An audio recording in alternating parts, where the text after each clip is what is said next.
I'd like to start off by saying thank you to my mom and dad. They put me on the road that leads here, and without them I wouldn't ever have made it. Jack Roush, I came to your office in Michigan back in 1987, and you and I sat and talked about your Winston Cup dream. Well, buddy, you've made my dreams come true. Thank you.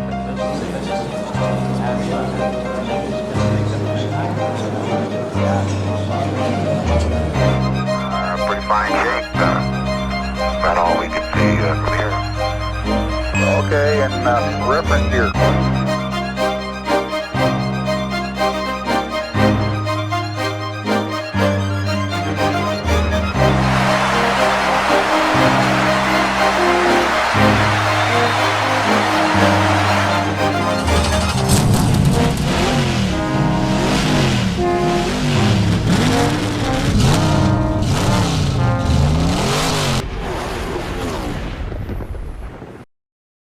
All right, everybody, welcome back to Daytona International Speedway. After a short weather delay, we're going late-night racing in the 2003 Budweiser Shootout. Defending Winston Cup champion Mark Martin starts from the pole tonight. Starting lineup determined by a random draw with Steve Park to his outside. Yeah, Mark, be interesting to see how he does in this new season. Great for him to finally get that elusive Winston Cup. He's got his teammate there at 99 at Jeff Burton right behind him, and actually another teammate there at 97 at Greg Biffle. Yes, 3 Roush cars on the inside, followed by 2 Pontiacs, the first one being Rusty Wallace, who makes his first start in a Penske Pontiac. Of course, he won the 1989 championship for Blue Max Racing. That was in a Pontiac. But he and teammate Ryan Newman will be driving Pontiacs this year in the Winston Cup Series. We also look back at another Pontiac. Making his debut in the Budweiser Shootout is Jamie McMurray, driving for MBV Motorsports, or MB2 Motorsports. That team acquires the Sears Internet Explorer sponsorship that was held by Eel River Racing last year. McMurray did not win a pole, but Ken Schrader, who drove this car last year, did. And of course, Schrader moves to the number 32 you see there for PPI Motorsports. Yeah, a couple of good opportunities for these guys. We look over here with Ken Schrader, and again, the rule is you get in this race for both the driver and the owner winning a pole, so that's why both the 32 and the 36 are in the field tonight. All right, field coming off of turn 4, getting ready to take the green flag for the first time in the 2003 season. Pace car about to make the left turn towards pit road. Field in the hands of Mark Martin and Steve Park. Coming green, here we go, and we are racing at the World Center of Racing. Everybody pretty easy, even on the start there. Looks like Rusty takes a little bit of a look at the inside of Greg Biffle there in the 97 car. Going to be side by side, 2 by 2 going into turns 1 and 2 here. Yes, still double file throughout the field. Mark Martin surges ahead a little bit. Looks like he may clear Steve Park off of the second corner here as they head down the backstretch for the first time. We'll go on board here with Greg Biffle second in line on the inside, give it a push to his teammate Jeff Burton there. We go to the inside. Looks like they're going to try to push past their teammate Mark Martin on this lower line, but the outside line should get a run here coming off of turn 4 as they head back towards the start-finish line for the first time. Yes, that appears to be the case, and Mark Martin is going to lead the first lap of the 2003 season. Still 2 by 2 throughout the field here. Looks like a couple cars starting to go single file, kind of fall off the back of this group a little bit. See, Jeff Burton's got a nice run going through turns 1 and 2 this time. Looks like he's going to be even maybe a little bit ahead of Mark Martin as they go down the backstretch. We look back at Dale Jarrett. He's the first car to take a look to the inside, although look at this. Dale Earnhardt looking to the inside. He's in that special red paint scheme tonight. He's looking to be the first car to be 3 wide as he goes to the inside of McMurray off of turn 4. Burton tries to clear Martin, but there's just not quite enough room as they come to the end of lap 2. Earnhardt dives back in line in front of Bobby Labonte. Now Labonte goes 3 wide at the bottom as they are both underneath Ken Schrader in that 32 car on the outside. Now we see Dale's going to get in line on the outside now, back to double file. Jeff Burton still just cannot complete this pass on his teammate Mark Martin there as we head down the backstretch once again. So Greg Biffle's holding pretty tough there on the back bumper of Jeff Burton there too. Not a lot of movement up here at the front of the pack, but it is still very early in this 2003 Budweiser Shootout. See Dale Jarrett making a move to the inside of Ryan Newman further back there. Newman, like Rusty Wallace, making his first start in a Penske Pontiac. Looks like Martin's going to have the... No, actually it was Burton had the advantage at the line. On board with Rusty Wallace. Mark Martin still leads, but we are 3 wide at the front of the pack finally. Wallace trying to maybe make it 4 wide. He looks to the inside of Biffle. And now Wallace to the bottom, Biffle in the middle, Martin up top as they head back towards the start-finish line. Yeah, Rusty's got a fast car. He's got 2 Pontiacs behind him too, the 36 of McMurray and the 18 Bobby Labonte. Good teamwork by those guys. The Roush cars have really held this field together tonight, but we're seeing some movement finally up front. We're 3 by 3 by 3 throughout the field right now. Wallace gets a good push from McMurray there on the bottom. He's going to move up in front of Mark Martin. And now what will McMurray and Labonte do on the bottom? I don't know. They've got a good run, but the outside line I think will prevail probably off the corner here. You see 92 of Hamilton. I haven't talked about him yet tonight. He's back for second season for that Melling Hamilton Racing. He's the 3rd car in line on the inside. And here's Johnny. He's up for second in the second line there behind Biffle in the middle. 3 abreast for the lead right now. McMurray on the bottom, Biffle in the middle, Rusty Wallace up top. McMurray, the rookie, could he pull off the upset tonight here, Chip? Yeah, that would certainly be something. I tell you what, Jamie, he made a couple starts last year, but this is his first Daytona race in the Winston Cup Series, first race as a full-time driver. So the fact that he's mixing it up with these guys in the front is pretty impressive. So Greg Biffle, it looks like, has managed to get single file out front here. That's good for him. It's second in line now. That's 3 wide with you got Wallace, McMurray, and Labonte. See, the middle line, though, fell back there a bit, and that's going to allow Mark Martin potentially get in front of Jamie McMurray once again here. It looks like he will. And now we're single file the first 3, Biffle, Wallace, and Martin. And here comes Ken Schrader on the inside. He's up to the 5th position. Oh, here goes Rusty Wallace, makes a move to the inside of Greg Biffle, and Mark Martin will follow him, try to push Wallace past his teammate.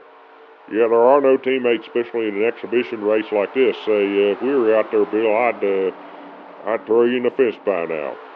Well, that's very reassuring, Chip. I appreciate you at least saying that, I guess. Here comes Martin to the inside of Wallace now. He's dominated this event, although he has no help on the inside now. Is that car good enough to take the pass on its own?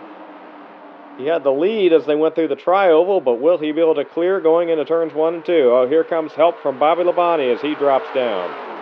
That should allow Martin to complete the pass.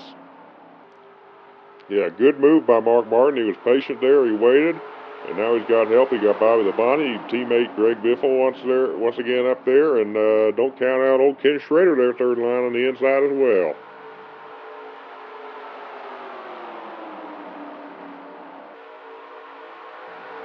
And coming back to the white flag here at Daytona International Speedway, Mark Martin, defending Winston Cup champion, leads.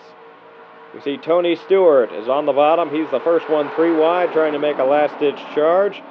Do Greg Biffle or Rusty Wallace have anything for Mark Martin? Say Rusty Wallace takes a look to the inside of Martin, can't get clear, but that's going to really slow the momentum of that outside line. Stewart is all the way up next door-to-door with Earnhardt and Irwin Jr. there for the 4th row. Meanwhile, Martin's teammate Greg Biffle has gone side-by-side with him. It's going to be a nail-biter here off of turn 4. It looks like Martin's getting a little bit of a push from Wallace, but it's going to be a drag race all the way back to the line.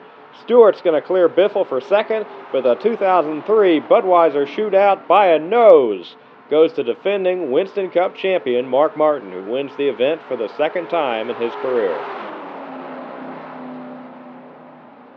The first of the 2 Gatorade Twin 125-mile qualifying races is led off by Jimmy Johnson.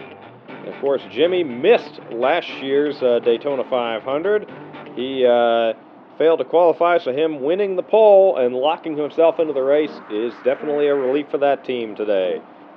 Yes, they are. Of course, Jimmy's the Rookie of the Year from last year. He won 5 races, the most ever by a rookie. Interested to see what he does. Say, going back here, new faces, new places. We got Jerry Mayfield, moves to Evernham Motorsports, the sponsors from USG.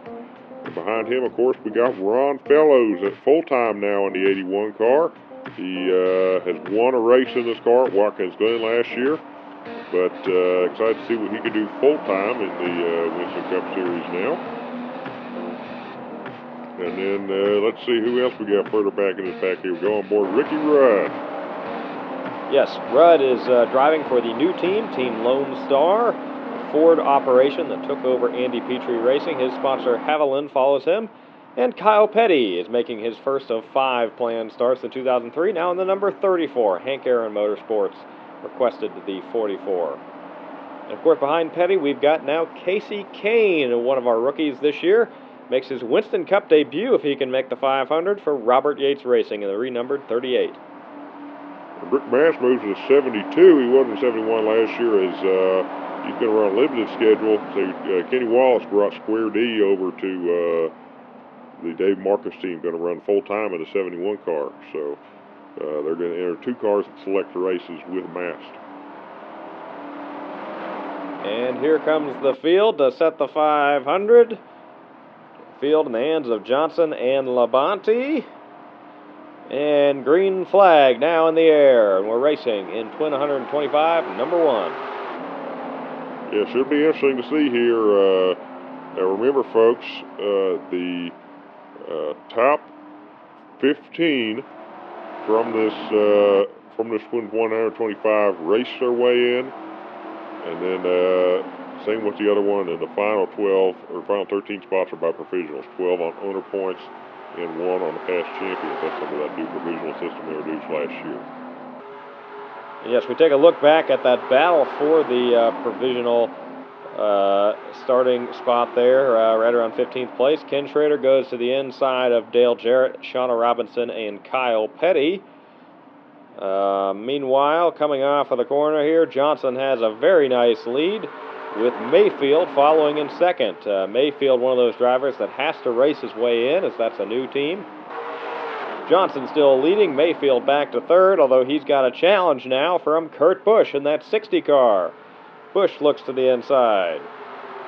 Yeah, some of these guys have to race their way in. Mayfield, Fellows, they're in good spot.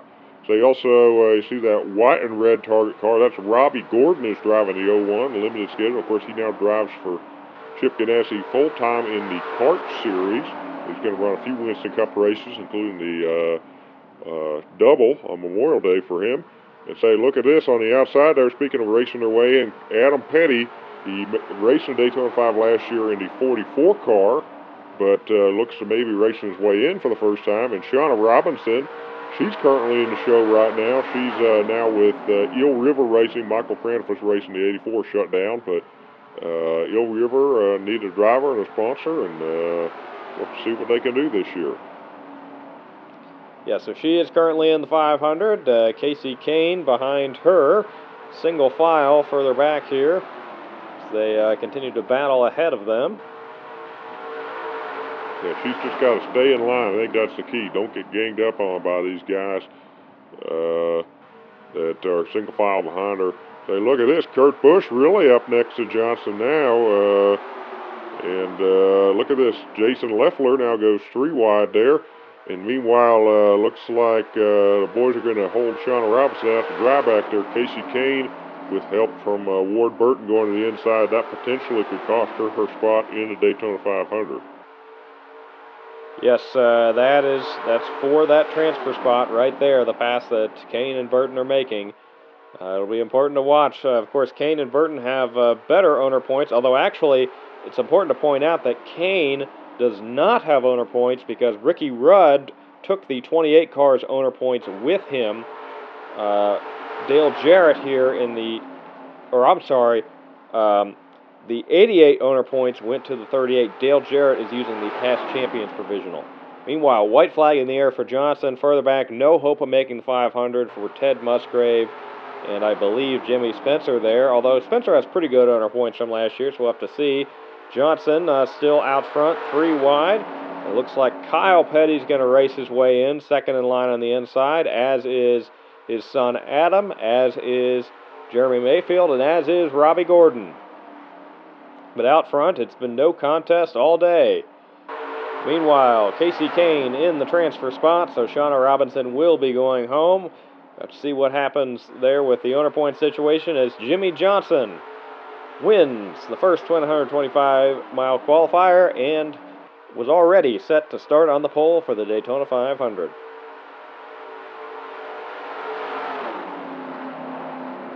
Let's see, Jeremy's in, Ron Fellows is in, and Adam Petty, first time racing his way into the 500. Father and son will race each other in the 500 for the first time. And Johnson's Hendrick teammate, Jeff Gordon, has the outside pole for the 500 and starts first in Twin 125 qualifier number 2. Dale Earnhardt Jr. to the outside.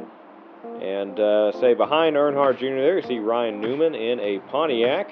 I also want to talk about Jeff Gordon, looking for kind of a bounce back this year. He finished 17th in the Winston Cup standings last year, which was a career worst. Winning only 1 race, that is after finishing runner-up in the Winston Cup in 2001. Earnhardt Jr.'s brother, Kerry, making his first Daytona 500 attempt there. He starts on that 3rd row. He has no owner points whatsoever for that 5th Dale Earnhardt Incorporated car, the number 16. So he must race his way in, although he has 2 teammates there. You see the 8 and the 15 right around him. That will be able to help him into this race. Further back there, we see Mike Wallace in the 09, must race his way in. We've also got the 55 of Jeff Green. He moves to Team Lone Star after winning his 2nd consecutive Busch Series title, or 2nd Busch Series title in 3 years, 2000-2002 Busch Series champion. And Ricky Craven moves to Hank Aaron Motorsports, which is renumbered to number 44, Hank Aaron's baseball number. We also saw the 71 there of Kenny Wallace at the trail of the field, now sponsored by that Square D sponsorship he brought with him from the former Andy Petrie Racing. Looking back at this field, Gordon and Earnhardt set to lead them to the green flag now.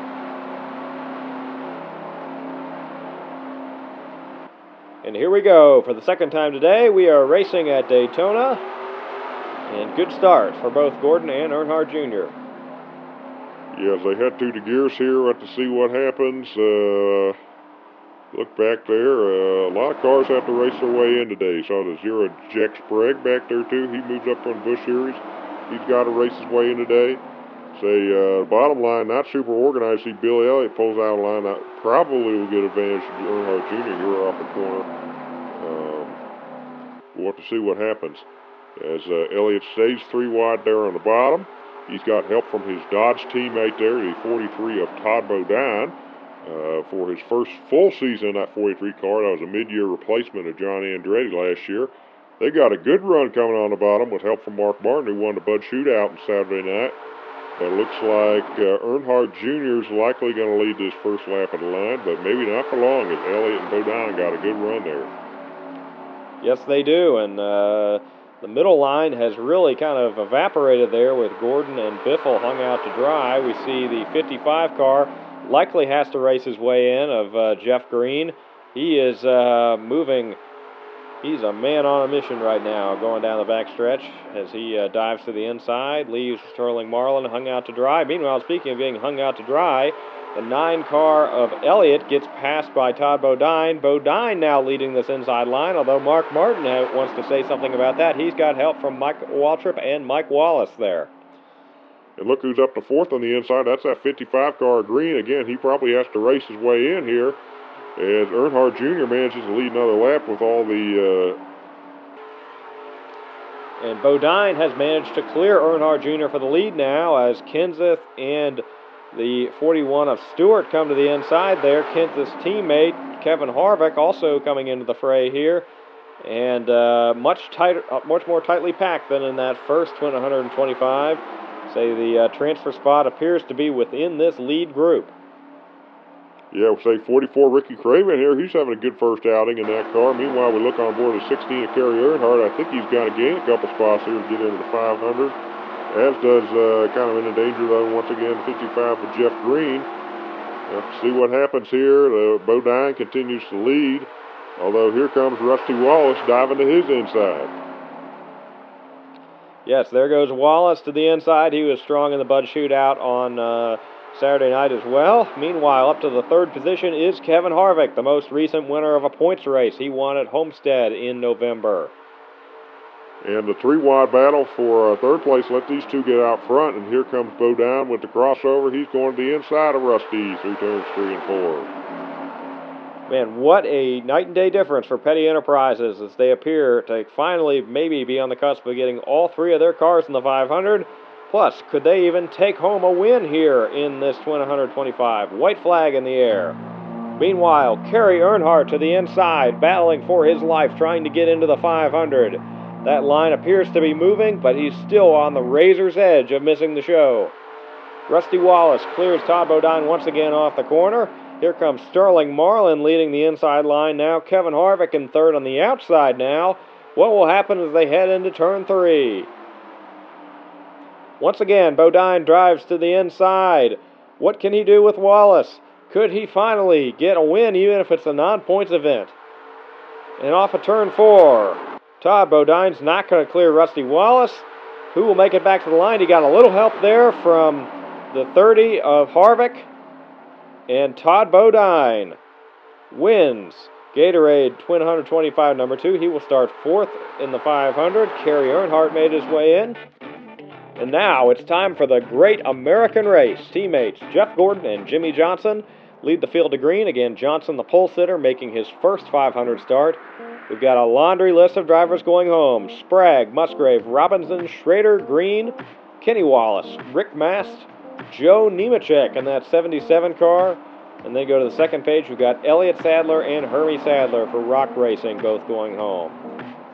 Yeah, when you have an entry list, those 53 cars came down to the beach this week. That happens. So one guy to watch today will be this man here, Dale Earnhardt. He's the defending Daytona 500 winner. Of course, he had big news this week. He accepted a contract option to race full-time through the end of the 2005 season, in which he will be 55 years old at that point. I imagine that'll probably be the end for him, but good to have Dale around for a few more years. Say, speaking of Dale Earnhardt, he has two sons in the field today as Kerry Earnhardt makes his first start in the Daytona 500 alongside his father and his brother Dale Jr. in that 5th Dale Earnhardt Incorporated car, the number 16. And here's our defending Winston Cup champion, Mark Martin. He won the shootout earlier this week. He has never won this race, the Daytona 500. This is his 19th attempt. Yeah, what to see. Mark won his championships. This is kind of the last box to check. I know he really wants to. I talked to him earlier today. He seems motivated. He thinks he has a great car. It's the same car that ran in the shootout, so we'll see if he can make some noise. And, should be exciting here. A new season getting ready to go. And worth pointing out once again, you saw Adam Petty there in that 45 car, slightly new colors this year, but still sponsored by Sprint. This is his first 500 in that 45 car. He raced in the 44 last year. So, Earnhardt Sr. races 2 sons. Kyle Petty races his 1 son. And that's just 5 of the 43 starters that make up this field. Green flag in the air. Johnson leads them. I think his plan is he's going to try to pull up here in front of his teammate Gordon, so that way they can kind of take control of this thing. Let's see here as they head through turns 1 and 2. Johnson is now clear of Gordon. What's he going to do? Meanwhile, it looks like Bobby Labonte going to the inside. Of course, his teammate Jason Leffler is right behind him. So will he follow? Looks like Leffler is at least thinking about it. Johnson decides to block Kurt Busch there in the center lane as Bobby Labonte continues to be the only driver on the bottom up front so far. Looks like Jeremy Mayfield in that 91 car making a little bit of progress as well. Field finally coming up to full speed as they come off of turn 4. The first 5 bonus points appear to be headed for the Rookie of the Year. Jimmy Johnson leads the first lap of the 2003 Daytona 500 and the 2003 Winston Cup season. Yeah, Bobby Labonte heads down here to the inside. That Pontiacs will look pretty good all week. They got a big new nose design, say, those things, that might be kind of an advantage there. We'll have to see what happens. We go on board. None of these Pontiacs. Rusty Wallace starting mid-pack here. You see Casey Kane there in the 38 to the inside of him. He's moving up right now. And then here comes Kyle Petty in the 34 car to his inside. Kyle trying to dive low there in front of Tony Stewart. Looks like he's going to get in line there behind Jeff Burton. The 18 of Labonte leads the second lap. And how about this? Robbie Gordon leading that inside line now. Yeah, Robbie, I think this is a great opportunity for him. He gets to compete full-time in the kart series this year. Of course, he's always good to... Labonte still leading, but he's got a new challenger from the 21 there. That is Dave Blaney on the outside. He won 2 races last year and is our Winston Cup Series most popular driver from 2002. Here comes Robbie Gordon now with Blaney and Labonte battling. He is now leading that inside line. Yeah, as we were saying earlier, great opportunity for Robbie. He's going to run the Daytona 500. We hear the Brickyard, do the double, probably some road courses, kind of all his best tracks here in Winston Cup while competing full-time in karts. That's good for him. And how about this? One of our rookies, Casey Kane, he's up to second in line there on the inside. And don't count out old Dale Jr. there on the inside there as well. We're still 3 by 3 by 3 throughout this field. Kane gets a little loose there. Actually, it looks like he might have some kind of a problem. He pulled onto the apron. And, yes, he is, we're hearing perhaps a tire going down or something of that nature. And that really split up this pack here. It looks like about 10 cars breaking away. The Petty's, Buckshot Jones, Casey Atwood, the 81 of Fellows, Bobby Labonte, and how about Ryan Newman? Another one of those Pontiacs looking to the inside of Bobby Labonte going 3 wide for the lead. Yeah, this is his 40th career start. 2 of his rookies, fellow rookies last year, Kevin Hart and Jimmy Johnson, got wins. He's not won yet. I'm sure he'd love to do that. But, yeah, looking real good right now. And Kyle Petty giving him a whale of a push on the inside. And actually Kyle and Adam lined up right now, both helping him out on the inside there. In this smaller pack, it's much easier to make moves. They easily clear Bobby Labonte. So now what's Kyle Petty going to do? It looks like he is going to try to pass Newman, but he's lost his help a little bit as they come up on a lap car here. Bobby Labonte now looking back to the inside of Kyle Petty as they come to lap his brother Terry. And Newman drops down now in front of Labonte as they go around the 5 car. That potentially going to split up this pack even more, as now Newman and Labonte have a bit of a breakaway here. Yeah, you never want to get too far out here at Daytona, though. So all really back in. Say, how about this? Adam Petty up to 3rd place and Greg Biffle up to 4th. Say we got a Winston Cup champion, Bobby Labonte, and then 3 guys that have never won a Winston Cup race running in the top 4. And none of these guys have ever won the Daytona 500. Saying actually top 5 too. Robbie Gordon's never won a Winston Cup race, so I think we're going to probably be seeing a first-time 500 winner today. Might be seeing a first-time Winston Cup winner, as looks like Petty, Biffle, and Newman are going to railroad Labonte here off the corner. What's Robbie Gordon going to do? Looks like he's going to try to give Labonte some help on the inside there. Adam Petty now up to 2nd in the race that his grandfather won 7 times. Speaking of 7 times, Dale Earnhardt, the 7-time Winston Cup champion. He's in the top 10 now. Could he win the 500 for the 3rd time in just 6 years? Yeah, that would certainly be something. He drops down the inside line there. He's one behind his one of his sons, Dale Jr. His other son, Kerry's actually running the top 15 there right now, too. As now we're double file for the lead here. Biffle on the inside, Newman on the outside. Both these guys going for their first career win. Robbie Gordon continues to ride in line 2nd there on the inside. Adam Petty on the outside. First 3 wide there is Kerry Earnhardt, who goes to the inside of his father. And the white flag is in the air here at Daytona. Here comes Earnhardt Jr. now here on the inside. He pulls down in front of his brother. He's in the top 10 now and looking for more. Yeah, he's up the 3rd line here on the inside behind the 01. And here comes Kerry, his brother. He's got a huge run from Ricky Rudd. I don't think he can get the win, but he might get a top 5.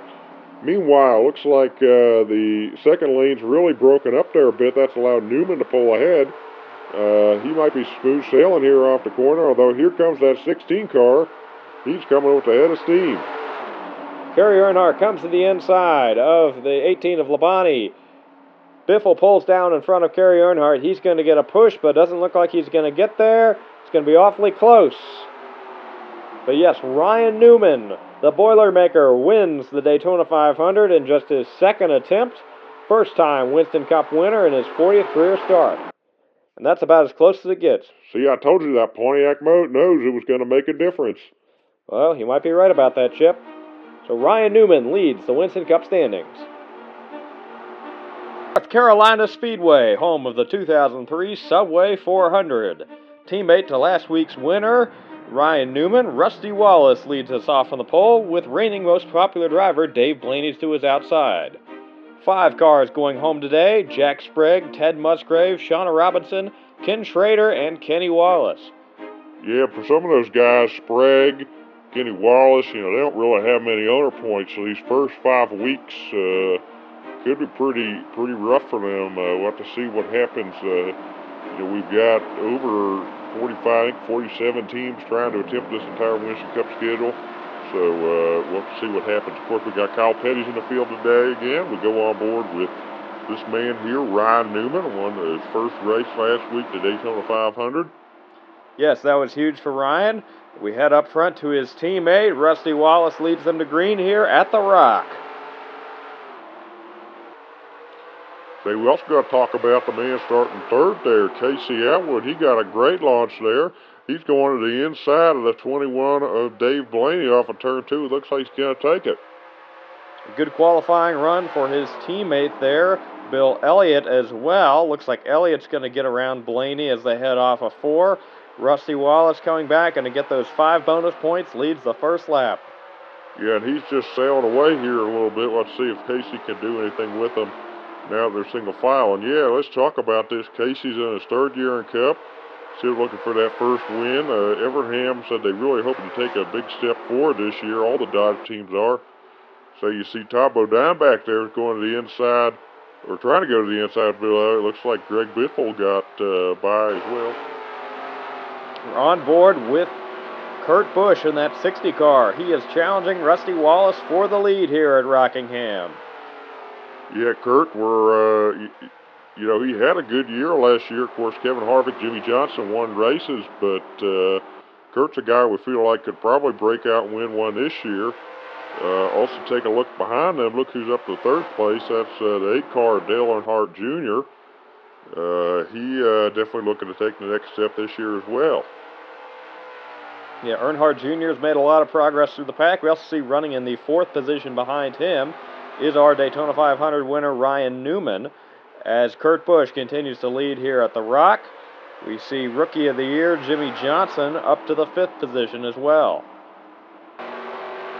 On board with Earnhardt Jr., he's caught up to the 2 leaders. He's going to go to the inside of Wallace. Looks like both Wallace and Kurt Busch scrape the wall there off of 4. That's going to allow Earnhardt Jr. through as the crowd goes wild here in his home state of North Carolina. Yeah, that'd be a big win for Dale Jr. here. He's leading here at the Rock right now. So look at this. Jimmy Johnson's in the 5th position. He's looking to pass Bobby Labonte for 4th. Another strong start for him. See, Newman's back to 6th, but who's really strong overall right now is these Pontiacs with the new design this year. They've got 3 out of the top 6 right now are Pontiacs.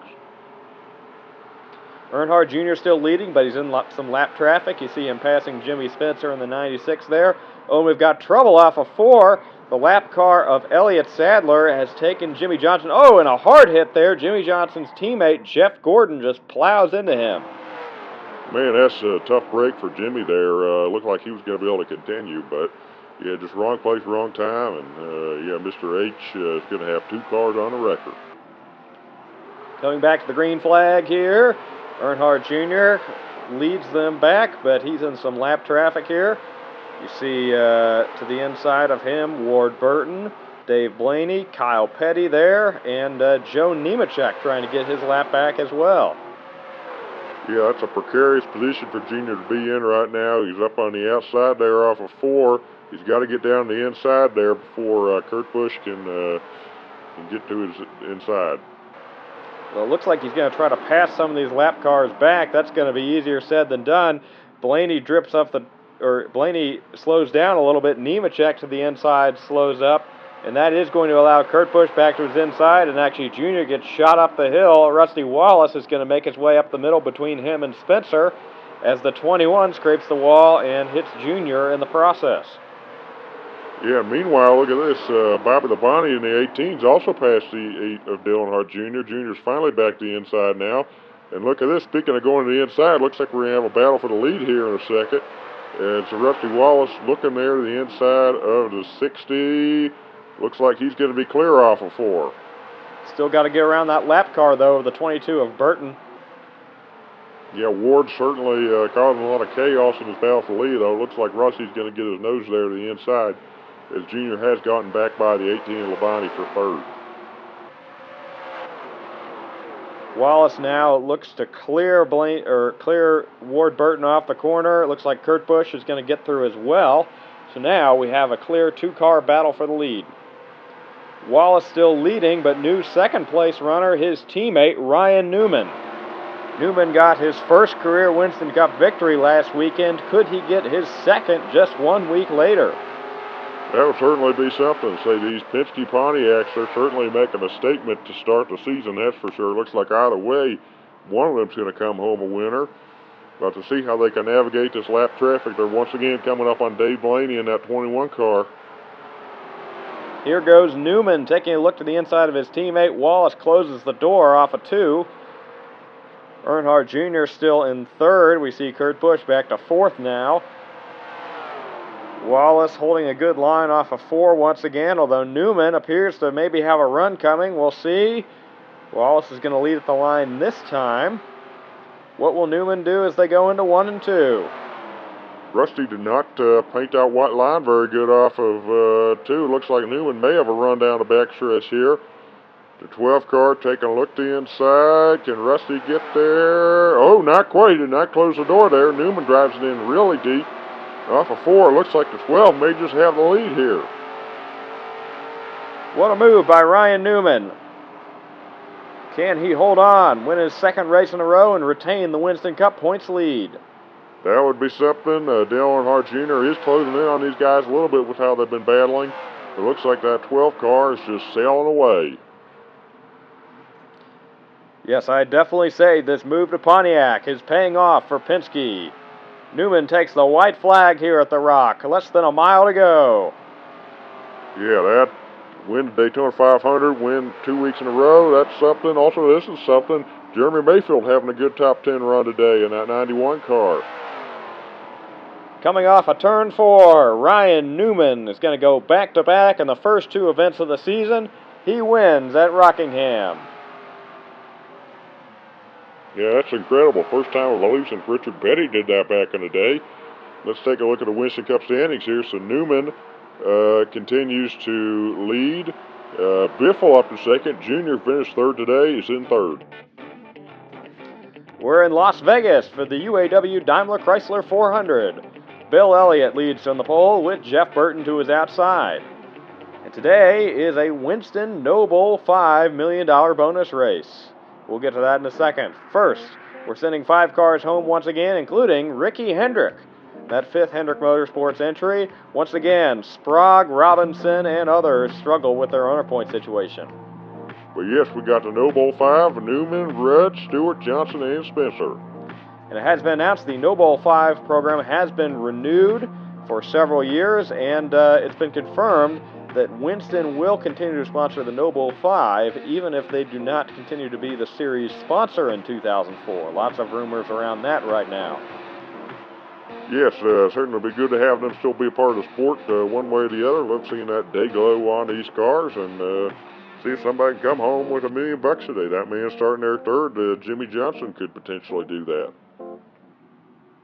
Pace car headed down pit road. Fields in the hand of Bill Elliott in the 9.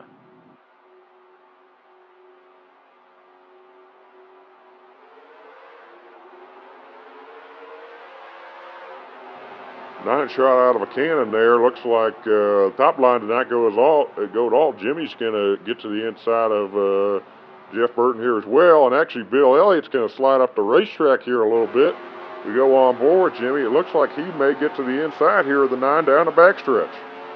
Yeah, Elliott just appears to have driven it in a little bit too deep into turn 1 as they head here through 3 and 4 for the first time. Johnson through the middle, and now to Elliott's inside is his teammate, Casey Atwood. Uh-oh, we got a little contact back there, 3 wide with Adam Petty and Ryan Newman there. And here comes Atwood. He's going to take a look to the inside of Johnson. They did get things sorted out back here with Newman, it looks like. Although, look at this, Labonte off track here, and the third Evernham car, that's Mayfield there, gets through to the inside. Johnson now single file out front, followed by 2 of the 3 Evernham cars of Atwood and Elliott. Johnson drifts up the racetrack here a little bit off of 4. He isn't going to get a run, but here comes Atwood to his inside. Yeah, here comes Casey. Come on, you can get by him here going into turns 1 and 2. Do the old slide job, see what happens. Atwood trying to clear Johnson, maybe not. Oh no, the 2 leaders get into it here. Atwood around and into the wall. He's going to try to get it going again here. Meanwhile, his teammate Bill Elliott now becomes the race leader, although Greg Biffle has something to say about that. He's looking to the inside, and Adam Petty is right behind him. It looks like Biffle's going to win the race back to the line here. And, yeah, let's just see what happened here with our 2 leaders, teammate to this man here, Bill Elliott. So, yeah, Casey was not clear. He tried to pull up in front of Jimmy, and it just did not work. Looks like he got the worst of that. We go on board with Jimmy here. Yeah, he just nowhere to go here. See, Casey comes up, and bam, they both go into the wall. Close call there from Adam Petty as well. Coming back to the restart here. No lap cars. Biffle will lead them, followed by Elliott, Petty, Burton, and Mayfield. Still 2 chances for Evernham Motorsports to get their first win today in the top 5. Yeah, certainly they'd like to do that, although I think Biffle, speaking of first wins, he would certainly like to get his first win today. This is his 3rd year in Winston Cup. He's had some great runs. Did well in the points last year, but just has not made it to victory lane yet. You know, another 3rd-year driver is Adam Petty, and he's making a pass for 2nd right now on Bill Elliott. Yeah, these Petty cars, they got a lot of energy to start the season here. Whoa, what's going on there behind? It looks like he just wrecked him. Jeremy Mayfield just said, I've had enough. Oh, we got a big crash here. Bobby Labonte upside down. They're all wrecking on the front stretch. Man, Jeremy just caused a ton of destruction. Up there goes Earnhardt into Labonte. And, yeah, that's nuts. Meanwhile, up front, it looks like Biffle will win the race back to the caution, followed by Petty and Elliott there. But, yeah, let's just see what happened here. So, yeah, Mayfield just decides, you know what, I want to turn Jeff Burton for some reason. Burton gets spun, and then he comes back onto the racetrack in front of Ricky Craven and Buckshot Jones. Kevin Harvick gets a piece of it, and then they just start piling in. Rusty Wallace, Ward Burton. Let's see, did Jeff Gordon manage to get through? It looks like he did. Oh, he got a piece there of the 18 car. And then, yeah, nowhere to go for Earnhardt. And just absolute carnage on the front stretch here at Las Vegas Motor Speedway. A lot of wrecked race cars. So, several lap cars now to the inside of Biffle. Many of those were in the accident earlier. Biffle going to lead them back to the green. Let's see, can he clear Ron Fellows? Looks like he will, and keep him a lap down. That, of course, now gives him a little bit of a buffer between 2nd place Adam Petty and himself now. Although it looks like Adam's going to make pretty quick work of that 81 car as well. Meanwhile, we see Steve Park taking a look to the inside. Biffle still leading here at Las Vegas. Park now up to the 2nd position. He's gotten around Bill Elliott and Adam Petty. We go on board with him. He's really had a couple of pretty good seasons the last couple of years, multiple wins, but it's just looking to take the next step. Speaking of taking the next step, what a turnaround for Petty Enterprises to see them running in 3rd position here at a 1.5 mile track. Yeah, we know they really want to make some progress. They also, take a look at this, Jeff Green, he's even missed some races so far. He's running in the top 10 right now here in front of Dale Earnhardt Jr. Nice job, Jeff Green. Yes, that's certainly impressive for him. Biffle lapping the 30 of Kevin Harvick there. Now he goes to work on Jeff Gordon. Going to have to go to the outside, and that is going to allow Park to close in here a little bit off of turn 4. They both have to go to the high line. Very precarious there with both the 24 and the 30 to their inside. White flag in the air. Can Park do anything with Biffle? Yeah, I think it's going to be tough. That 97's just been so stout all day. But we'll see here. 97 is drifting up the track a little bit off of turn 2. Heading down the backstretch for the final time here in Las Vegas. What can Steve Park do heading into 3 and 4? Park drives it in, but it does not look like it's going to be enough. Rounding turn 4, Greg Biffle for Roush Racing is finally going to get his maiden Winston Cup Series win. Greg Biffle wins at Las Vegas in his 83rd career start. You know what, Bill? What, Chip? All of our winners so far, they had not won a race before 2003. No, they had not. And those two drivers, Greg Biffle and Ryan Newman, lead the points. Adam Petty in third. Here we are in Atlanta for the 2003 Bass Pro Shops 500. Rusty Wallace once again on the pole with last week's winner, Greg Biffle, to his outside. Meanwhile, we got Jimmy Johnson there starting 4th, looking for some redemption. And unfortunately, the usual suspects failing to qualify. Just 1 or 2 more weeks, guys and girls, on the owner points. And here they come to the green. Wallace with a huge jump. And we are racing at Atlanta. Now the question will be, can Biffle get down in front of Wallace's teammate, Ryan Newman there, or what's going to happen? Looks like he is for now, although Newman trying to stick his nose there under the 97. Looks like that's actually going to give the 97 a big push as we go down the backstretch for the first time. And let's see what happens here in the 3. Looks like Rusty's going to drift up the track a bit, and Greg Biffle may very well lead this first lap. Well, no, Biffle did get the 5 points there. That was very close at the line. And it looks like Rusty Wallace may just get really stuck on the outside here. There's a long line of cars. Newman, Johnson, Leffler, Atwood, as Newman takes a look for the lead here under Biffle. Going to take a few laps for these cars to get strung out. And until they do, if you get shuffled up to the outside here at Atlanta, it's very hard to get back in line. Yes, it is. I'll take a look at this. Another lead change potentially. Jimmy Johnson looking to the inside of Ryan Newman. He wants redemption after he got wrecked last week by Casey Atwood. You know, I'm kind of surprised to hear you present it that way, Chip. You're usually the Atwood defender around here. Oh, yeah, I'm sorry. I mean, after he wrecked Casey Atwood last week, that's 100% Jimmy's fault. I don't know what he was thinking there. He should have just let Casey by. All right, that sounds more like you, Chip. Meanwhile, Greg Biffle trying to make the pass back for the lead on Johnson. Here as they come by to complete the 3rd circuit around Atlanta Motor Speedway. Bobby Labonte, who is considered to be the master of this racetrack, now up to the 4th position. You do not want to let him into the lead. No, you do not, that's for sure. Although, look at this, we got 2 Petty Enterprise cars in the top 6 right now. Both Ty Bodine and Adam Petty. They're having another great day so far here at Atlanta. And watch out, boys. Here comes Bobby Labonte for the lead. As Bill said, you do not want to let him out front here at Atlanta. Johnson led that lap at the line, but here comes Labonte. And right behind him, here comes the 43 of Bodine. Oh, come on, Jimmy. Not this again. All right, not quite as bad as last week. He almost wrecked Greg Biffle just like he wrecked Casey Atwood there. But it looks like they did escape this time. Meanwhile, look at this. Ty Bodine looking to the inside of the 18. Can he lead a lap in the famous 43 car here at Atlanta? Yes, the 43 has not won in almost 4 years, dating back to John Andretti at Martinsville in 1999. A lot of people think Bodine could be the man to do it as we go on board with him, trying to find a way past Bobby Labonte's Pontiac as they head down the backstretch. Yeah, Newman battling back to the outside of Bodine there, too, off of 4. Looks like Bodine is going to get a nose to the inside here, Bobby Labonte. He's got some help there from Michael Waltrip and Kurt Busch there on the inside. And looks like he may be leading here at Atlanta. Yeah, the 43 slides up the racetrack here a little bit. That could give Busch an opportunity into 4, although he does get back down in front of Busch.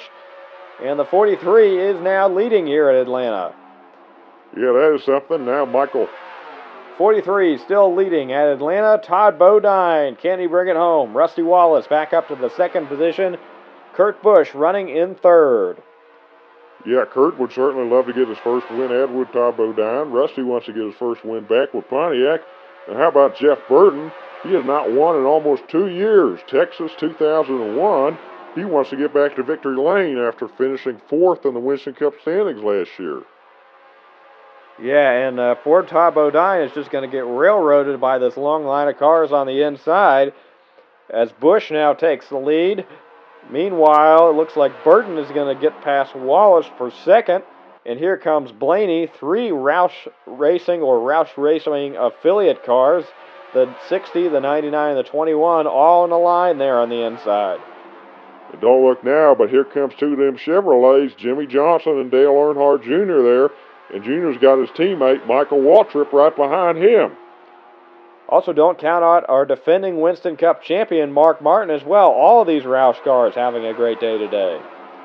Yeah, and how about old Ron Fellows there? He's running right behind these guys in the top 10 right now. That's mighty impressive for him, 4th start as a full-time driver. Of course, he got that 2nd place at Kansas last fall, but still, that's impressive. Busch still leading here, and he's got a little bit of a gap finally between himself and Burton. Looks like the first side-by-side battle is Martin going to the inside of Bodine back there for the 7th position. Meanwhile, looks like Fellows may be looking for 9th from Rusty Wallace. And the accordion is closed back up again here, Bill. You say, looks like the 99 is catching the 60 here. So coming up on these closing laps here at Atlanta. What do you do if you're Jeff? Do you just try to ride along, or do you try to get past the 60? I think this is just an example, perhaps, of veteran versus a sophomore driver. Chip, looks like Burton may have saved his tires a little bit better. He is reeling that 99 back in. Meanwhile, Johnson, who we're on board with right now, just made a pass on Blaney for 3rd. And Earnhardt Jr. is going to follow him through, and the 99 is now right on the back bumper of the 60 of Kurt Busch. Yeah, and here comes Jimmy and Jr. as well. They are right behind them. Looks like Burton may get a run on the 60 down the backstretch here. Man, I know he would really want to win, especially after his teammate got his first win last week. And here they all come, the top 6 under a blanket now, as both Blaney and Todd Bodine get back into this battle. 99 to the inside of the 60, heading into turn 1, and it looks like Earnhardt Jr. and Johnson are prepared to pounce as well. Yeah, Earnhardt Jr., man, the 8 really was aggressive there, got to the inside of 48. He has just front row seat to this battle for the lead, but probably will not be part of it, as he's going to get shuffled to the outside line here. And as the 60 loses some grip, that's going to send both of them backwards. And here comes the 8 up to 2nd place now. Atlanta is one of Dale Earnhardt Jr.'s father's best tracks. Could he finally get his first win here? Or will Jeff Burton get his first win in 2 years? It all comes down to this, Chip. Yes, it does. This is going to be quite the battle here. Burton drives it in, although that 8 car, man, he is good off of turn 4 right now. He just painted that white line right on the bottom. Earnhardt Jr. right on the back bumper of the 99. Blaney now back in the conversation. And how about Todd Bodine? He is back up to 4th place. Yeah, that's something. Also, Mark Martin trying to get up to 5th there to the inside of Jimmy. Perhaps the start of another championship run with that top 5 performance right now. His teammate, though, appears to be in trouble. Burton does not get much grip off of turn 4. That's going to allow the 8 of Earnhardt Jr. to the inside. Crowd going wild here at Atlanta Motor Speedway as Earnhardt Jr. completes the pass going into turns 1 and 2. Speaking of completing the pass, look at this. The 43 is working on 3rd place, the 21 of Blaney. Yes, very impressive. Also impressive, all these Dale Earnhardt Incorporated cars as Burton slips up once again, losing some traffic. He appears to have used up those tires battling his teammate Kurt Busch earlier. Earnhardt Jr.'s teammates Michael Waltrip and the 81 of Ron Fellows run the top 10. He takes the white flag now, less than a mile to go for Dale Earnhardt Jr. here at Atlanta. And that'll certainly be impressive if Junior can hold on, but I got to say, I think driver of the day has to be Tybo down at 483. That's the most competitive that car has looked in years. Yes, that is absolutely true, Chip. Coming off of turn 4, Dale Earnhardt Jr. gets his first win in Atlanta, the 8th of his career. Man, nice job, Junebug. Great job for him. And for the first time in his career, he is leading the Winston Cup standings after 4 races. 13 over Greg Biffle. Adam Petty still in 3rd place. The 2003 Carolina Dodge Dealers 400 is at Darlington Raceway. Steve Park has the pole with last week's winner, Dale Earnhardt Jr. to his outside. Say Steve Park won here in fall of 2001. And poor Jack Sprague, Tedra Musgrave, Shauna Robinson, and Kenny Wallace, the last time that they are stuck with their 2002 owner points. But we're hearing that may not be enough to save some of those teams that have now missed all 5 races. Green flag in the air. Park gets a huge jump on his teammate Earnhardt Jr., although Earnhardt Jr. is going to get down in front of Rusty Wallace for second. Yeah, great start by Steve. Really good Junior got down to the inside there, too. You see Jason Leffler started on the second row. Man, he's already back to like 10th place there. You just cannot run the outside here at Darlington.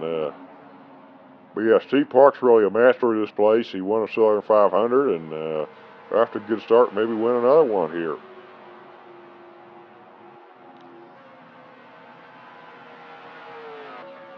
Trouble, backstretch. The 21 of Blaney gets into the 92 of Hamilton. Caution is out for the first time here at Darlington. Park easily wins the race back to the caution, but now this puts the teams in an interesting spot in terms of fuel and pitting. You could pit now, but generally it's thought that you could not make it to the end at this point. What do you do?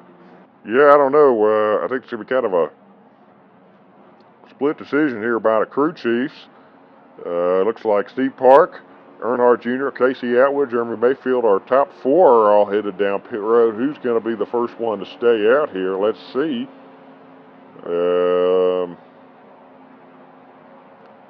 All the top 5 so far coming. We got Rusty Wallace there too as Steve Park entering the pit lane.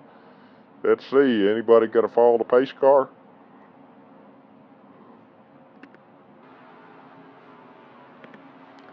And it looks like the first one to stay out is going to be Jason Leffler. He had that terrible initial start.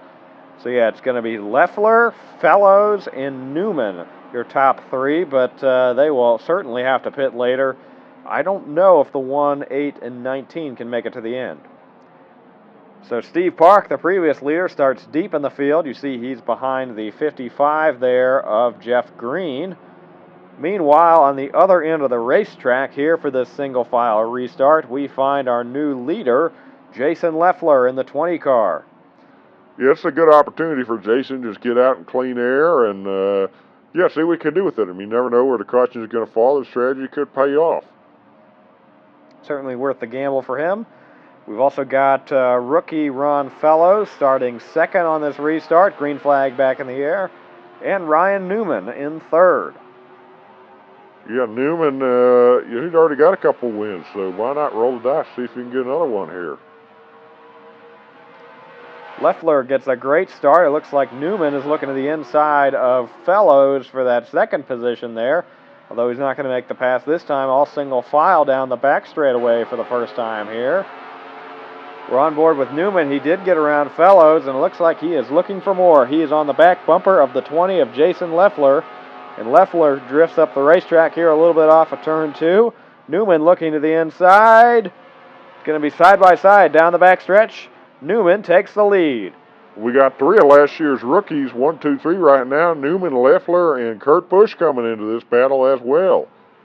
Leffler looks like he's going to try the crossover move on Newman here. So, though it's not going to work at least this time, Bodine up to 4th. Meanwhile, we look back. Steve Park and company have made some progress, although Earnhardt Jr. got shuffled back a bit.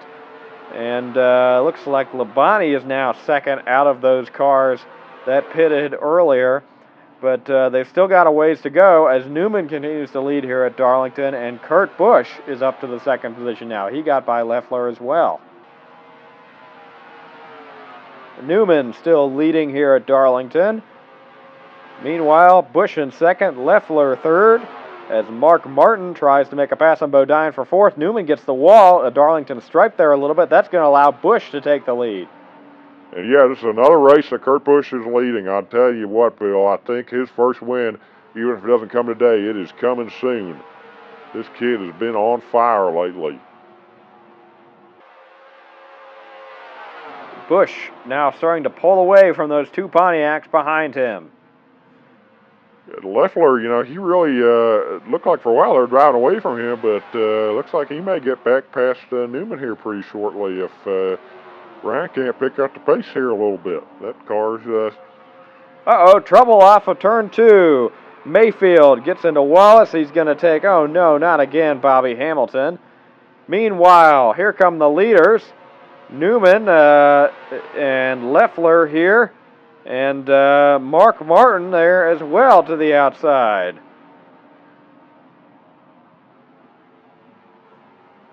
Yeah, some of those guys pitting here. Looks like Leffler's going to get around Newman there. So, yeah, what's going to happen then with these guys and needing to pit here? Meanwhile, Park, these drivers that pitted on the earlier stop, likely they're all going to stay out this time, so the lead will cycle back through to them. Leffler picks up the pace car, and as expected, him, Newman, and Mark Martin, all the leaders are going to pit this time. We expect that Steve Park will once again be the race leader here, although who knows what will happen. Yeah, and you see Kurt Busch, we do want to note he fell back to fourth position throughout the duration of that run there. That car just kind of fell off. But maybe some fresh Goodyears will get him running good again. Yes, we'll have to see what that does for him. Oh, this is a surprise. Terry Labonte, Tony Stewart, Buckshot Jones, Casey Kane are all going to stay out. They still have not pitted at all today, and that's an interesting call by Paul Andrews. Steve Park pitted again. Man, Steve Park, dead last. I don't know if that was the right call there by Paul Andrews, but we'll see what happens. Terry Labonte really trying to gamble here, as is Tony and these other guys. As they come back to the green, we really do not think that they can make it to the end of this race. So let's see, Labonte on this strategy, Stewart on this strategy, Jones on this strategy. You see Casey Kane and that 38 car also on this strategy. It looks like Stewart is going to pass Labonte here on this restart. Use the lap car of Ron Fellows as a pick there. Very nicely done by Tony Stewart in the 41 there. But trying to figure out here, I believe the first driver in line that pitted earlier is Casey Atwood. However, there's that second group that just pitted now, led by Jason Leffler. So they're in the best fuel situation. Atwood probably the second best. And then these guys were very skeptical unless there's a lot of cautions if they can make it to the end. As Labonte now going back to the inside of Stewart, he retakes the lead here at Darlington. And Buckshot Jones having a great run right now, although once again he's going to have to pit as well. Yeah, let's take a look at this. Yeah, I got to say, Casey might be in a catbird seat. You know, you got to keep me calm up here, Bill, but I got to say I'm getting a little excited right now. You know, Casey, just don't let Jimmy Johnson wreck you again, and you'll be okay. Chip, really? Never mind. All right, well, Terry Labonte is still leading here at Darlington. Can't he hold on with his fuel till the end of the race?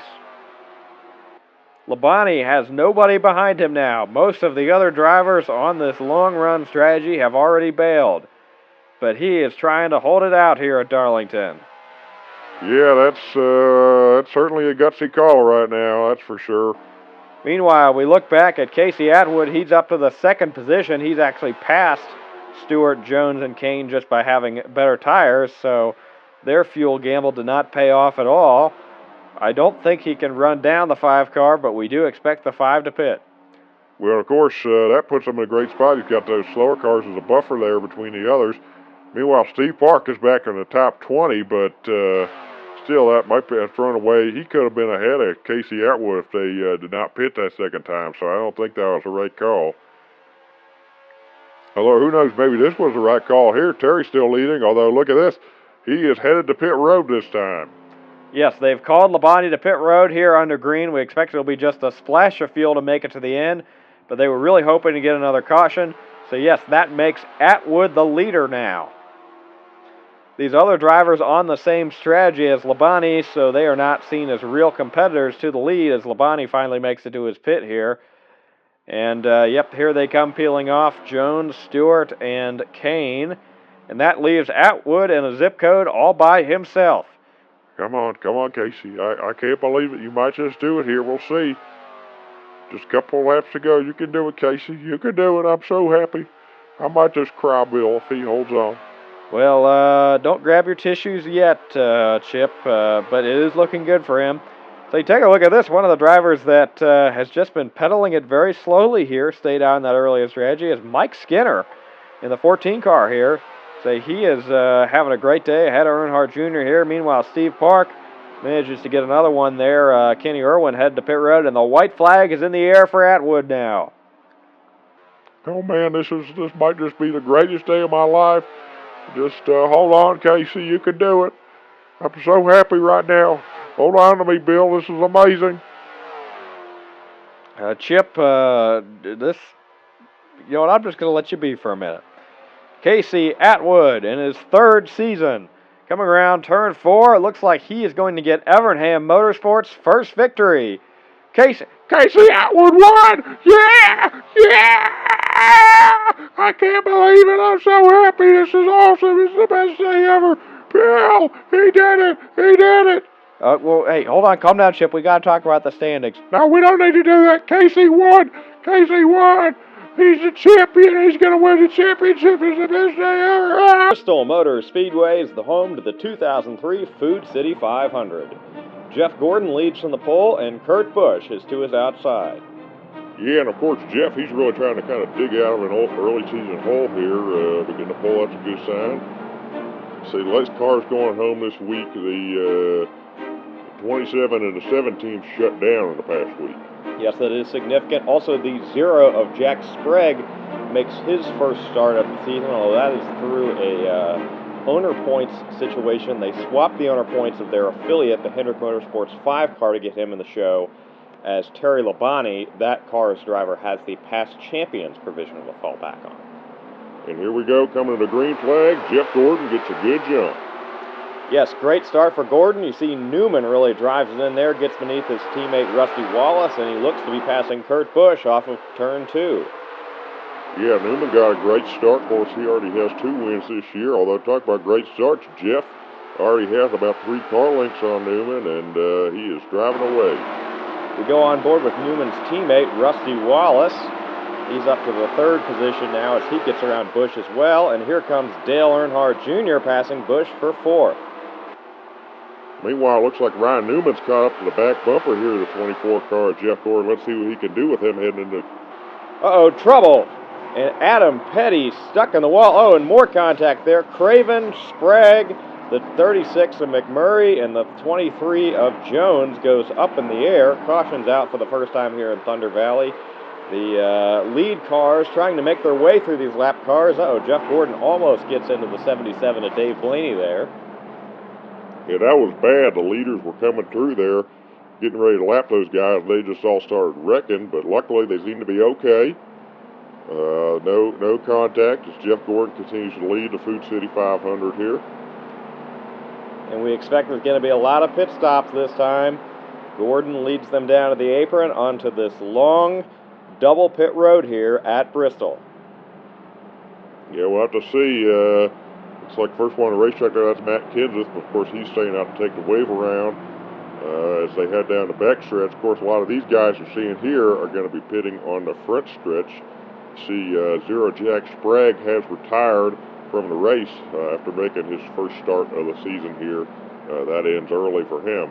But here they come. They're going around turns 3 and 4, and the leaders are going to be heading towards their boxes this time by. Yes, Gordon, the pole sitter, in that number 1 stall, has the longest trek down pit road here. He's going to cross the start-finish line. They also pass the wrecked race car there of Ricky Rudd in the 33. And Wallace is in, Gordon is in. We're expecting 4 tires and fuel all around for these drivers. Yeah, we have to see here. Jeff, 2 tires done. And 2 tires on the other side.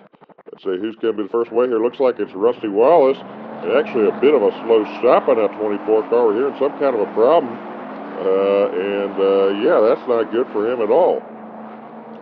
Yeah, Jeff Gordon had a very long stop. You see him and Kurt Busch both stuck there on that inside lane, actually, for the restart, along with the lap cars.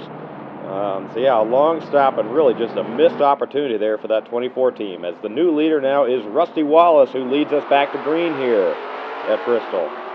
Yeah, Rusty, new leader, although take a look at this. Dale Jr. got an amazing jump. He caught up to Rusty's back bumper, and he used the fact that they started on the outside. He sails by him going into turns 3 and 4 here, takes the lead. Earnhardt Nation on their feet here in Thunder Valley. Dale Earnhardt Jr., the Winston Cup points leader, now leading in the Food City 500, looking for his first victory at Bristol Motor Speedway. This, of course, the track where Dale Earnhardt Sr., who you see in the back of the picture there, got his first Winston Cup victory back in 1979. So a good run there for the elder Earnhardt, currently running in the top 5, looking for, that would be his first top 5 on the 2003 season, as he, like Gordon, looking to crawl out of a points hole today. Yeah, he is, and the 77 of Dave Blaney blowing up there right in front of the 41 of Tony Stewart. He gets spun around. The 55 of Green gets into him. So we will have a restart to finish this race here at Bristol. Yeah, that's the last thing Dale Jr. wanted to see there was that caution flag. He is going to win the race back to the caution here, but like Bill said, he will have to face a restart here. And almost gets into these lap cars bunching up here at the back of the field. He's coming around to find the pace car here. Let's see where he will blend in line. He's got his teammate, the 81 of Fellows, there to the inside. Looks like all these cars are getting ready to pass the pace car. And, but yeah, quite the mess here to sort out the running order here at Bristol Motor Speedway. Yeah, I don't know what Junior was doing. It's like they installed old ARCA brakes on that car or something. He really had trouble getting slowed up, and yeah, now all these lap cars are going to have to pass him back. Oh, and actually, it looks like the 8 is going to pit here again. Possible. A little contact there with the 94 of Elliott Sadler and the 30 of Kevin Harvick, trying to get around him. Whoop, and more contact, but he does make it to pit road. And actually, with the 8 pitting, looks like our new leader here is going to be the 42 of Kenny Irwin Jr. He stays out. I don't know if that's going to work, but hey, we haven't talked about Kenny much this year, so why not take the gamble and get some fresh tires? Yeah, you see Kenny caught up to his teammate, Tony Stewart, who is taking the wave around. And yes, once the 8 and the 91 and all those guys pit, Irwin will be the leader. Kenny Irwin Jr. leads them back to green. We've got the 96 of Jimmy Spencer in front of him taking a wave around. All these lap cars on the inside, starting with Greg Biffle in the 97. Behind the 42, we also have the 14 of Mike Skinner, once again trying the strategy play. He did that last week at Darlington as well. Green flag back in the air. What will the 8 of Earnhardt Jr. be able to do with these drivers on older tires? Yeah, we expect the 8 probably to be able to pass these guys pretty quickly, but even if they don't win a race, I'm sure this will probably be a net position game for this 42 team here, as there goes Junior to the inside of the 14. And he's going to try to follow Bill Elliott to get his lap back from Kenny Irwin to take the lead from that 42 car. Heading in turns 3 and 4, Earnhardt Jr. back to the lead. He gets by the 96 of Spencer as well to put him a lap down. The 8 once again out in front here at Bristol Motor Speedway. Yeah, Junior's really starting to drive away. So you see a new player coming into the fray here. That's that 18 of Bobby Labonte up to 4th place. Earnhardt Jr. still leading at Bristol, trying to lap the 41 of Tony Stewart. And Bobby Labonte, though, is not too far behind. We go on board with him. He's looking for his first victory of the 2003 season. All those Pontiacs have been really strong so far this year. Yeah, they have. And like I said, that new nose seems to be working out great for those guys. And Junior is really getting held up here by the 41 a bit, and that's allowing that 18 to come all the way to his back bumper. Of course, he had a little bit of damage on that back bumper from that contact with Elliott Sadler getting on the pit road last time. You see that from onboard of Bobby Labonte here. We'll have to see if Junior can't make quick work with his 41 car. He may very well have a challenge here, although Bobby is running out of laps here at Bristol. Junior does finally get to the inside of the 41, and not quite clear, but the white flag is in the air now. Just 4 corners to go for Earnhardt Jr. Yeah, now Bobby's getting slowed up by that 41. That's going to allow him to drive away, it looks like. And in turn 3 and 4, looks like Junior's going to get his second victory of 2003. Yes, the points leader extends his lead. Dale Earnhardt Jr. gets the 9th win of his career and his 2nd win in the first 6 races of 2003. Yeah, he's having a strong start. Say, look at this. His teammate, Michael Waltrip, also continued to have a strong start, although he's almost a full race behind his teammate in points after just 6 races. Last week's winner, Dale Earnhardt Jr., is today's pole sitter. Ryan Newman to his outside, and the championship runner-up currently, Michael Waltrip, starts 3rd behind his teammate. Before we get to the cars that failed to qualify today, we have a major announcement to tell you about. Yesterday, a press conference was held. 2-time Winston Cup champion Terry Labonte announced here at Texas Motor Speedway, his home track, that he will be retiring at the end of the season from full-time competition. All signs point towards Hendrick Busch Series driver Ricky Hendrick, who is starting today's race, as being his replacement, although that has not been officially announced yet. With Ricky in the field, several cars failed to qualify once again, including 1999 Series champion Dale Jarrett, who has used up all of his past champion provisionals for the season.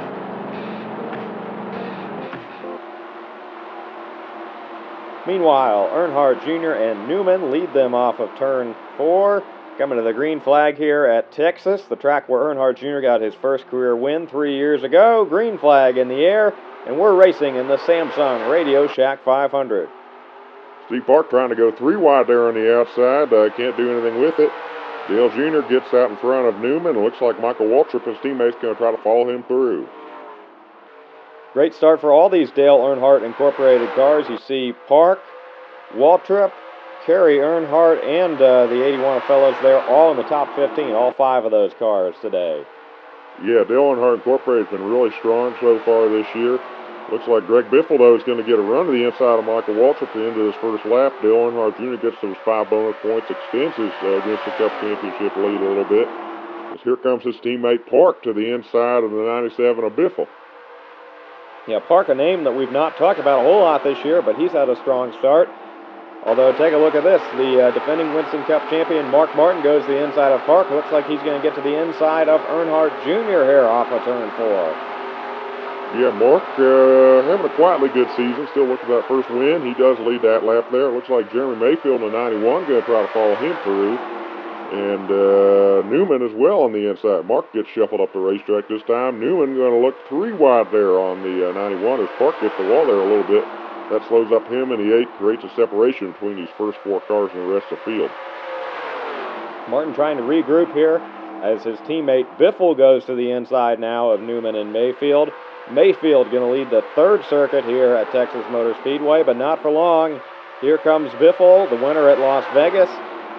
One of the 2 1.5-mile races we've had so far this year.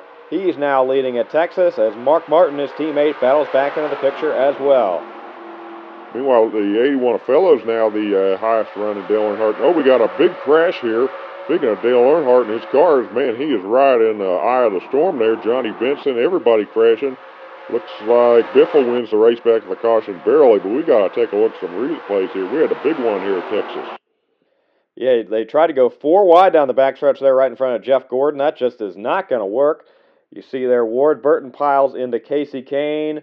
And yeah, let's go on board with that 3 car of Earnhardt. Look at this. Just expert wreck avoidance there. Nearly gets into Benson. Narrowly dodges the 23 of Jones. And he gets to keep going. Looks like just about everybody's going to be heading down pit road here. Led by Mark Martin. So we'll have to see who can win this race off pit road here. Hopefully Mark doesn't have the same problems that Jeff Gordon did when he was leading the race last week. Yeah, hopefully not. The 91 of Mayfield, the first out of the leaders to his pit box. Waltrip is in. Earnhardt Jr. now, the pole sitter, hits his pit box. Adam Petty took just 2 tires. He's the first one out, followed by Jeff Burton and Sterling Marlin also taking 2, Mark Martin. So Mark Martin the first with 4. Adam Petty now the race leader here at Texas, the track where he made his first Winston Cup start 3 years ago. Green flag back in the air. We're once again racing at Texas. Yeah, great opportunity for Adam. Get some clean air here. He got those 5 Winston Cup bonus points, and we'll have to see how much of a factor tires play today.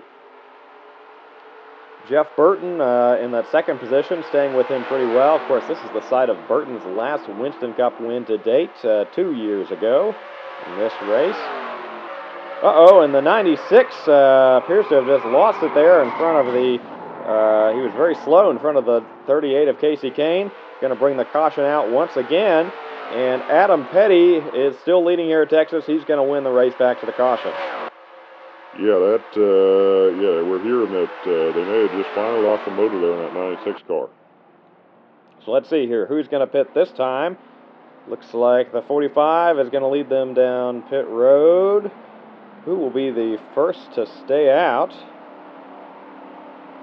Looks like his teammate, actually, the 43 of Todd Bodine, is going to stay out this time. Yeah, that clean hour worked out pretty good for that 45 car. Of course, Todd took 4 tires last time, so unlike his teammate, he can afford to do that. Looks like Jason Leffler going to be in second, Waltrip in third, and Gordon up to 4th now. So Bodine leading them back to the green here at Texas Motor Speedway. Green flag in the air. Once again, heading up through the gears. Jeff Gordon gets a good jump there to the outside of the 15 of Michael Waltrip. Those guys being side by side should give Todd a good bumper from the buffer from the cars that have 4 tires back there. He just needs to slow them up long enough that the tires start to even out a little bit. We believe Newman back there is the first guy with 4 fresh tires there. Bodine still leading here at Texas, although those drivers with 4 tires have managed to drive back up through the field a little bit. We saw Greg Biffle in the 97 there working on Michael Waltrip for that second position. He is the first one currently with those 4 tires. Waltrip, though, still doing a good job at holding him up for the time being. Yeah, he is. Biffle working the outside there of Waltrip's teammate, the 81 of Ron Fellows. Here comes another one of those guys, Bobby Labonte on 4 tires to the inside of Fellows, although he may not have enough time here as Bodine has now taken a white flag. Yes, this would be quite the victory here for Todd Bodine, looking for his first career Winston Cup win here at the Texas Motor Speedway, and the first for Petty Enterprises in 4 years.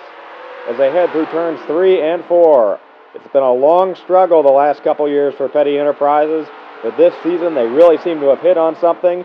Todd Bodine goes to the inside of the lap car of Tony Stewart. He gets his first career NASCAR Winston Cup Series victory and takes the famous 43 back to victory lane here at Texas. Man, that is so awesome for Todd and that whole 43 group. They bought him on a year ago. This is why. Todd is quite the driver, and man, that is awesome. Here we are at Talladega Super Speedway, the 2003 Aaron's 499. Last week's winner, Todd Bodine, today's pole sitter.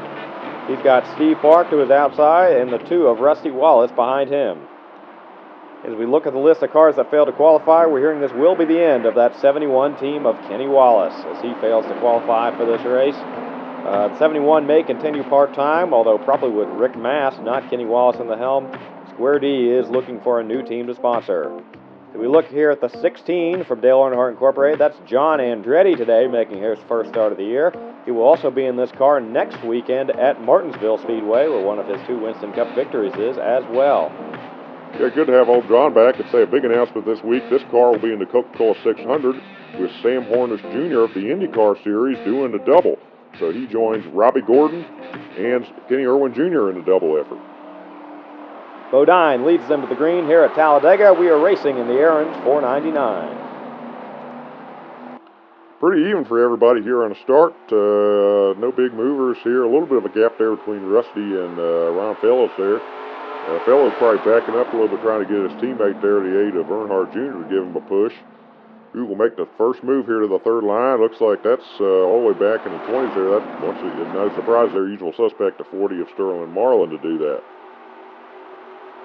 We see Andretti trying to get in line there on the outside. Looks like Atwood drops down now. Mid-pack. He is going to the inside of the 8 of Earnhardt Jr. Oh, and here comes the 81 of Earnhardt. That's Ron Fellows in the 81. Drops down in front of Atwood, although Atwood moves back up in line. Michael Waltrip now looking to the inside of his teammate Steve Park. They both were able to get by the 43 of Todd Bodine. Bodine's teammate Adam Petty drops down in front of him. So here comes Adam. He's looking to the inside of Michael now. We go on board with him. Man, obviously Todd's the big focus of Petty Enterprises right now, getting that victory last weekend. But you got to talk about Adam, too. He's really made a lot of progress this year. He's led some races. He's as high as third in points a couple weeks ago. So he's having good runs. Needs to kind of put some of the finishes together. He's had more issues at the end of races than his teammate, but still very impressive. It looks like he may be about to get 5 more bonus points here as they head off the corner. Yeah, Adam now pulls up in front of Michael Waltrip here. It looks like he is going to get those 5 bonus points heading back to the line. As here comes Waltrip's teammate Ron Fellows with a push from the 20 of Leffler. Oh, and we got trouble. Bobby Labonte spins, and he collects the points leader, Earnhardt Jr. there. Labonte appears to be able to keep going, but that 8 car has a lot of damage. Meanwhile, down the backstretch, it's a drag race between the 45 and the 81 as they race back to the caution here. Yep, we can see it looks like the 45 has more help there on the outside from the 15 and the 1. Although, are they going to help that 45? That's not their teammate. The 81 is their teammate. Adam did end up winning the race back to the caution here. We take a look at the replay. So, yeah, Labonte just gets turned and nowhere to go for the 8 of Earnhardt Jr. Let's see the replay from his perspective.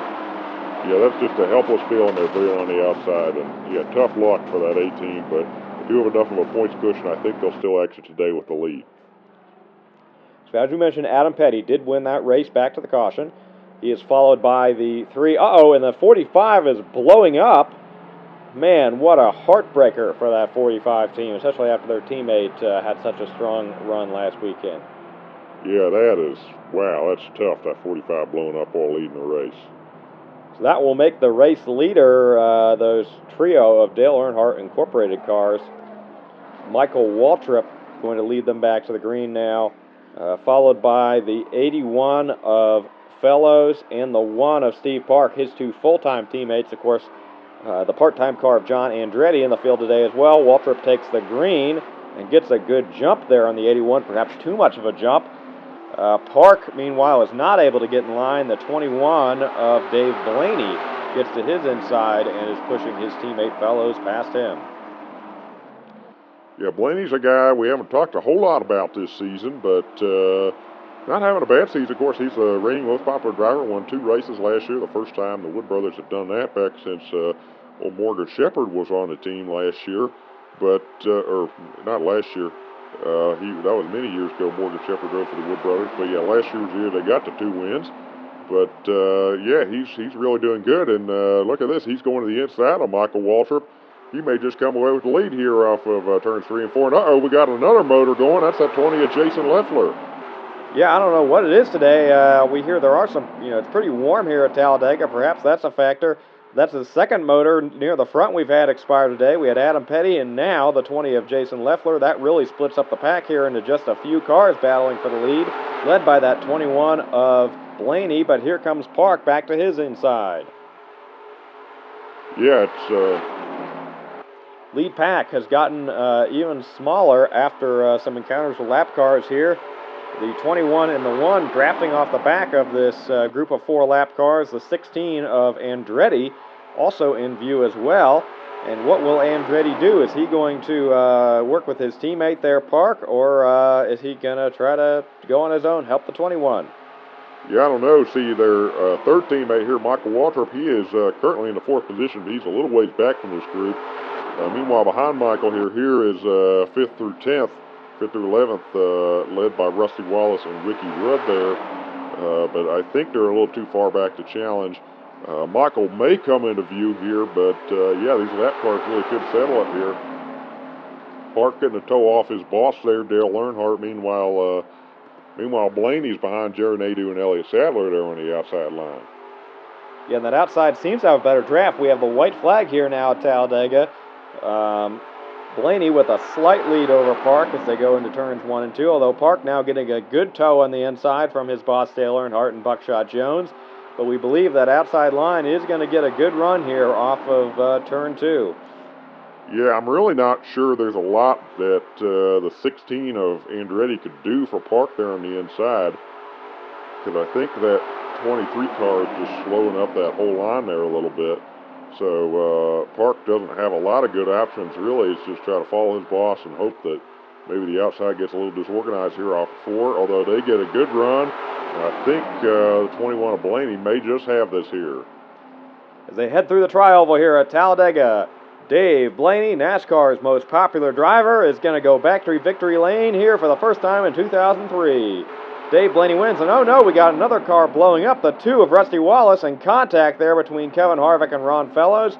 Fellows goes around, so Talladega claims its 3rd engine of the day coming to the checkers. Fellows able to get going once again, but yes, the 21 of Blaney takes his 3rd career Winston Cup victory here at Talladega, and Earnhardt Jr. continues to lead the standings. Here we are at Martinsville Speedway. Bill Elliott has the pole today with Ryan Newman to his outside. Take a look at the D&Q list here. Just because the 71's not here on there doesn't mean there aren't a lot, because once again we've got the 16 of John Andretti in the field today. We've also got the 17 of Ricky Hendrick in the field today. So you saw Jamie McMurray, Casey Kane, 2 of our rookies went home today. But yeah, there's Ricky making his 2nd start of 2003 here at Martinsville, in that 5th Hendrick Motorsports entry. And here comes Bill Elliott leading them to the green. Elliott, a great jump there on Newman. Dale Jarrett going to try to follow him through to the inside of Ryan Newman there. See Elliott's teammate there, Casey Atwood, also had a good starting position today inside the top 10. Elliott, the only driver single file here at the front of the racetrack, as Jarrett tries to become the 2nd there, clearing Newman off of turn 4. Elliott leads the 1st lap. Yeah, that's big for this 9 bunch. Of course, their teammate, and their teammate, speaking of teammates, the 91 of Jeremy Mayfield goes around there. That's going to bring out the first caution of the day here just on lap 2 at Martinsville. But Bill leads them back to the start-finish line. But yeah, their teammate Casey Atwood got his first victory. Of course, we're very happy about that. Elliott now leads them back to the green. Single file this time. Green flag in the air. We're racing once again at Martinsville. Newman takes a look to the inside of last week's winner, Dave Blaney, but still single file here off the corner. It looks like Kurt Busch, the first one too wide to the inside of his teammate, Jeff Burton.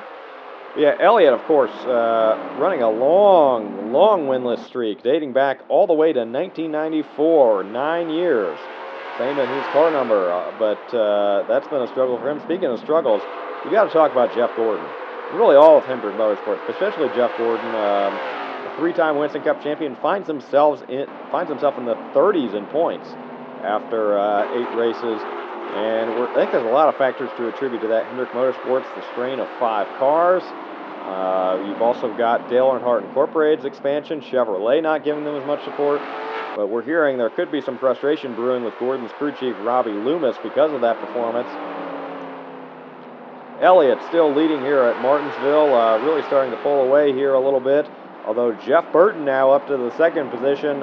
He has a long winless streak as well, though not as long as Elliott's. You see Gordon back there. They have lapped him here at Martinsville, so once again, not a good performance at all there for that Hendrick Motorsports bunch. They really need to get their act together. Yeah, I don't know. Hendrick, I think you might have something there with Chevrolet and the Dale Earnhardt Incorporated taking all the support there. They've really become kind of absurd. Hendrick Motorsports as that #1 Chevrolet organization. Bill gets into the back of the 41 of Stewart. Actually, that might end the race here. Man, Bill, I tell you what, Bill Elliott just did something I would have done. He just wrecked Tony Stewart, ends the race. He might just get his first victory in 9 years very easily here. You know, Chip, I kind of doubt that was intentional, but we do look at the replay. That I think he was just getting really nervous there with the 99 of Burton on his tail. But I guess you are right about the outcome here. Coming back to the checkers under caution, Bill Elliott is going to go back to victory lane for the first time in 9 years, getting the second victory of 2003 for Evernham Motorsports, joining his teammate Casey Atwood. And what a victory here at Martinsville Speedway. That is incredible. Yeah, that is awesome. So we look at the point standings here. Dale Earnhardt Jr. still leads, but only 33 over his teammate Michael Waltrip. Bill Elliott moves to the third position. This morning, NASCAR held a major press conference here at California Speedway, announcing that the Winston Cup Series will be getting a new name next year. Nextel Communication comes on board with a 10-year agreement to be the title sponsor of the newly renamed NASCAR Nextel Cup Series. Winston will remain involved in NASCAR next year by continuing to sponsor the Winston No Bull $5 million bonus at 5 races each season. The announcement was made here at California Speedway in part because California Speedway will be receiving a second race in 2004, the Nextel 500, taking place the Sunday after Thanksgiving and extending the Nextel Cup schedule to 38 events in 2004.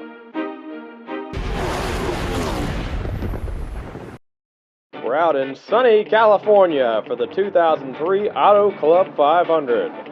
Bill Elliott is today's pole sitter with Dave Blaney to his outside. See there on row 2, Kerry Earnhardt also makes a start in today's race in that 5th DEI entry, the number 16 car. 2 cars headed home, Joe Nemechek and Jimmy Spencer.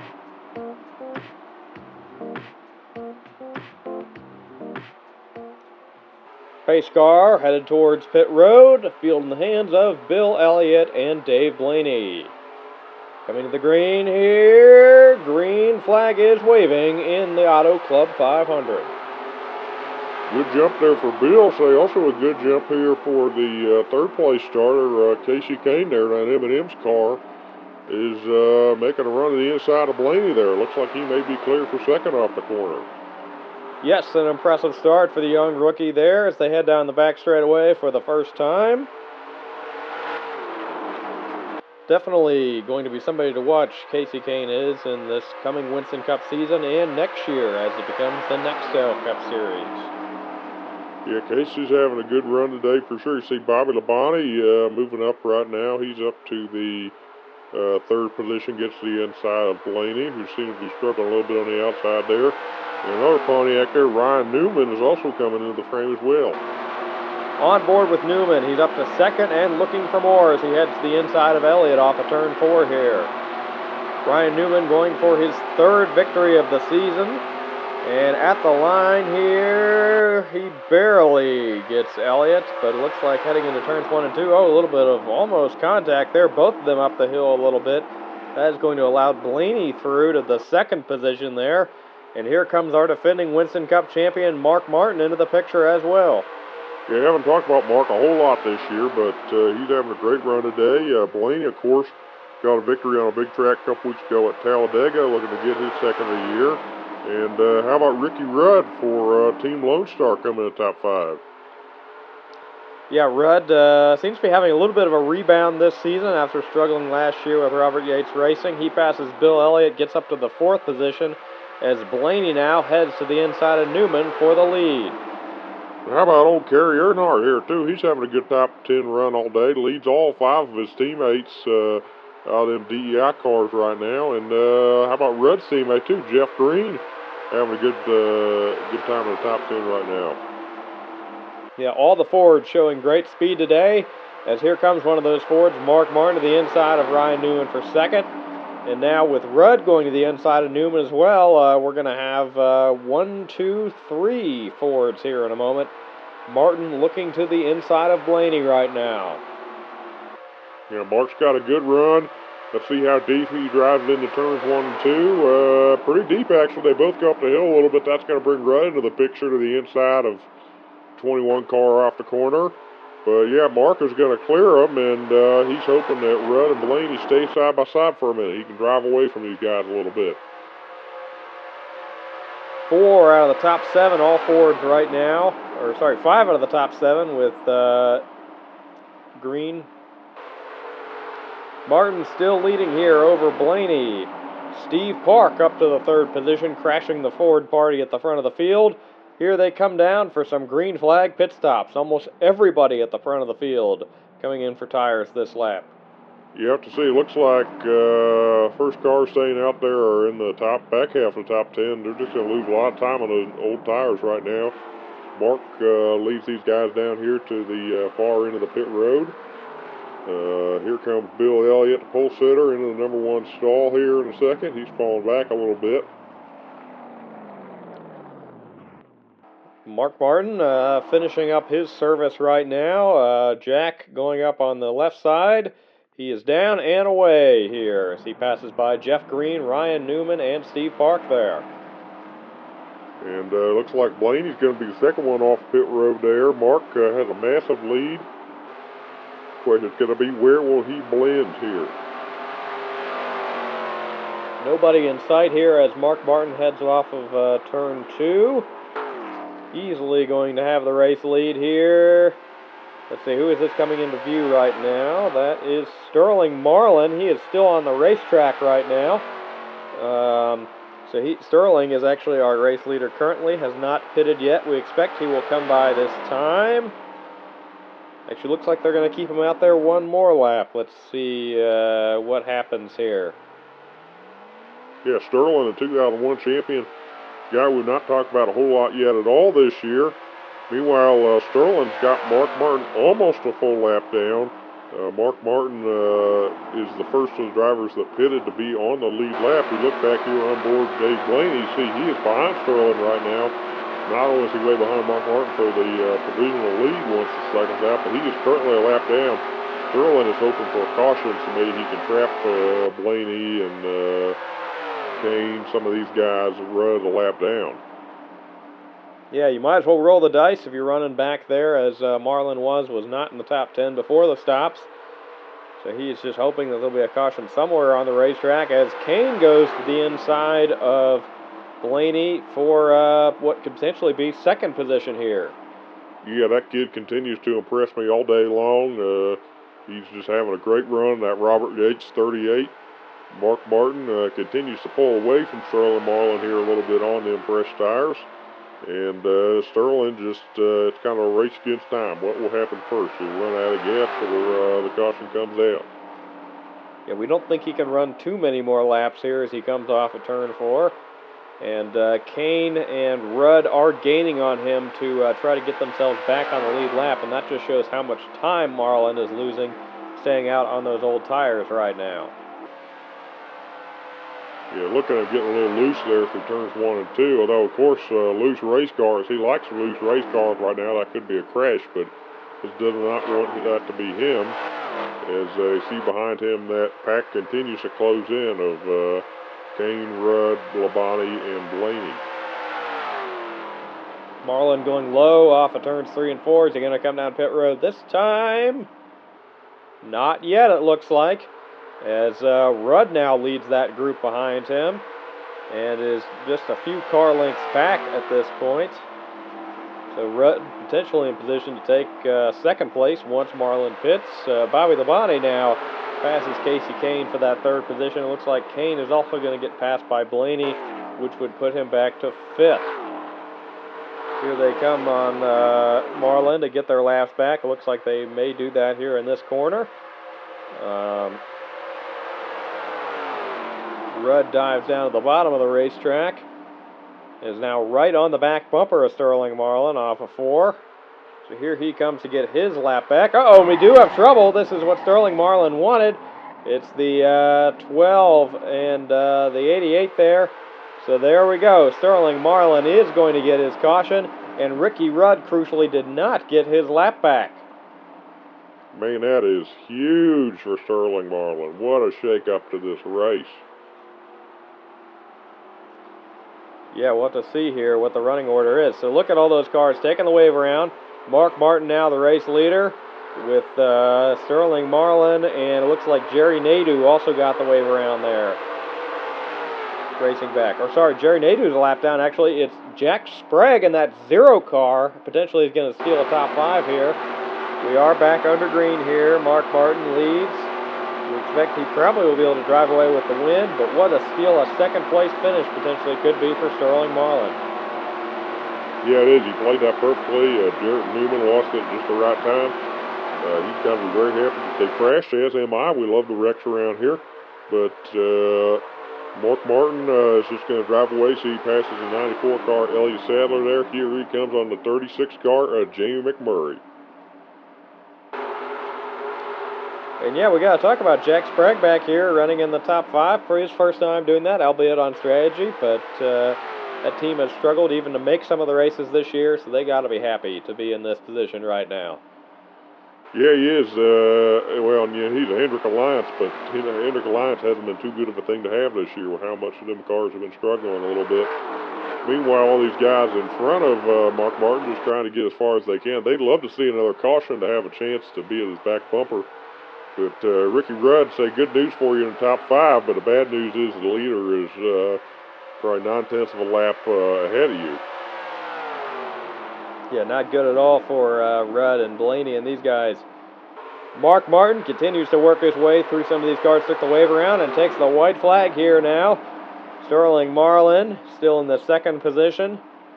And Mark Martin now working to the inside of Johnny Benson and Kenny Irwin here. And looks like the 2002 champ is going to be headed back to victory lane for the first time in 2003. Takes it easy down the back stretch, doesn't go too aggressive on Kenny Irwin. Looks like he is going to try to lap him here into turns 3 and 4. And coming off of turn 4, Mark Martin is going to get his first victory of 2003. Mark Martin wins at California Speedway. 35th career win for old Mark. That's a pretty good number right there, and potentially vaults him towards looking to get another championship here. Moves up in the standings a little bit after that. Let's see here. So old Junebug keeps leading the points, although he loses some points. Didn't talk about him really at all this day. His teammate Michael Waltrip's just 21 points back now. And we're in Richmond, Virginia for the 2003 Pontiac Excitement 400. A Pontiac on the pole, that's Jason Leffler. Dale Jarrett, looking to rebound from a crash last week, starts on his outside. See a lot of speed in those Robert Yates cars the past couple of weeks. Bad day in qualifying yesterday for Rock Racing. Both Elliott and Hermie Sadler going home here at their home track of Richmond, Virginia. Yeah, tough day for those guys. You got to wonder, you know, is it worth it for them to bring 2 cars out some of these weeks when not one but 2 of them end up going home? That's a tough break for those guys. Pace car headed down pit road. Jason Leffler gets ready to lead them to green. Also want to point out good qualifying efforts for Kevin Harvick and Jamie McMurray as well. We are racing at Richmond International Raceway. Man, great start for Jason. Great start for Steve Park there as well. So, Steve, we're not talking about him a whole lot out of them DEI guys, but he was solid last week in California, and looks like he's going to be in second position here to start this race here at Richmond. Leffler going to easily lead that first lap, gets those 5 bonus points. Park up to second, and here comes Kevin Harvick working on Dale Jarrett for third. Richmond is the site where he got that runner-up finish all the way back in his limited schedule in 2001, so this is a good track for him. Meanwhile, it looks like Jarrett's teammate, Casey Kane, also going to try to work to his inside as he's just absolutely stuck on that unpreferred outside line. Adam Petty trying to work to the inside of the 88 car as well. Jarrett gets a good run into turns 1 and 2. That will fend off Petty for the moment. But, trouble behind the leaders here. Nadeau, the 23 of Buckshot Jones. See 10 of Benson, and Kurt Busch also gets a piece of it. So that's going to reel the field back in here as Jason Leffler wins the race back to the caution. He had pulled out a little bit of a lead over Steve Park here. Mark Martin, last week's winner, with some damage as well. And this is going to be interesting here. Come to the restart, Leffler still leads, but lap car Bobby Hamilton to his inside. And what's going to happen here on the restart, Sterling Marlin looks like a parachute has just deployed behind that race car, falling back. And the lap car of Hamilton is going to allow Park to get to the inside here of the 20 of Leffler through turns 3 and 4. He clears Leffler off of 4. He just needs to clear Hamilton now, but he does have the lead and gets those 5 bonus points. Yeah, Steve Park's always been a good little short track racer here in the Winston Cup Series. Speaking of good little racers, Casey Kane once again having a great run today. He is up to the 3rd position behind Leffler and potentially looking for more as you see their battle for the 4th position. Mayfield goes to the inside of Harvick. And here comes Kane for the 2nd position on Leffler now. Yeah, out of all the rookies this season, Kane seems to be the strongest so far, has really hit the ground running. Although, of course, Ron Fellows will contend once we get to those road courses. Say another driver we want to shout out right now, that is Jeff Green having a great run today in the top 10. Potentially looking at the top 5 here as he looks to the inside of Jarrett.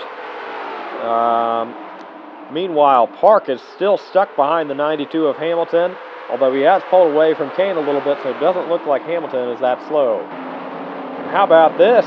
We go on board with the 55 of Green. He is up to the 2nd position right now behind Park. And with that lap car there still ahead of Park, so a different lap car now, that's the 25 of Jerry Nadeau. Could he potentially reel him in? Yeah, I don't know if he can, but either way, even if he doesn't, that's got to be considered a win for that Team Lone Star. Though, who knows, he may get the race win. Park is really trying to get around Jerry Nadeau right now, but he cannot get around it. It is a white flag now, so Green's got to make a move quickly if he's going to get there, but still, what a run for that 55 car. What a run for the 38 car. Kane as well. 2 corners to go here. A lot of tire wear at Richmond has slowed these cars down substantially. Looks like off of turn 4, Steve Park is going to win at Richmond International Raceway. His 6th career win, his 1st of 2003. Let's take a look at the standings update here. Park moves up to 4th. So 3 Dale Earnhardt Incorporated cars in the top 4 in the standings. We head up north for the 2003 Sylvania 300 at New Hampshire Motor Speedway. Greg Biffle leads in the pole with Terry Labonte to his outside. Last week's runner-up Jeff Green starts in the 4th position. Jimmy Spencer, the only car headed home today. Biffle gets ready to lead them to the green. We are racing here in the Granite State. And they head down into turn 1. Very flat corner here. These guys better watch out. Look at that, slipping up the racetrack a little bit. Looks like Blaney, the 3rd place starter, could potentially have the lead. Oh, we got contact there. Both Biffle and Labonte kind of drive themselves into the wall. And Dave Blaney takes the lead here. And it looks like 55 of Green once again in the 2nd position there. Kurt Busch trying to make something happen on the bottom. We're 4 wide off the corner. Heck, Atwood and the 95 or 99 of Burton nearly wrecked there as Blaney continues to lead here at New Hampshire. And Green to 2nd, Bobby Labonte to 3rd. Green's teammate Ricky Rudd up to 4th. Yeah, Team Lone Star seems to have really hit on something these past couple of weeks. They have a technical alliance. We go on board with the 55 of Jeff Green. He is looking for more. He's looking for the lead here on Blaney. Once again, another Ford-dominated day here at New Hampshire Motor Speedway. Both the Roush, almost gets into the 21 of Blaney, but the Roush Allied cars and the Robert Yates Allied cars having a great day. Although here comes Bill Elliott. You know, he got a win a couple weeks ago on a flat racetrack at Martinsville Speedway, potentially looking for another one here at the flat New Hampshire Motor Speedway. He goes to the inside of Blaney and looks to the inside of Green down the back straightaway. Yeah, he's having a good day. Meanwhile, Green's teammate looks to be falling into the clutches of Kurt Busch there. You know, Kurt is somebody who I think could get a win. Meanwhile, Tony Stewart having a solid run here. Not heard a lot from him this year. Neither have we from the man behind him, Matt Kenseth. But good run for those guys. And down the backstretch here, looks like the 9 of Elliott has gotten around the 21 of Blaney. And looks like Busch going to try to follow him through here. And looks like the Elliott's going to have a run on Green down the back or the front straightaway here. Yes, he is. Elliott dives down into turn 1. Gets to the inside of Jeff Green, and it looks like Kurt Busch may try to follow him through. Yeah, it's got some great racing here at New Hampshire. Lots of passing up front. Looks like mostly Fords and Pontiacs. The one Dodge there of Elliott, but everybody else, Fords and Pontiacs seem to really be the cars of the day here. You've got Labonte and Rusty Wallace coming into view back there.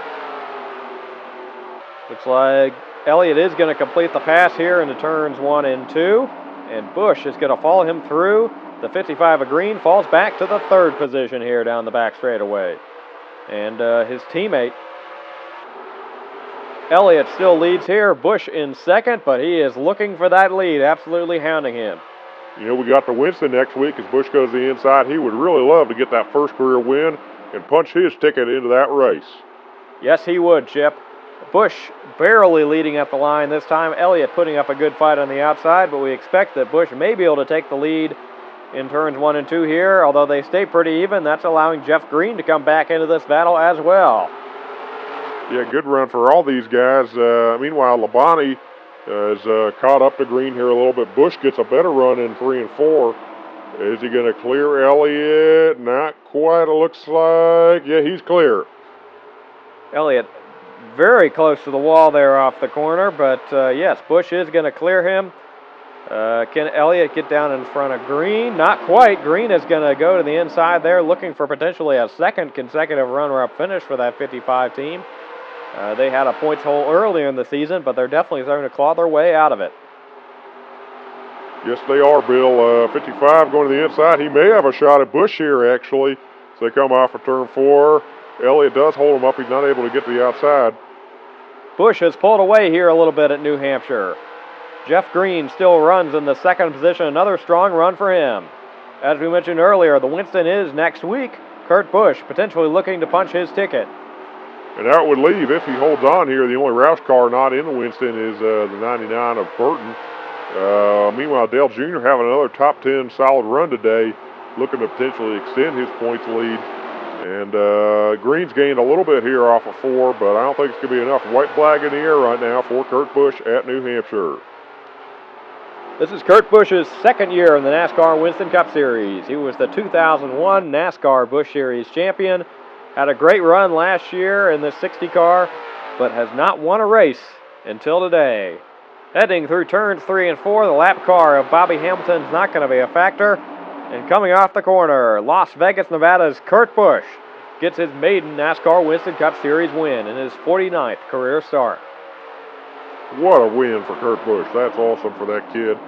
Dale Earnhardt Jr. now has a 110-point lead over teammate Michael Waltrip. Greg Biffle moves back up to the 4th position now. Park falls down to 6th. Bill Elliott in the top 5 again, too.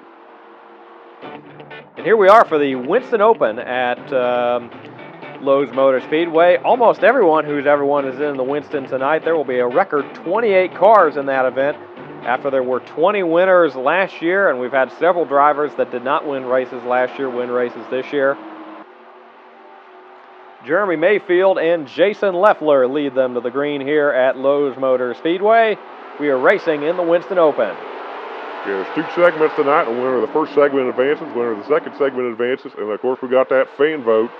I didn't even have to vote in that this year, Bill, because Casey Atwood had already won a race, so he is in the Winston. Chip, I don't think we were supposed to vote in that, even if Casey Atwood wasn't in the Winston, but I guess it's good that you at least stopped voting this year. Meanwhile, back to the race here. Looks like Mayfield gets a good run on the 20 of Leffler off the corner. He is going to lead this first lap of white flag in the air in stage 1 of the Winston Open. The 91 of Mayfield leads. Adam Petty up to 2nd. Lots of these drivers going to be looking to take tires and make adjustments here at the mandatory caution coming up. But off of turn 4, no contest. Jeremy Mayfield is going to get into the Winston, joining his 2 teammates, Bill Elliott and Casey Atwood.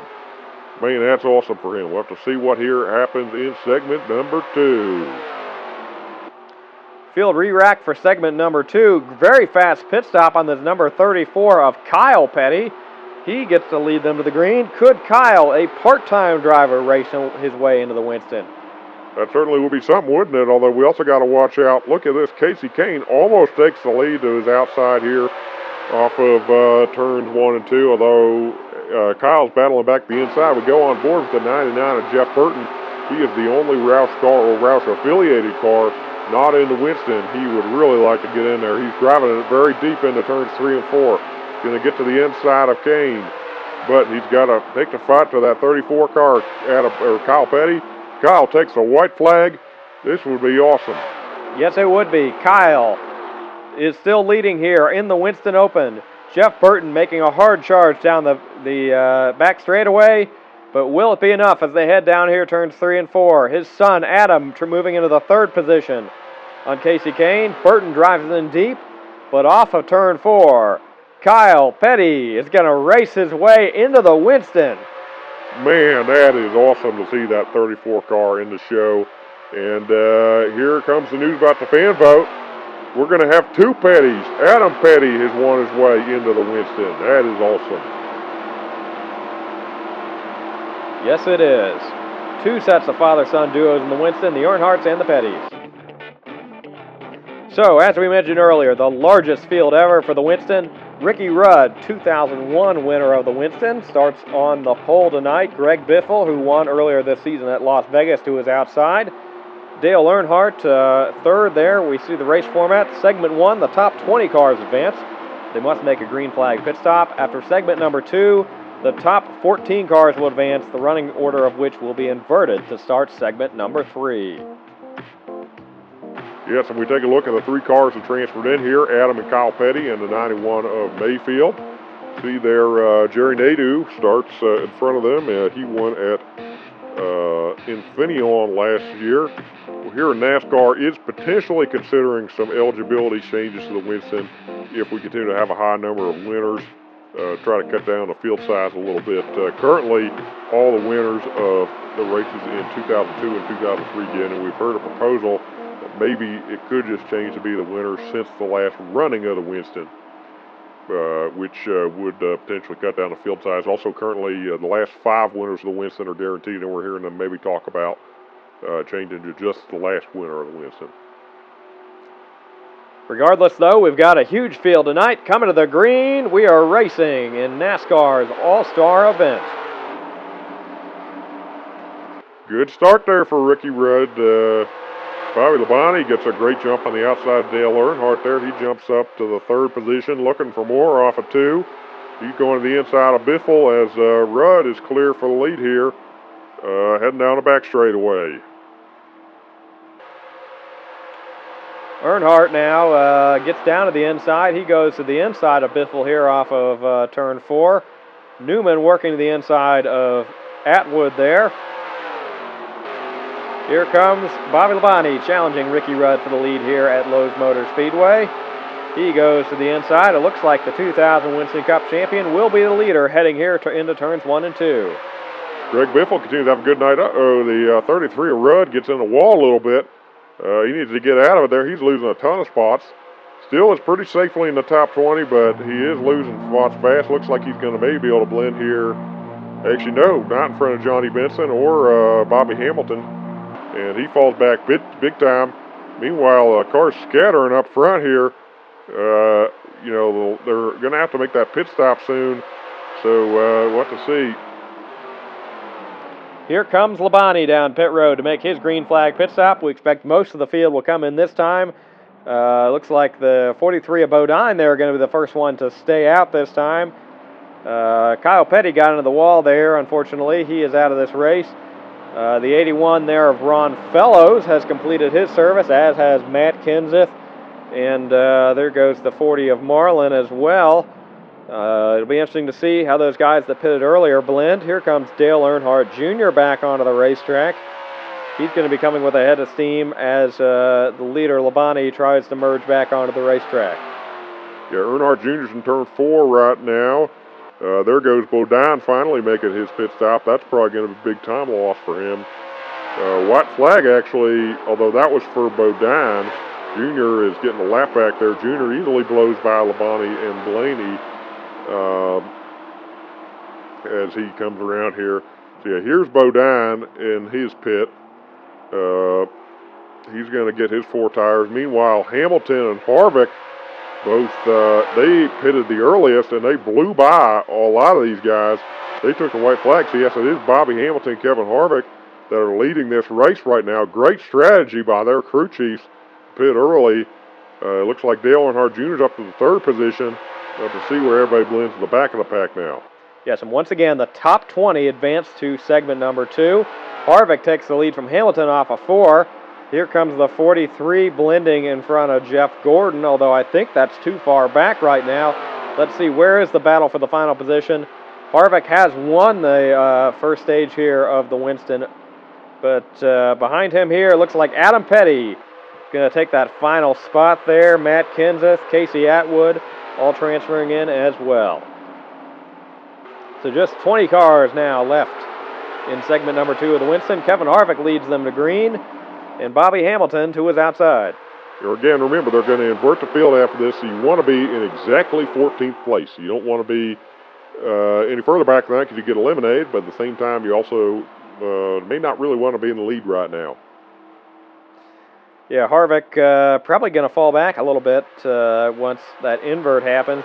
See Jeremy Mayfield working now to the inside of Bobby Hamilton. Dale Earnhardt Jr. having a good run there, and meanwhile, it looks like the battle for 14th. Here comes Mayfield to the inside of Harvick. He's going to take the lead. But once again, that's really last place starting position in the final stage. Harvick hard on the wall there. He is losing spots very quickly. Here comes Earnhardt Jr. looking for the lead on Mayfield, although he stays in line. Probably does not want to make that pass, to be honest, because he wants to at least get to start on the inside of that final row. Harvick has fallen back a lot, so it does not look like he's going to be advancing here as Sterling Marlin passes him. Actually, no, he is still in the field. White flag in the air.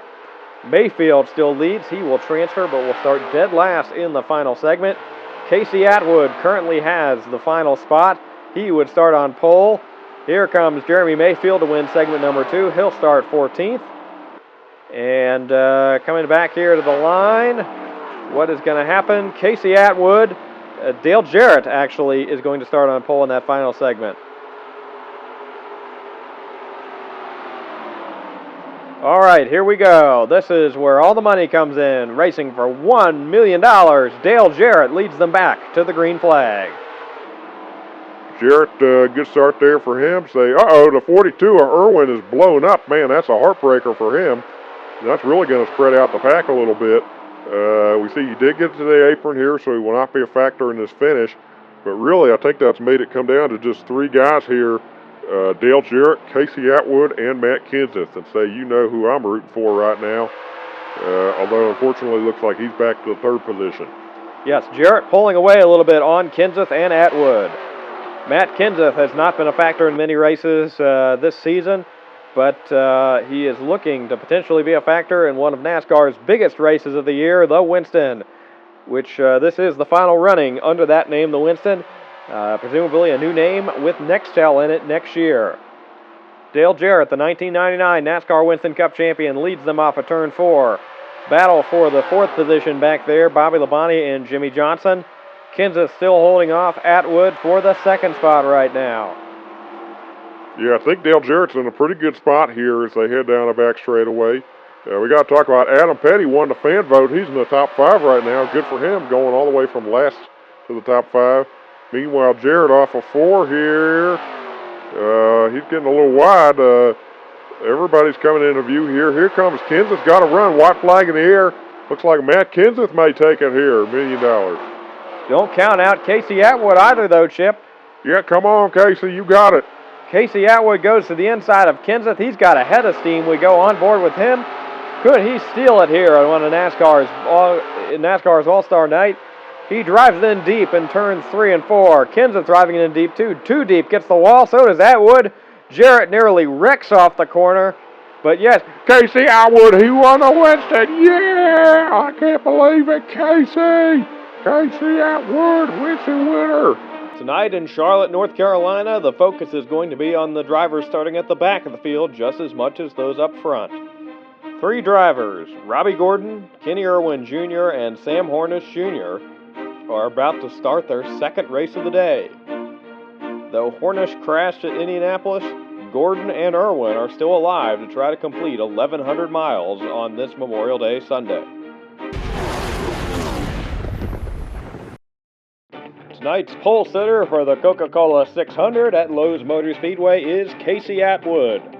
Yeah, and he won the Winston last week. Let's see, can he sweep the week here in Charlotte, North Carolina? Yes, certainly will be interesting to see, Chip. And to the outside, he's got Ryan Newman. Say we've got 7 drivers going home tonight. Jack Sprague, Buckshot Jones, Ken Schrader, Ricky Craven, Rick Mass, Joe Nemechek, and Hermie Sadler. We hear that may be the final attempt for that 71 team. Yeah, they've had a rough year, those guys in the 71 group. Now, I'll tell you who's not had a rough year. Them fellas going for the Winston Noble 5 tonight. We got Steve Park. We got Bill Elliott. We got this man here, Greg Biffle, won at Las Vegas Motor Speedway. Michael Waltrip, and his first Noble 5 appearance for the number 45, Adam Petty. Yes, it'll be interesting to see if any of those drivers can win the $1 million bonus tonight by winning this race. We go on board with Sam Hornish Jr. making his Winston Cup debut tonight after that crash in Indianapolis this afternoon. He drives the 5th car for Dale Earnhardt Incorporated, the number 16. Hornish is the winner of the last 2 championships in the Indy Racing League. We also see starting on the 3rd row there, that's Ricky Hendrick and that 5th Hendrick Motorsports car. Casey Atwood brings them to the green flag, and we are racing in NASCAR's longest night. Good start for all these guys here. Yeah, great qualifying effort there in that 17 of Ricky Hendrick. Also was outside there. Want to shout out old Elliott Sadler had a good qualifying run, that 94 car for Rock Racing. Yes, he did. Atwood looking to clear Newman off the corner. Leffler and his teammate Bobby Labonte looking to make it 3 Pontiacs in a row there for 2nd through 4th. Meanwhile, Newman got a good run down the back straightaway and actually is still to the outside of Atwood off the corner, although Atwood will lead the first lap and get those 5 bonus points. Yeah, that 19 car seems to be starting right where he left off after the Winston last week. Hey, Jason Leffler, man, he's really shot out of the gate here good. And yeah, we got to talk about it. Yeah, those 94 car, don't see him up in the top 10 a lot. So he's having a great run tonight. Right there in front of both the Petties, Kyle and Adam, are in this race tonight. Good to see both of them. And Jeff Green, another good run for him. Atwood leads the 2nd circuit around the racetrack. We go on board with Jason Leffler. He has caught up to Casey Atwood, and he is going to the inside for the lead here into turns 1 and 2. Yeah, Jason, sophomore season, a little bit of a sophomore slump so far, but leading tonight, that's got to be great for him. Take a look at this. Ricky Hendricks up to the 2nd position. He's really right out of the gate tonight, having an awesome run. Yes, he is, Chip. Ricky Hendrick, making this limited schedule this year, continues to have a decent season in the Busch Series. Speculation, of course, is that he will be moving up to the Winston Cup Series next year to take the seat currently held by Terry Labonte. Meanwhile, further back, we see his teammate Jeff Gordon not having such a great season. He entered a 35th in points, and as he currently runs outside of the top 30 again tonight, we're hearing this could potentially be the end of his relationship with crew chief Robbie Loomis. Yeah, I don't know. They got to make some kind of a change on that 24 car. And here come the leaders down pit road, Leffler and Hendrick. Green flag pit stops. Yeah, looks like Ricky must have gotten in the wall there a little bit, as did Jason. But yeah, here they come down pit road. Let's see what happens here. See some of the cars that pitted on the previous lap heading back onto the racetrack, including Robbie Gordon there in that 01 car.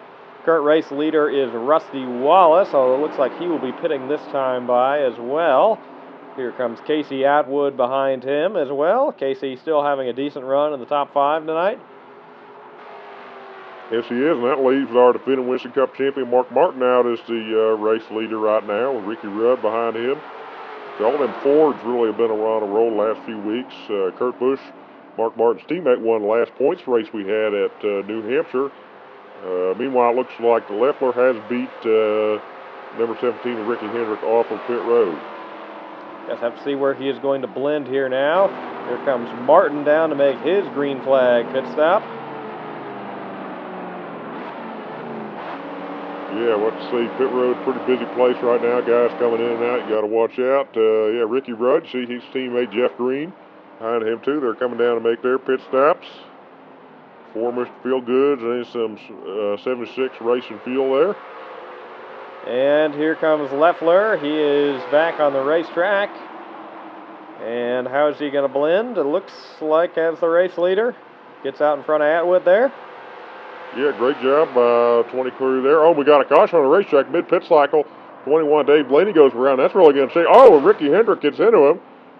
And this is going to completely upend this race, Chip. Mark Martin will now be the race leader, as Leffler did not have enough time to come back around to pass him. So what a lucky break there for Mark Martin, and misfortune for the 21 of Blaney. And coming back to the restart here, very few cars in the lead lap with how that pit cycle worked out. Leffler going to have to take the wave around, as is Ryan Newman there on the inside. Meanwhile, Mark Martin leads this race. Ricky Rudd in second, Jeremy Mayfield in third, and how about rookie Casey Kane in the fourth position? Yeah, great opportunity for all those guys to get some spots. So you see Leffler and Newman getting their laps back here. Also, unfortunately, Robbie Gordon there, you see, is several cars back on the inside. He is currently a lap down. That's hampering his ability to eventually compete 1,100 miles. Meanwhile, look at this. Ricky Rudd takes a look at the inside of that 6-car Mark Martin. How is that going to work out? We'll have to see here. Yes, Rudd, of course, he has not won since the 2001 season. Going over a year and a half currently without a win. He would love to get the first win for that new team, Team Lone Star, tonight at the Coca-Cola 600. He goes the inside of Mark. Looks like he's going to drive away here. Meanwhile, Robbie is now just 2 cars away from getting back on the lead lap. Can he complete all 1,100 miles? That would certainly be something, wouldn't it, Bill? Yes, it would be, Chip. Uh-oh, we got trouble here, and oh no, it is the 16 car. Second wreck of the day for Sam Hornish Jr. Also, Jeff Burton collected, and here comes Ricky Rudd. He does lead back to the caution flag, but let's just take a look at this replay from on board with Hornish. Just absolutely nowhere to go. Looks like they start wrecking in front, and he just piles into the 14 of Mike Skinner there. Man, that's a rough day. I remember the time that I wrecked 2 cars in one day, Bill. So yeah, I'm sorry that happened to Sam there. Wait, how did you wreck 2 cars? Yeah, I did wreck 2 cars. I wrecked my car, and then I asked you to borrow your car, and then I wrecked that one too. Wait, that was you that did that? Hey, focus on the race, Bill. Okay, yeah, we'll definitely talk about this later, Chip. Ricky Rudd still leading here at Lowe's Motor Speedway, but take a look at this. The 91 of Mayfield has caught up. He is going to the inside to try to take the lead here. Mayfield has not won since the 2000 season. Long drought for him.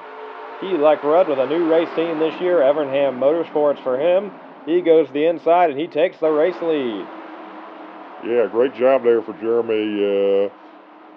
So you also take a look at this. He got the points leader, Dale Earnhardt Jr. And of course, he's one of those guys that got messed up that pit cycle there, so he's not in contention for the win right now, but still having a decent night.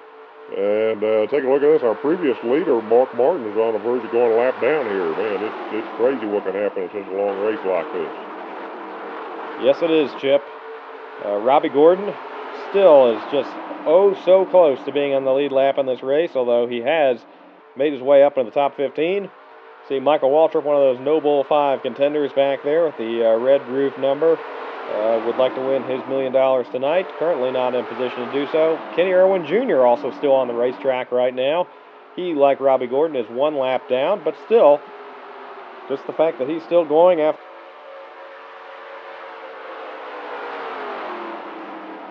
Uh-oh, and Mayfield off the pace here. He might have a flat tire, we're hearing. Dale Earnhardt almost gets into him. And I believe that is going to make the 38 of Casey Kane, the rookie, the race leader.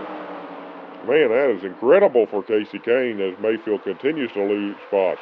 Earnhardt Jr. now has gotten his lap back. Can Robbie get around this 38 car and get his lap back? Yeah, I don't know. I think Kane's going to fight pretty hard there to keep that inside advantage. Gordon taking a look now, though. But Rudd is on the heels of that 38 car. Of course, this used to be Ricky Rudd's ride last year.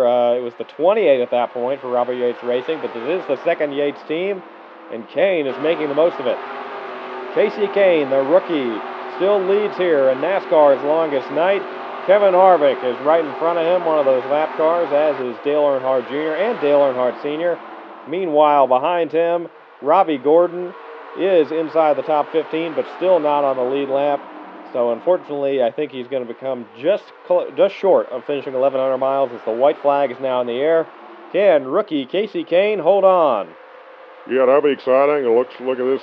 Kenny Irwin's still going. He's going to complete all but one lap today as well. Very impressive for him. Bad day for Sam Horrocks Jr., but I tell you who's having a great day right now. This kid, Casey Kane, 2 turns to go. He just got to fend off Jeremy Mayfield, and he'll be home. Casey Kane, a relative unknown coming into the season, has never made a Winston Cup start until February. He is going to win the Coca-Cola 600. Casey Kane, his first career win in just his 13th career NASCAR Winston Cup start. Man, that's awesome for him.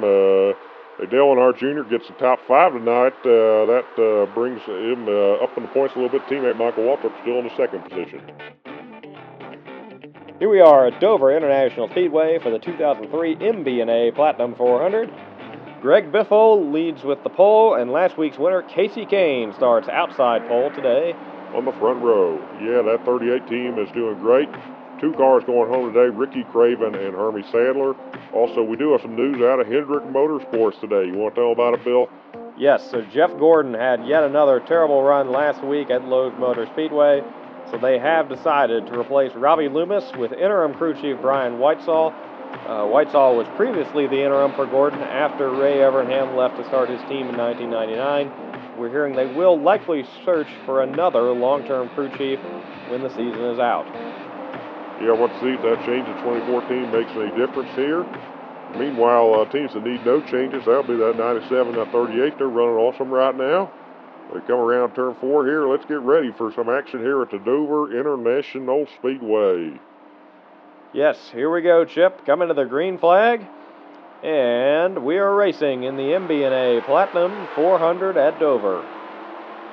Great start from 97. Biffle gets right out front. Say Rusty Wallace looks like he's not going to let Casey Kane get down to that 2nd position. He's going to take it for himself and say another great starting spot for Adam Petty. He's up to the 4th spot right now. Yes, and Jeff Gordon had a decent qualifying run with his new crew chief. He currently runs inside the top 10. As Biffle comes across the line to lead the first lap here at Dover. We go back to Gordon here. He is actually caught up to the back bumper of Casey Kane, who started on the outside pole and has slipped back a little bit.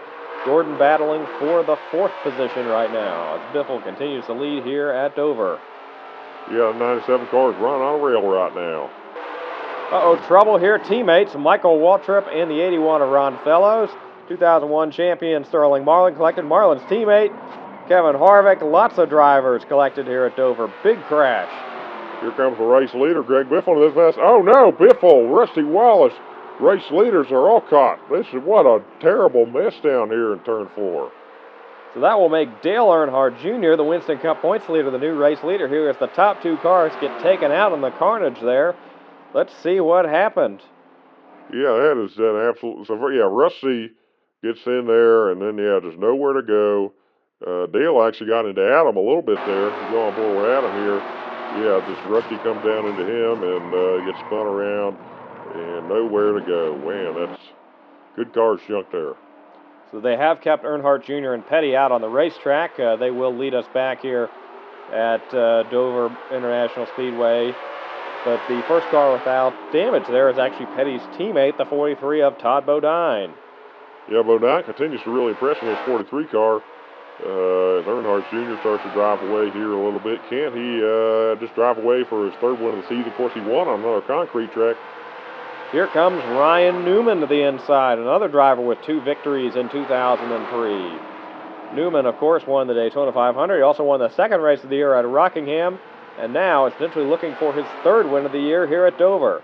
Yeah, Newman, Junior's been consistent, where Newman has kind of been checking the records. Won some races, but he's also crashed a lot, so he's not really in the Winston Cup title hunt right now, despite the fact that he might be about to win his 3rd race of the season. Newman does go to the inside of that 8 car.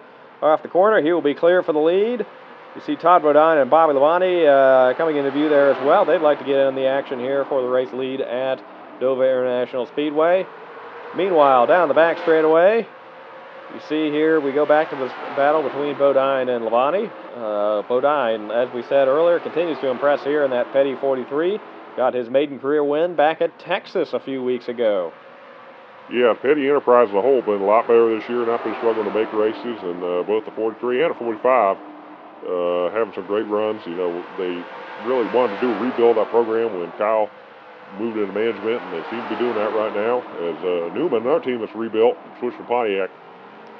Ryan Newman still leading here at Dover International Speedway. He takes the white flag. 4 turns to go for the Boilermaker from Indiana. He's on the verge of his 3rd win of 2003. Yeah, let's see, can they build off of this? And speaking of things they want to build off of, Jeff Gordon. Look at this, he's going to get his first top 10 finish 2003. Maybe change scenery is all he needed. I tell you do not need to change scenery. This man right here, Ryan Newman. Ryan Newman does get his 3rd career win and the 3rd of the 2003 season. Take a look at the standings. He is still outside of these top 8 right now. Earnhardt Jr. extends to a 258-point lead. At Pocono Raceway, Jeremy Mayfield has the pole with Greg Biffle to his outside. Meanwhile, Adam Petty starts 3rd. Ricky Rudd in the 4th position. Yeah, Jeremy, you know, we talked about it's kind of rain and winters this year. Ricky Craven, of course, the only guy going home today. Yeah, rain and winters right now, and I think Jeremy could be the next one to get his first win of the season. That 91 car has had some speed. Coming off of turn 3, there's no turn 4 here at Pocono Raceway. Here comes Mayfield and Biffle, and we are about to be racing in the 2003 Pocono 500. Great start for all these guys here. Of course, there's a big straightaway here at Pocono. They can really fan out quite a bit. Let's see what happens when they go down here in turn 1. Mayfield actually up the racetrack a little bit. That's going to allow Adam Petty to have a look to the inside of that 91. Jeff Burton also hungry for a first win in over 2 years, right on the heels of that 45 car as well. Yeah, for a second there I thought Jeff was going to take a look under him, but he thought better of it his first lap. And as they go through the tunnel turn here, it looks like Adam Petty, and Mayfield gets a wall a little bit, but it looks like perhaps Adam Petty could be the race leader. We head down here towards turn 3, although here comes Burton once again. Although if he goes off track a little bit, he's going to slip up a bit, and that slows up some of his teammates. That allows Mayfield and Earnhardt Jr. to get through for 2nd and 3rd. And coming back to the stripe here, it looks like Adam Petty will lead that first lap here at Pocono Raceway. Yeah, that's huge for Adam, and obviously he continues to get better this season. He's not won a Winston Cup race yet, but I believe that's the first time he's ever led the opening lap. Go on board with Dale Earnhardt Jr., the Winston Cup points leader. He led laps last week, looked to be a threat for the victory at Dover, but did not win, but still got those bonus points, and looking to get some more bonus points here today, Chip. Yeah, the 8 car, they just unload fast every week, and even if they don't win, it seems like they're always in the conversation, and he's looking a lot like his dad in terms of just being able to click off these good finishes, and I would not be shocked at all if we end up with a 2nd Earnhardt as Winston Cup champion at the end of the season. And speaking of the elder Earnhardt, he had a decent run a couple weeks ago at Lowe's Motor Speedway, getting a top 5 in the Coca-Cola 600, but now struggling a bit here today, running outside the top 20 here. We also see Ryan Newman, last week's winner, also being a bit inconsistent once again today as well, running back here with Earnhardt as well. Meanwhile, the younger Earnhardt is smooth sailing out front, although Mayfield wants to say something about that. Greg Biffle now is running in the 2nd position to Dale Earnhardt Jr. Jeremy Mayfield in 3rd. Adam Petty still runs in the top 4. Here comes Biffle to the inside.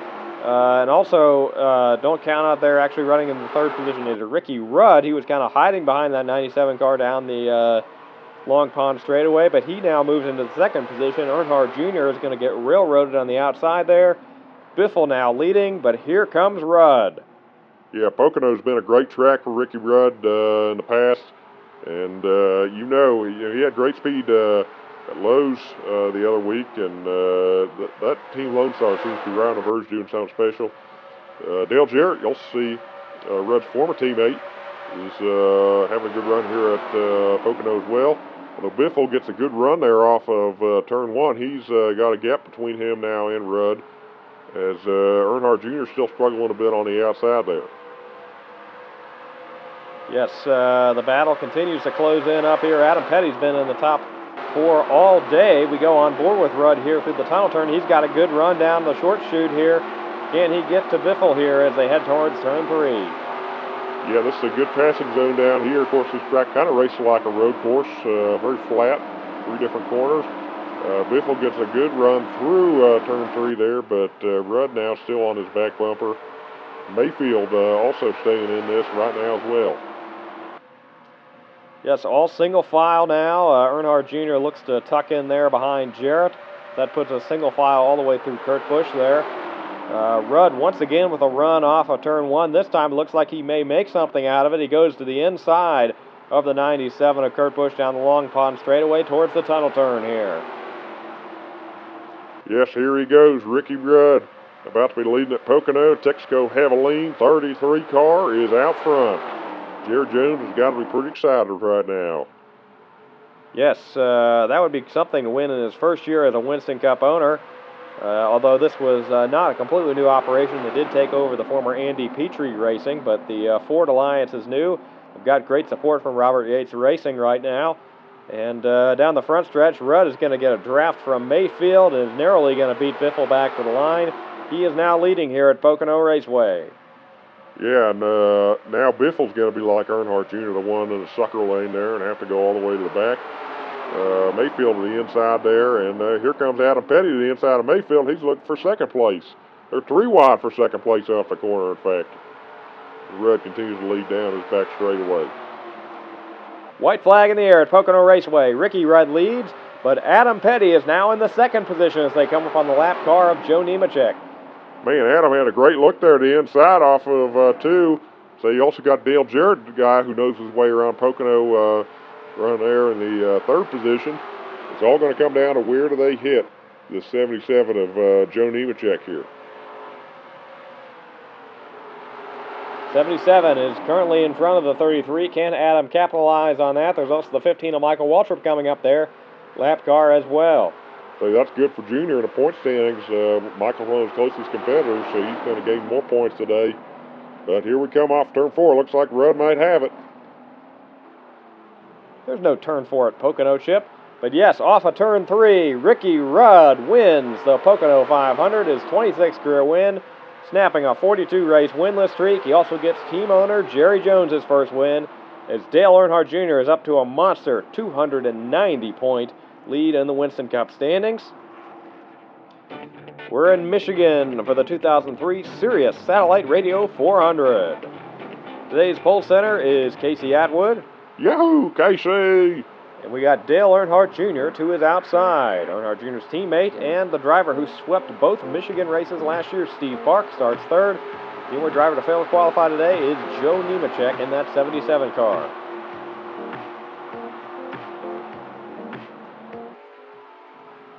And Atwood and Earnhardt Jr. bring them to the green here. We are racing in the Irish Hills. Not a great start there for that one car, Steve Park. Rusty Wallace almost got down in front of him there. Meanwhile, we see 21, Dave Blaney, the closest competitor, Earnhardt Jr. For the Winston Cup Championship. Goes down on the inside there. He's going to try to follow Park through there. Of course, Jr. came in today with 290 points over that 21 car. So, heck, he could go take a vacation right now. You know, I'd go with him. Bill, take a vacation. That'll be a lot of fun, and then come back. He'd still be the Winston Cup points leader. You know, I would be okay with you taking a vacation, Chip, but I don't think Dale Earnhardt Jr.'s crew would be. Meanwhile, Steve Park is coming down to the line here, and he will lead the first lap here at Michigan, picking up right where he left off last year and taking those 5 bonus points. Here comes that 21 of Blaney down to the inside, going 3 wide through turns 1 and 2. And now he's looking for the lead from Park. Yeah, this 21 car, great program here. These long track tours. He won Talladega back in April, a long track like this. How about though Rusty Wallace coming into view here as well? We got lots of lead changes here early on at Michigan International Speedway. It looks like it will be Wallace that leads that second lap there. Gets those 5 bonus points for him. We go on board with him heading into turns 1 and 2 here for the third time. Wallace sliding up the racetrack a little bit, but he is still leading here at Michigan. Off the corner here, Rusty Wallace still leads at Michigan, but here comes Mark Martin. Of course, Mark Martin won at the last 2-mile oval. That was California Speedway back in early May.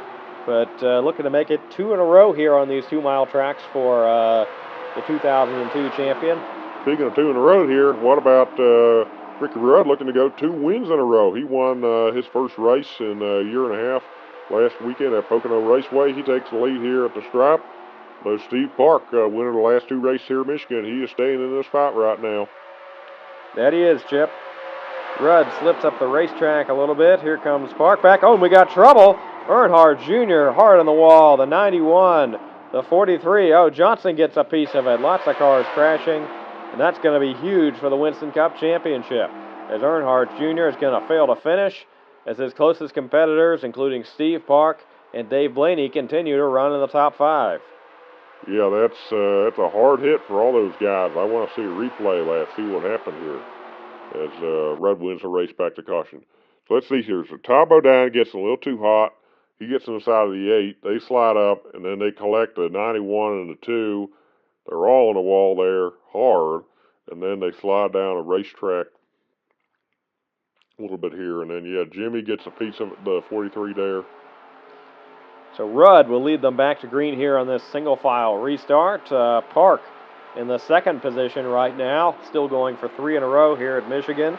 Green flag back in the air, and Rudd, in his quest for 2 in a row, is looking pretty good right now. Yeah, a lot of good cars taken out in that crash. The 8, the 43, all those guys, as Ricky Rudd is now just pulling away here at Michigan to see what happens. Rudd still leading, although the pole sitter has gotten back into this, Casey Atwood. Yeah, come on, Casey. You won at Winston, you won at Darlington. How about you win at Michigan, Motor City? Make those Dodge boys proud. Got your biggest fan up here. We'd love to see you win. And, heck, you know, if I keep cheering for Casey like this, I'm not supposed to do that. Maybe they will send me on that vacation for free, Bill. You know, Chip, I don't think getting sent on a vacation from work should be your goal, but luckily for you, it looks like Atwood is about to get past, so you may not have to cheer for him too much. Here comes the 55 to the inside. Meanwhile, we also want to point out the 92 of Bobby Hamilton having a great run today. That team struggled a bit this year. Of course, they won at Bristol last fall, but not running quite as well in 2003. But yes, Jeff Green is now the race leader here at Michigan, but all those Robert Yates cars are up front here. Speaking of Robert Yates cars, here comes Dale Jarrett to the inside. Yeah, Dale Jarrett, haven't talked about him a whole lot this year, although he did have a good run at Lowe's a couple weeks ago. Although here comes Mark Martin back into the picture. And heck, Hamilton might just steal this thing. He's up to the 5th position right now, as Mark Martin's going to narrowly edge out Dale Jarrett at the line there. Steve Park still part of this battle, as is Greg Biffle, as is Casey Kane. We've got, let's see, 1, 2, 3, 4, 5, 6, 7, 8 cars all under a blanket here at Michigan. What a race we have for us here in the Irish Hills. These closing stages are going to decide who is going to take home the trophy. Here comes Bobby Hamilton to the inside, although he is going to get quickly slid up the track by Steve Park. 3 wide once again for the lead here at Michigan. I have no idea who's in the best spot right now. Mark Martin gets the wall a little bit. Park leads at the line that time. But yeah, I don't know how you time this. You probably don't want to be leading right now. You seem to just keep getting past. Heck, it could be Casey Kane, could be Jeff Green. Mark Martin seems to be slipping back a little bit right now, but all these other guys, let's see here, Biffle going to the inside this time. And how about Jeff Green once again here? Biffle slides up the racetrack. That's going to allow Green to look to the inside of him. Biffle will lead at the line, but not for long, as Kane is going to give Green a great draft down the front straightaway. This is almost like a restrictor plate race, isn't it, Chip?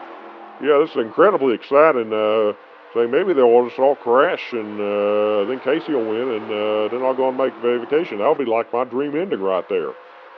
Well, let's hope that doesn't happen, Chip. We're having some great racing right now. We don't want to crash. Well, wouldn't that be even better? Well, if you say so. Anyway, the 55 of Green, now the leader, although here comes Casey Kane, the rookie, looking for his second victory in 4 weeks. Kane to the inside. He is going to lead at the line, and I hate to say it, but yes, Casey Atwood is going to be back in the top 5, so Chip may just get his vacation. Come on, Casey. Come on. Come on. I don't know how many more times will I have to show bias towards him to not be welcome back next week, Bill. Let's not find out. Atwood now goes to the inside of Kane. He is leading this race here. Here comes Dale Jarrett back into the picture. He almost gets into Rudd just as Bodine got into Earnhardt Jr. earlier, but they're able to save it. Atwood going to lead them back to the line here this time. And we have the white flag in the air here in Michigan. Say bad news for you, Chip. I think being the leader right now probably is not what you want to be. I don't know. He put a good block there on Dale Jarrett, but it doesn't look like it's going to be enough. Here comes Jarrett down the back straightaway. Here comes Mark Martin back into the picture. I think Steve Park could be a factor here, too, as Jarrett drafts off the fellow Ford of Mark Martin down the back straightaway. He is going to be leading here into turn 3. Jarrett in a good spot right now. Mark Martin is starting to look to his inside, but I don't think he's going to have quite enough time to get there. Steve Park as well trying to get back into this, but coming to the line, Dale Jarrett wins at the Sirius Satellite Radio 400 at Michigan, his 30th career win, and the 11th consecutive season 2003 is that he's won at least one race. Dale Earnhardt Jr.'s crash closes up the points lead. Dave Blaney now just 195 points behind. Just 195 points, that's a lot of points. That's over a race still. And man, he gets a vacation, but I do not. The NASCAR Winston Cup Series heads west for the Dodge Save Mart 350 at Infineon Raceway. Ryan Newman has today's pole, and Jeff Gordon, NASCAR's all-time most winningest driver on road courses, starts to his outside. Robbie Gordon's one-off attempt ends in a failure to qualify, although we do have a different road course ringer in the race today, Andy Pilgrim. Yeah, Andy makes his first Winston Cup start. Of course, he was teammate to Dale Earnhardt at the 24 Hours of Daytona a couple years ago. So great to have Andy in the field today. Fifth Dale Earnhardt in car. Well, Scott Borisset in the field today. Pace car heading towards pit road. Field making their way around that tight turn 11. Gordon momentarily surges ahead, but Newman will have the inside advantage here through the first two left-hand corners. Field heading up towards the flag stand. We've also got road course ace Ron Fellows starting there on the second row. And green flag in the air. We are racing in wine country. Yeah, I tell you what, wine country is a great place. I've been having a lot of fun out here this week. Yeah, Ryan Newman, he drives great up the hill there. Although, look at this, Jeff Gordon got back to his inside there. He had the advantage through that turn 2 here. Newman's got the advantage in this corner. Can he clear Gordon? It looks like he will not. Gordon gets a great run there, and as we come up here to the far end of the speedway, Jeff Gordon might just have the advantage. Yeah, a couple cars spinning as they head down the short chute, including Ron Fellows, Adam Petty there. And as they start to head through the S's, it looks like Jeff Gordon has cleared Ryan Newman. Of course, he's on a 39-race winless streak. He's tied for the most road course wins with Bobby Allison, Richard Petty, and Rusty Wallace at 6. He could break the tie if he can win today. But he's had a very tough season so far. Of course, they switched to interim crew chief Brian Whitesall a few weeks ago at Dover. And they're continuing to show some improvement here with this 24 team, and really Hendrick Motorsports as a whole. Yeah, for sure. Hendrick, they're no longer top dogs over there at Chevrolet. That's Dale Earnhardt Incorporated, so they got to figure out how can we make up the speed, and they seem to have moved some personnel around. And trouble here. Jeremy Mayfield in the wall. And looks like the 14 there of Mike Skinner. Of course, leader Jeff Gordon is actually headed into that area of the racetrack right now, so he better watch out, make sure he doesn't crash into these cars. Nearly gets into Mayfield there, but is able to dodge it. Everyone has gotten away from that mess and is going once again. But yeah, as Gordon goes through the S's here, he has built up a huge lead. And while there have been some improvements with that Hendrick team the last few weeks, it certainly doesn't help that Jeff Gordon is one of, if not the greatest NASCAR road racer of all time. Yeah, I tell you what, he really just could turn left and right. Of course, I turn left and right on them regular oval tracks, especially when I play them NASCAR Thunder games. Love to go the wrong way and just see what happens. But yeah, Jeff, of course, turned left and right where he's supposed to. If he could turn left and right where he's supposed to, how about this man here, Andy Pilgrim? He's having a top 10 run today in this 16 car. Great Winston Cup debut for him. Yeah, you know, Pilgrim obviously a very accomplished road racer, so great that Dale Earnhardt was able to give him an opportunity. He's going to run at Watkins Glen as well. Reminds me a bit of when he brought Ron Fellows in a couple years ago. Yeah, Andy, really had a great run today, and say also Dale Earnhardt Jr. Solid run. Road course is not his forte, but he's running in the top 10 here as well.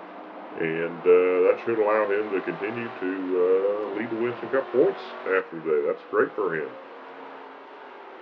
You see there, Jason Leffler goes to the inside of Sterling Marlin. Looks like Jeff Burton going to try to make his way through there as well. Meanwhile, Steve Park, who's usually a threat on these road courses, he's had kind of a rough day, you see here. A lot of damage, and unfortunately, I think that's going to set him back in the Winston Cup points. Yeah, Steve was hoping to have a good day today. As we mentioned, his teammate Dale Earnhardt Jr. not great at road courses, but fortunately hit the wall. Say, he looked here last year's winner, Jerry Nadeau, also not having a super great day. He spun out, and he's right back here with Elliott Sadler and Topo Dine. His teammate, though, Jeff Gordon, certainly has been the class of the field today. Gordon takes the white flag here, coming up on some lap traffic of Bill Elliott there, Mike Skinner, and that car without a hood, that is the 92 of Bobby Hamilton. But as Gordon heads up the hill one final time here, he really just needs to stay smooth. There's no challenge behind him. Don't pass those lap cars unless the opportunity is golden. Yeah, no reason to force the issue here. It's heads up here. Hopefully none of those guys spin out. Looks like they're all going to make it through okay. So Jeff Gordon just has to go through the hairpin here and then start going through the MSs one final time. It's been 39 races since Jeff Gordon, the three-time NASCAR Winston Cup Series champion, last visited victory lane. As he heads through the S's for the final time, he's heading up towards turn 11 with a chance to become NASCAR's all-time winningest driver on road courses by himself. Heading up to the final corner, Jeff Gordon goes to the inside of Bobby Hamilton. It looks like he will put him a lap down. He may get Mike Skinner here as well. And off of turn 10 towards 11, Jeff Gordon is going to become NASCAR's all-time winningest road course driver and break a long winless streak. Jeff Gordon wins at Infineon Raceway. Man, that's awesome for Jeff. You see Dale Earnhardt Jr. here, he extends his points lead. Steve Park falls a bit. As how about this, Casey Atwood in fourth place? That's awesome. We're here in Daytona Beach for the second time in 2003 for the Pepsi 400. Michael Waltrip has the pole with his teammate Ron Fellows to his outside. You see Kurt Busch there on the second row with Ryan Newman. Another great starting effort for Ryan Newman there. You also see once again a fifth Dale Earnhardt Incorporated car there, the 16 of Kerry Earnhardt. 4 cars going home tonight. Tonight is also a Winston Noble 5 race. Let's take a look at the contenders here. Earnhardt's father and son, as well as Ricky Rudd, Casey Kane, and Jerry Mayfield, although it looks like Rudd may have a problem right now. He's down on the apron. Yeah, we're hearing something technical there. I think they're going to have to come down pit road before the race starts. Before we talk any more about Rudd, we do want to bring up there's a driver making his Winston Cup debut tonight in a third car for Petty Enterprises. That's Shane Neal. Currently sits 9th in the Busch Series standings, really is a standout down there, and is also the first Winston Cup driver known to be bipolar. Yeah, great to have Shane as a field. He'll be a great addition to this series. We got Rudd here. Yeah, it looks like, unfortunately, he will not be running for $1 million tonight. He's on the apron there, actually in the grass right now, and trying to stay out of the way of these guys in the field. You see his teammate there, Jeff Green, looks like is going to take his spot on the grid there next to Jack Sprague in the 0 car. Yeah, we're panning back here to Meal. Like we said, really a great little racer, and ever since he got that diagnosis, got treatment for it, he's really had his head on straight and is doing some amazing things down there in the Busch Series. Coming off of turn 4 here, pace car getting ready to head towards pit road and give the field over to Michael Waltrip and the 81 of Ron Fellows. Just 42 cars starting this race as Rudd makes his way towards pit road, waiting for the green. Here we go in the 2003 Pepsi 400. Not too much action here in the start so far. You see, looks like Bill Elliott taking a look there to the inside. Like I do, it looks like it will be Bobby Labonte, the first one going to try 3 wide, although even he thinks better of it. I imagine Waltrip's going to try to get in front of his teammate here as they head through turns 1 and 2 for the first time, although he's getting a pretty good push there from Kurt in the 60 car. Have to see which lane he decides to block right now. Yes, Waltrip appears to be trying to block both lanes, kind of going that middle line between Busch and Fellows down the back straightaway here for the first time. Meanwhile, we see Busch, he goes to the inside of Waltrip, and of course his teammate is just 2 cars behind there, the 97 of Biffle. And off of 4, it looks like Busch is going to lead the first lap here at Daytona and get those 5 Winston Cup bonus points. Yeah, we got trouble in the back here. Jimmy Johnson, Jason Leffler, Sterling Marlin, the caution is out. And Kurt did not get back to the line before they threw the yellow, so he will be the leader here on the restart. Kurt Busch leads them back to green single file. He's got the 9 of Elliott Sadler and the 15 of Michael Waltrip behind him. Lap car of Bobby Hamilton on the inside. Green flag back in the air. We're racing at the World Center of Racing once again. Yeah, great start for Kurt there. The lap car is able to use as a pick. Who could be the first one to go double file out of the lead lap cars? Nobody up front, looks like. Actually, it looks like it's going to be Ron Fellows goes down there, although Hamilton's going to slow him up quite a bit. He's going to try to go 3 wide beneath Hamilton and his teammate Michael Waltrip, and it looks like Ryan Newman is going to go with him. Yeah, Hamilton's able to dive in line there behind Waltrip, between Waltrip and Greg Biffle. Here comes Bill Elliott. He's a great super speedway racer. He goes to the inside of Busch. Question will be, of course, where is Michael going to go? Yeah, these 3 cars have been able to separate themselves a little bit as Hamilton is kind of holding up some of those leaders behind them. Fellows and Newman are able to get past him there as Elliott is going to lead this lap. Here comes Waltrip to the inside, and it looks like he's going to have help from his teammate there, the 81, and actually his other teammate, Steve Park, coming into view there as well. The all them Dale Earnhardt Incorporated cars running great tonight. You'll see Adam Petty, of course, one of 3 Petty Enterprises cars with Shane Meal in the race. He's up to 3rd on the inside there. His teammate Bodine a few cars back, and then the 34 Meal a few cars behind him. They're all on the inside right now. Waltrip continues to lead, although here comes Fellows to his inside. And looks like Fellows, Adam Petty, Steve Park, Mark Martin, Tom Bodine. They're all locked up pretty good right now. I think they're going to blast past that outside line. They're a little more organized off of 4. More cars join them. You can see Terry Labonte, Ricky Craven drop down. And Fellows pulls up in front of his teammate, although here comes Adam Petty on the inside. He wants to lead. McMurray moves up, changes lanes, goes to the outside there in that 36 car. And, we got another one of them cars, Bobby Labonte. He's having a problem here. Yeah, looks very similar to Ricky Rudd on the initial start. Has to pull onto the apron. It's an awfully warm night here in Daytona. That can cause a lot of those technical failures. But I can tell you who's not having any issues right now. That's Adam Petty, who leads the race, although perhaps not for long, as Steve Park goes to his inside with help from defending Winston Cup champion Mark Martin. Yeah, never marked out on them super speedway tracks too. Although I'll tell you what, Steve Park, he has not won on a super plate track, but as we know, Dale Earnhardt Incorporated, they're definitely the masters of these tracks, where his teammate Dale Earnhardt Jr. has actually won the last 2 runnings of this event. Well, unfortunately, with how Labonte kind of split up the pack, he is not in this lead group right now. Go on board here with Mayfield. He's going 3 wide to the inside of leader Steve Park. He's got Dave Blaney there in the middle lane.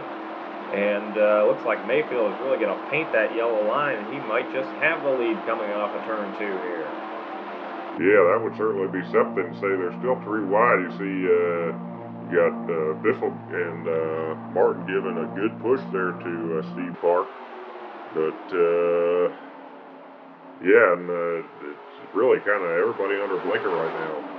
Speaking of which, we do want to shout out Shane Meal having a great Winston Cup debut right now. He runs 4th in line on the outside, part of this lead pack of a dozen or so cars.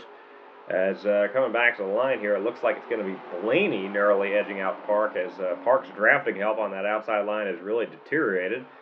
And meanwhile, on the inside, here comes Mayfield back into view with help from his teammate Elliott, although Mayfield moves up to that 2nd line behind Blaney. Yeah, I don't know if that was the right move by Jeremy. That inside line is really moving right now. Elliott, with help from Michael Waltrip and Ty Bodine. Looks like Elliott's also going to try to give the 21 a push. That's causing that inside line to deteriorate a bit, and that's actually going to allow Steve Park, with help from his teammate Ron Fellows, to retake the lead here. Yes, cars really shuffling between lines right now. That's causing no line to really dominate right now. Though here comes Michael Waltrip on the inside. Once again, 3 wide to the lead here at Daytona. It looks like Steve Park's going to get back to the line first this time. I think the weakest line right now is that middle one. They do take the white flag here. We've got a race, 2.5 miles to go. The question's going to be, where's Adam Petty going to go? I think that's really going to decide it. If he goes to the middle, they might win. If they go with the inside, they might win. Although, look at this. Michael Waltrip and Ty Bodine all by themselves appear to have pushed Michael all the way out to the lead. Yes, they have, and it looks like Steve Park is now going to be the odd man out there. No help on the outside. His teammate Fellows goes up to help him. That leaves Blaney the odd man out, and all that shuffling has allowed Michael Waltrip to clear the field here. I think the only one that could beat him is Bodine. Off of 4, Waltrip goes up to block his teammate Steve Park, and Michael Waltrip is going to get his second career NASCAR Winston Cup Series victory here at Daytona, ending a 55-race winless streak, and it's the 4th win of 2003 for Dale Earnhardt Incorporated. Yeah, and great top 10 run for his teammate Steve Park, too. That's going to close up the point standings here a little bit. So, yeah, Blaney is 159 back now, Park 198, so much closer than last week. Here we are at the still relatively new Chicagoland Speedway for the 2003 Tropicana 400. Dale Earnhardt Jr., Winston Cup points leader, has today's pole in that special Major League Baseball paint scheme with defending Rookie of the Year Jimmy Johnson to his outside.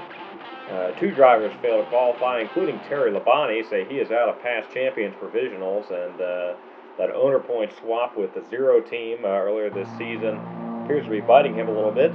2 DNQs today as Shauna Robinson's in the field. It's the first of 2 starts he's going to make for Penske Racing. Her associate sponsor, Tropicana, sponsored this race. They want her here. Of course, she previously drove for Penske co-owner Michael Krampus. So it kind of makes sense. But yeah, she's going to be here and then at Indianapolis in a few weeks, where she got a 3rd place finish last year. Yeah, it's great to have a Midwestern driver in the field at a Midwestern race, Shauna Robinson being from Iowa. And Dale Earnhardt Jr. and Jimmy Johnson lead them around turn 4. And they're getting ready to take the green flag here. Earnhardt Jr., of course, was the 2001 winner here at Chicagoland Speedway. That was the inaugural event. And here they come to take the green flag. And we are racing in the 2003 Tropicana 400. Not a good start for Todd Bodine, the 43 there. Meanwhile, great start for Steve Park in the 1 car. He almost gets 3 wide outside of Johnson. That might have been a mistake. That's going to allow Bodine to get to his inside. And actually, looks like Bodine's going to get to Jimmy's inside off of turn 2 as well. Yes, all that, though, is allowing Earnhardt Jr. to pull away a bit. It looks like he's going to easily lead the first lap. Johnson looks to clear Bodine for 2nd place off the corner as Atwood tries to go 3 wide for that 2nd position. Earnhardt Jr. gets his 5 bonus points for leading that first lap. Can Johnson clear Bodine into turns 1 and 2 here? It looks like he will. And as Earnhardt Jr. drifts up the racetrack a little bit, that may give Johnson a run down the back straightaway. Yeah, we haven't talked a whole lot about Jimmy this year. Like Jeff Wood, kind of had some struggles, although he's generally been the best Hendrick car this season. But now he looks to the inside of Dale Jr., and he might just get some bonus points here. Earnhardt Jr. will lead the 2nd lap, but Johnson has a strong run down the front straightaway, a little bit of a draft off that 43 of Bodine. And heading into turns 1 and 2, it looks like Johnson is going to look to the inside of that 8 car to go on board with him down the back straightaway. And as they head towards turns 3 and 4, I believe the advantage is going to go to the 48. Yeah, Jimmy really paints that white line real nice there. Junior gets the wall a little bit after the top of 9. That's going to allow Jimmy to clear him the stripe. And actually, here comes Casey Atwood trying to take the 2nd position as well. Jimmy Johnson still leads here at the Chicagoland Speedway, although here comes Greg Biffle. Of course, Biffle has a win on a 1.5 mile this year. That was at the similarly shaped Las Vegas Motor Speedway back in March. Biffle's teammate, Jeff Burton, still looking for his first win in a year and a half, is in the third position currently, although he's about to get passed by Dale Jarrett for fourth. And here comes Jarrett to the inside here. And what is he going to do? Yeah, I'll tell you what, Jarrett, he's trying to make the most of this. You know, like Terry Lonnie, he's had a past champion for Visuals. He's missed some races recently. But when he gets on the field, man, he's got a mighty fast race car. And he's shown it today. Earnhardt Jr., Winston Cup points leader, remains in the top 5 at the moment, as Johnson continues to lead here, as Jarrett now goes to the inside. Meanwhile, look back at Shauna Robinson having a great top 15 run so far in that third Penske car. Of course, we saw her teammate Ryan Newman in that lead group. But, yeah, she's certainly making the most of this opportunity, and perhaps this will be a good audition for a full-time gig in 2004. Yeah, I don't know. I'll tell you what, though, we got a battle for the lead on our hands here off of turn 2. Dale Jarrett on the inside of Jimmy Johnson. Last time we were on a non-restrictor plate over, that was Michigan, and Dale Jarrett won there and is looking to make it 2 in a row. Yes, off the corner, Jarrett's going to be the leader, but not for long as Johnson gets the wall. Here comes Biffle to his inside, and the pole sitter, Dale Earnhardt Jr., is coming back into the fray as well. Yeah, Dale Jr. has really been great all day here. Of course, he was sort of uncharacteristically out of the picture last week at Daytona, the super plate track. Greg Biffle continues to lead here at Chicagoland, coming up on some lap traffic. Kevin Harvick, Bobby Hamilton, Jerry Nadeau. But new player up front here between him and Dale Jarrett. That's that 21 of Dave Blaney, who currently runs second in the Winston Cup points. Yeah, Blaney has been very quietly consistent all season long in that Wood Brothers car. He's really turned this program around, and the old Buckeye Bullets proved to be a pretty great Winston Cup driver, I'd say. As he goes to the inside here, he's going to lap Jeff Gordon, and now he's going to try to lap Kevin Harvick up in front of him as well. Yes, he goes to the inside of Harvick here. Meanwhile, Jarrett gets around Biffle for the second position. It looks like Atwood's going to try to follow him through as well. The lap cars are now too wide in front of the leader. That's going to allow Jarrett to close back in. Blaney works to the inside of Nadeau, and now Hamilton is ahead of him, as well as Jimmy Spencer and the 94 of Elliott Sadler. Yeah, very heavy lap traffic here.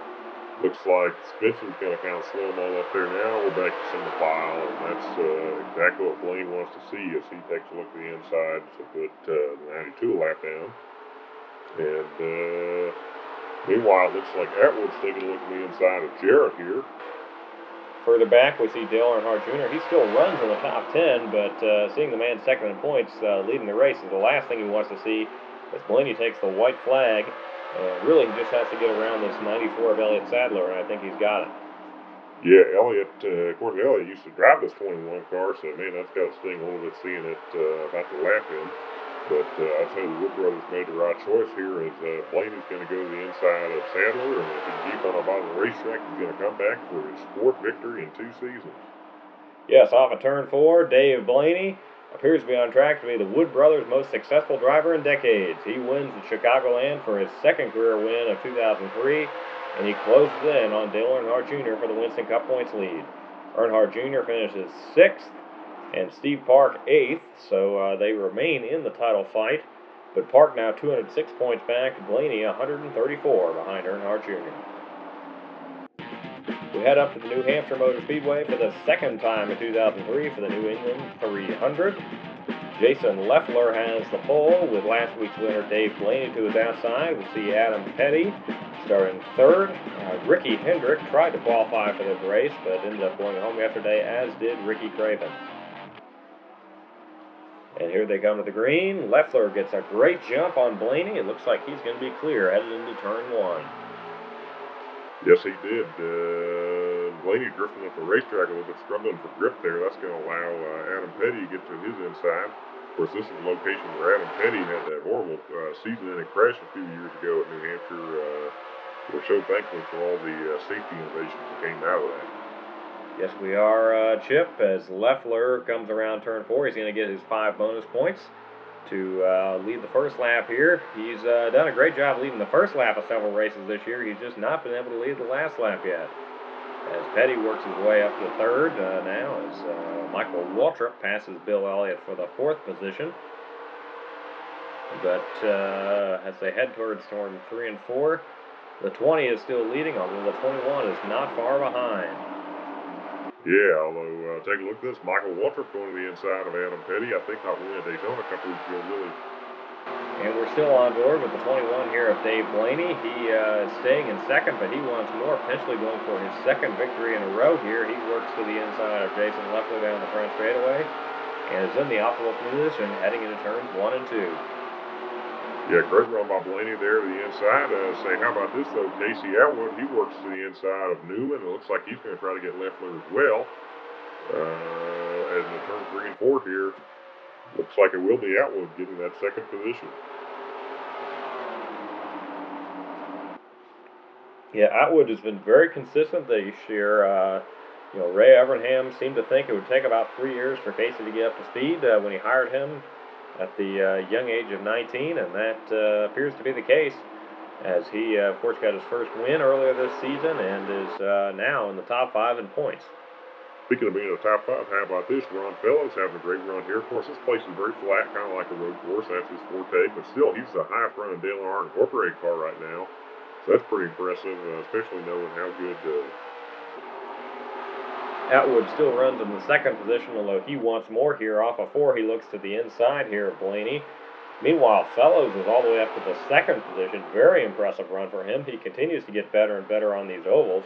We know what his prowess is on the road courses. Say, if he can get these ovals figured out, Chip, he's going to be a dangerous force.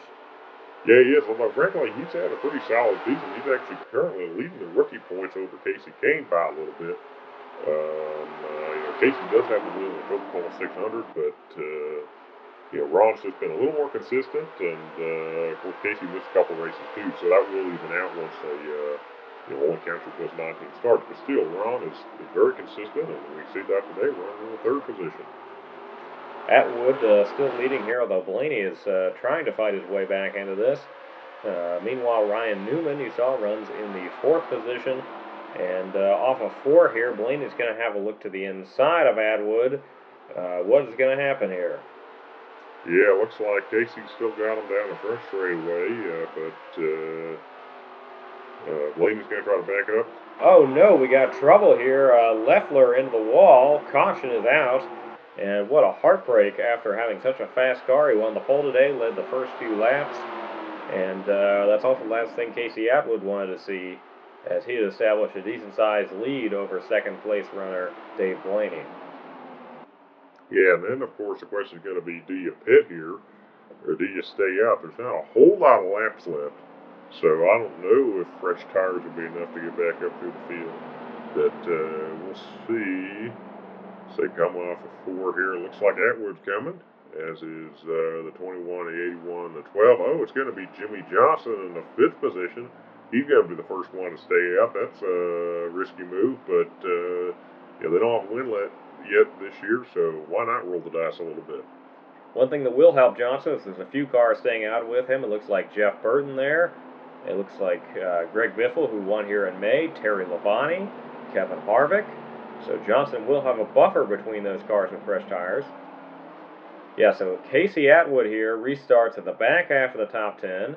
He's got Dale Earnhardt, Casey Kane, Kevin Harvick, Terry Labonte, Jimmy Johnson here, the leader, takes them back to green. And then, of course, there's Greg Biffle and Jeff Burton, teammates between Johnson and those other cars.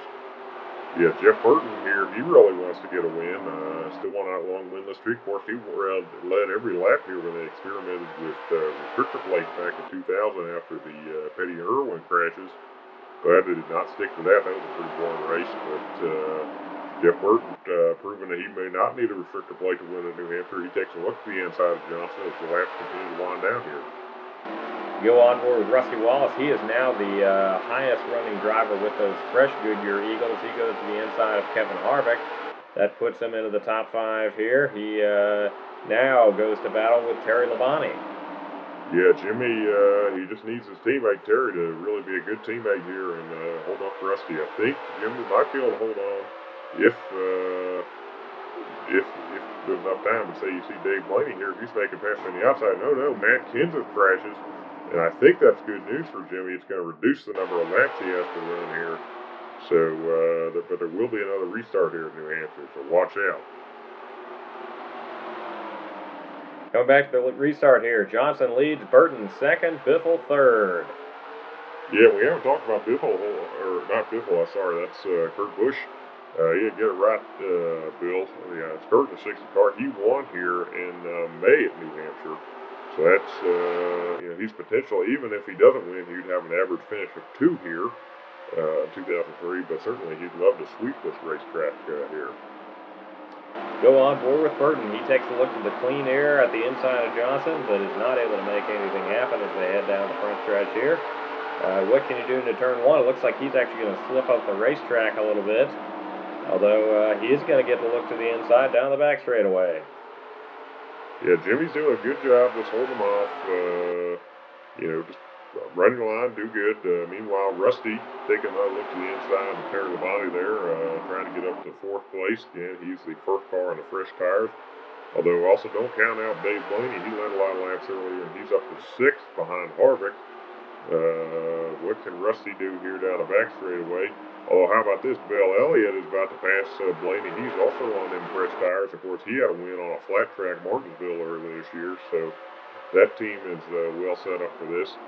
As Rusty appears to be a little bit of a sitting duck right now. Is kind of stuck behind that 5 car. As once again, we talk about Kurt Busch going for 2 top 3 finishes here at New Hampshire in 2003. That's great for him, although it looks like Terry Labonte wants to do something about that as he goes to Kurt's inside. Rusty's going to be excited to see them battle here.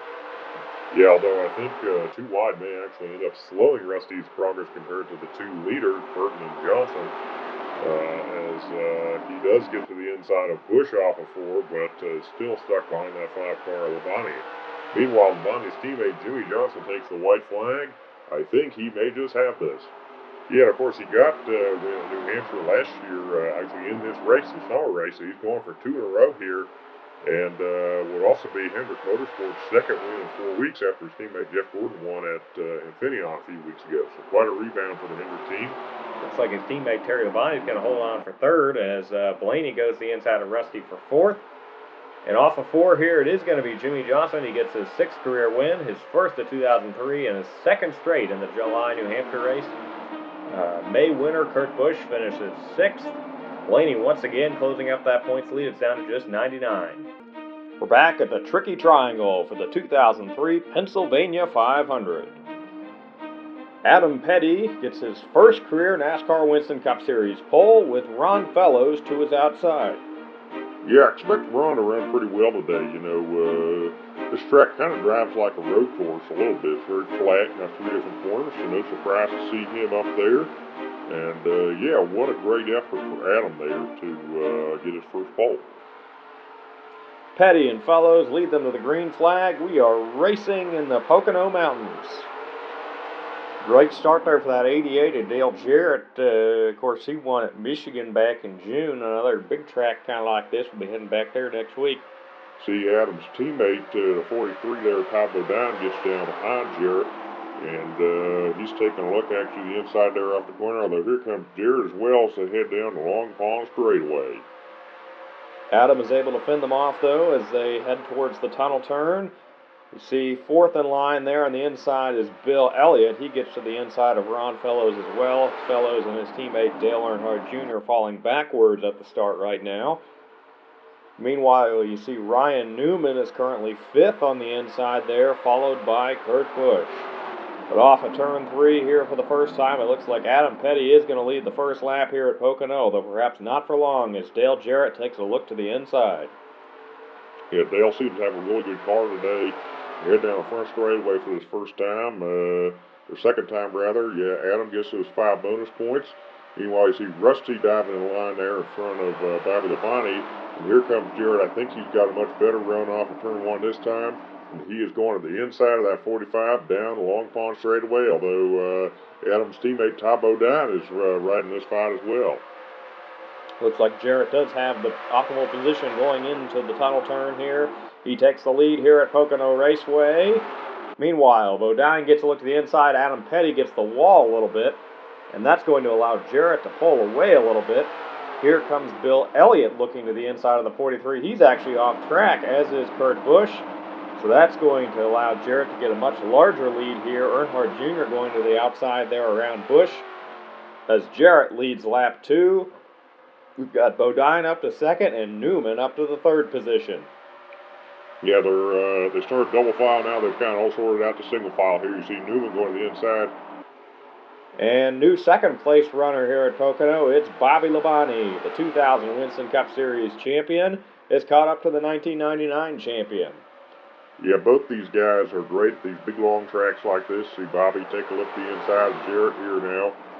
Meanwhile, having a good run today. Talk about Ron Fellows in that 81. We said this place runs like a road course, and he's certainly shown that today.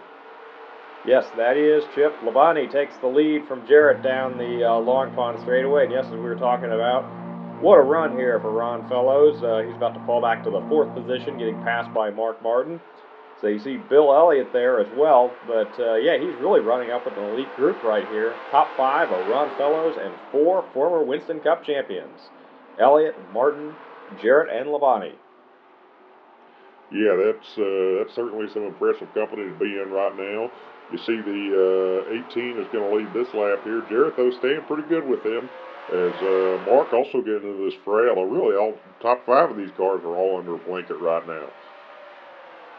They head down into turn 1 once again. Labonte washes up the racetrack a little bit. That's going to allow Jarrett to potentially get a look to make the crossover. It was last lap here that Bobby Labonte made the pass on Jarrett to take the lead. It looks like Dale Jarrett still leading here at Pocono. The sun has finally come out. Yeah, that's nice to see. You've got the old vortex going. Great to, not see the cloud cover anymore. But, yeah, Jarrett leading the race here, although, like I said, new second place runner, Mark Martin. He's second look at the inside. And how about Fellows as well? Yes, all these guys having a great run right now. Same top 5. You see Newman is currently passing Jeff Burton for that 6th position. Steve Park in the 8th position behind them. And now that Martin's gotten to the inside of Jarrett, it looks like he's going to get railroaded by Fellows, Elliott, and Bobby Labonte in that 18 car. Yeah, just cannot say enough about Ron Fellows today, having a great run on an oval, up to the 2nd position. Of course, he does have one runner-up finish on an oval. That was Kansas last fall, so we know he's capable of doing it. There's good cars there, Dale Earnhardt Incorporated. But still, this is not his wheelhouse. He's used to them road courses. Mark Martin still leading here at Pocono, but Bobby Labonte has gotten back into this battle. 3 of the last 4 Winston Cup champions, Martin, Labonte, and Jarrett, battle for the win here at Pocono.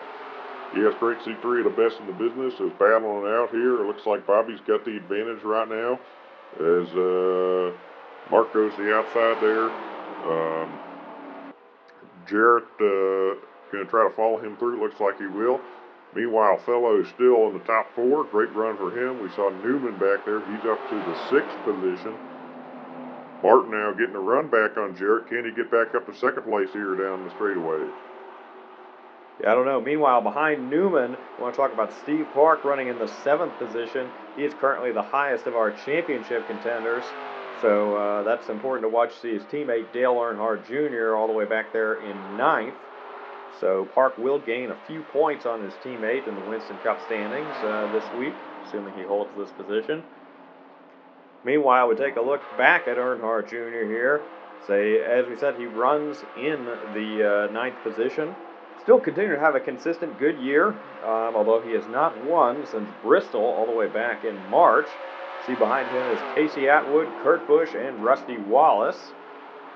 Bobby Labonte continues the lead here at the Tricky Triangle as Mark Martin takes a look to the inside of Dale Jarrett once again, but that's just going to allow Labonte to pull away even further. Labonte takes the white flag here. 3 corners to go, 2.5 miles. Yeah, that'd be a big win if Bobby can bring it home here. We'll see what happens. He comes around the corner, and looks like Mark's going to get a run to the inside of Dale Jarrett. There is some lap traffic coming up, but I don't think that's going to be a factor. I think Bobby's probably got it at this point. Yes, Martin with a great run down the Long Pond straightaway towards the tunnel turn. Here comes Sylvania and Martin and Jarrett. One straightaway to go for Bobby Labonte. Coming up in the lap cars of Jerry Nadeau and the 96 of Jimmy Spencer. No contest up front. It's been a great clash of champions here at the Tricky Triangle today. But it looks like the victor is going to be that 18 Pontiac, Bobby Labonte. Yes, that's awesome. That'll be the first win for Joe Gibbs Racing this year. Bobby Labonte wins at Pocono. You see Steve Park did hold on for that 7th position. Meanwhile, you see Dave Blaney is 116 back of Earnhardt Jr. Park. Here we are at the Brickyard 400. Last week's winner, Bobby Labonte, starts 5th as his teammate Jason Leffler has the pole today. He's really been quite the qualifier this season, hasn't he, Chip? Yes, he has. He's got mighty fast at these qualifying runs. We've got a few drivers with us today that are not our usuals in the field, including Shauna Robinson. Yes, Shauna making her 2nd start for Penske Racing in this 06 car. Of course, she got a top 3 finish here at the Brickyard last year, so that's one of the reasons that Penske decided to give her. And coming to the green here, Leffler and Blaney. Pace car on pit road, and we are racing in the Brickyard 400 in Indianapolis. A crowd of 250,000 on their feet. Good start for that 20 car. Looks like he's going to pass Blaney here into turn 1. Meanwhile, looks like Bodine is going to try to go 3 wide, get both Atwood and Blaney here off of turn 2 here. So they start to head down the backstretch. Meanwhile, you see Shauna there. She's got a good start going right now, and like we said, it made a lot of sense that Penske brought her out to this race. Your 2 teammates, Ryan Newman and Rusty Wallace, they are currently running further up there as well with her. Yeah, great start. Really, all the Pontiacs look strong this weekend. We mentioned the pole sitter, Leffler, and those 3 Penske Pontiacs, and Bobby Labonte there running in the 4th position. Now about to be the 3rd position as he passes Dave Blaney there. So yeah, Pontiac has had a really strong run, and of course they probably learned some things from Pocono last week, a very similar racetrack to Indianapolis. As Leffler here is going to lead the first lap, get those 5 bonus points. Could he finally get his first Winston Cup win today? Yeah, I don't know. We're going on a year and a half of Jason in the Cup Series. He's been okay, but kind of running mid-pack. Overall, you got to be wondering if Gibbs is happy about the decision to part ways with Tony Stewart at this point. And heck, if Tony's happy with his decision to part ways with Gibbs at this point, because that 41 car we've not talked about a whole lot this year either. No, we have not, although one car with the number in the 40s that we have talked a lot about is this man right here, Todd Bodine. He takes the lead from Leffler down the back straightaway, although here comes Leffler's teammate, Bobby Labonte, to the inside of Bodine. Yeah, Bobby looks to be starting right where he left off last week. And how about this? Shauna Robinson, she's going to get into the top 3, potentially going for 2nd place here against Bodine down the front straightaway. She's going to get a draft off of Bobby. And while Bobby's going to lead the 2nd lap, it looks like Shauna's going to be up to the 2nd position. Bobby Labonte is still leading here. And green flag pit stops beginning. You see there's lap cars. It's a lot of different strategies going on here. But Labonte comes down pit road now, and we're going to have to see who cycles through to the lead as he comes down this pit road right now. We're hearing actually the 06 is currently the race leader. Yes, I believe that is correct, Bill, that, Shauna Robinson is leading this race. Of course, she still has to pit. She's probably losing a lot of time right now. She's been running the top 10 all day.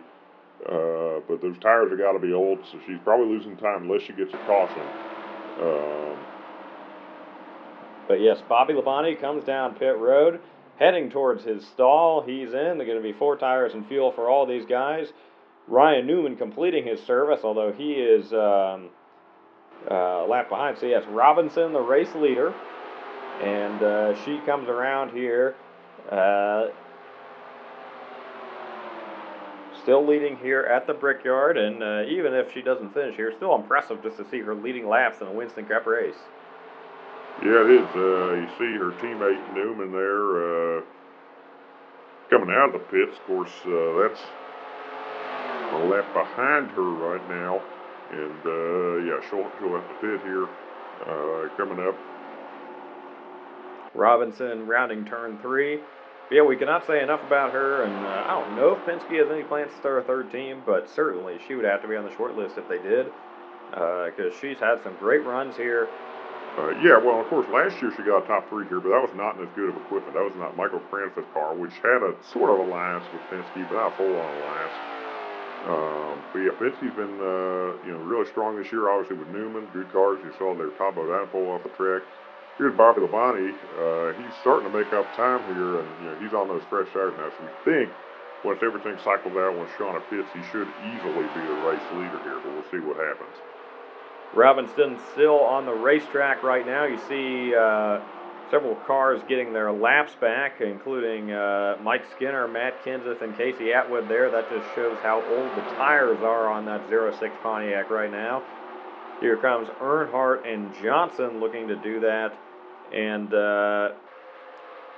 yes, that is the 18 car of Labonte coming up on her to pass her for the race lead. So that just shows how much slower she is right now. That Labonte could potentially pass her for the lead. And here comes Robinson. Labonte retakes the race lead. So yeah, she's going to be way behind the leader once she reblends onto the racetrack. But still, excited to get to see her lead here at Indianapolis. As Labonte continues to pull away, almost everyone around him right now is a lap car. Yeah, they seem to have just picked up right where they left off last week at Pocono. These long flat ovals, that 18 team UMA car, they've got it figured out right now on these type of racetracks. Labonte getting a draft there off of Blaney, allowing him to continue to pull ahead. Robinson has completed her service and was able to take a little bit less fuel since she waited longer in the pit cycle, but still lost all that time with Labonte being on those fresher tires. So she's going to be over half a lap behind. Is going to, unfortunately, looks like finish outside of the top 10 since she did not get a caution quickly there, but sponsor's still probably pretty happy that she stayed out and led. Yes, absolutely. You see she pulls out there in front of the 16 of John Andretti and Tony Stewart there in the 41.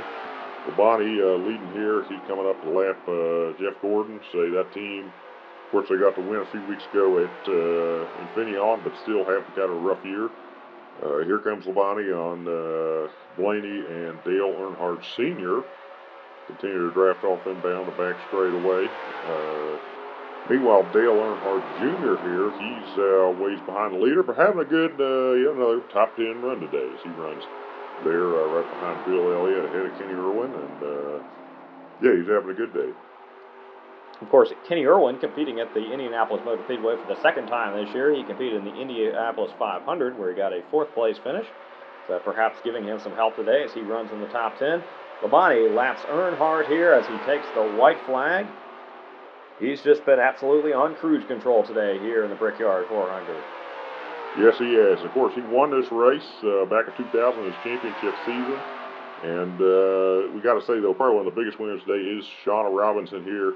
I think Penske would be crazy to at least not give her a couple more starts in this car before the year's out. Hopefully they can make something happen with sponsorship because she's been doing great things and good equipment. Yes, she has. But speaking of doing great things, Bobby Labonte here around turn 3. In front of him, Blaney goes to the inside of Ricky Craven in the 44 car. He thinks better of it. Looks like he's going to back off a little bit, allow Craven to keep the spot. Labonte is just hoping that they don't crash as he comes off of turn 4. And headed down the long straightaway here at Indianapolis, Bobby Labonte is going to be a 2-time winner of the Brickyard 400. Man, that's awesome for Bobby. 2 wins in a row there. And 2000 champion, really getting back into it. See, Kenny Irwin gets an 8th place finish. So 2 top 10s in Indianapolis this year for him. Dale Earnhardt Jr. extends his points lead over Dave Blaney to 180 points. NASCAR is going right and left today at the Sirius satellite radio at the Glen. Jeff Burton has the pole today with Todd Bodine to his outside. Winner of the last 2 races here at Watkins Glen, Ron Fellows starts 4th. Yeah, it's Ron's first season as a full-time Winston Cup driver, and I assume that extra experience will only help him in this race. So watch out, everybody. He's going for 3 in a row here today at Watkins Glen. We got some road ringers in the race today as well. Boris Said in the 77. Robbie Gordon unfortunately did fail to qualify. We also got here to 16 once again. That is Andy Pilgrim. And here comes Todd Bodine and Jeff Burton to take the green flag here at Watkins Glen International. And we are racing at the Glen. Well, to start there for that 99 of Jeff Burton. He's got a very fast hot rod today, and he easily takes the lead here down to turn 1. See his teammate Greg Biffle in the 97 there is working to the inside of the winner of the last 2 races here at Watkins Glen, Ron Fellows. Meanwhile, Bodine is trying to catch back up to Burton here as they go through the S's, but it looks like he is a little ways behind there. Meanwhile, a good start here for Ken Schrader today. Have not talked about him a lot this year in that 32 car. Yeah, he's running the top 10 right now as he works to the inside of defending Winston Cup champion Mark Martin. And oh no, Michael Waltrip goes flying off track in the bus stop there. He's in the sand trap as Burton continues to pull away from that 43 of Bodine. Meanwhile, you see all the cars fanning out there off the corner. Looks like Fellows has settled into the 5th position as Kurt Busch, Burton's other teammate there, runs in 4th. We go on board with Fellows. He's right on the back bumper of Busch right now. We expect him probably just to take his time here, and I think we'll be seeing him in the battle for the lead here before you even know it. Meanwhile, look at this, Biffle trying to outbrake Todd Bodine going into turn 1. It looks like he's going to do that. And Ron Fellows, just as we expected, he's up to the 2nd position right behind the race leader, Jeff Burton. Yeah, you can hear the old Jaws music just dun, dun, dun, dun, as Fellows is closing in. See, I never really liked Sharks too much,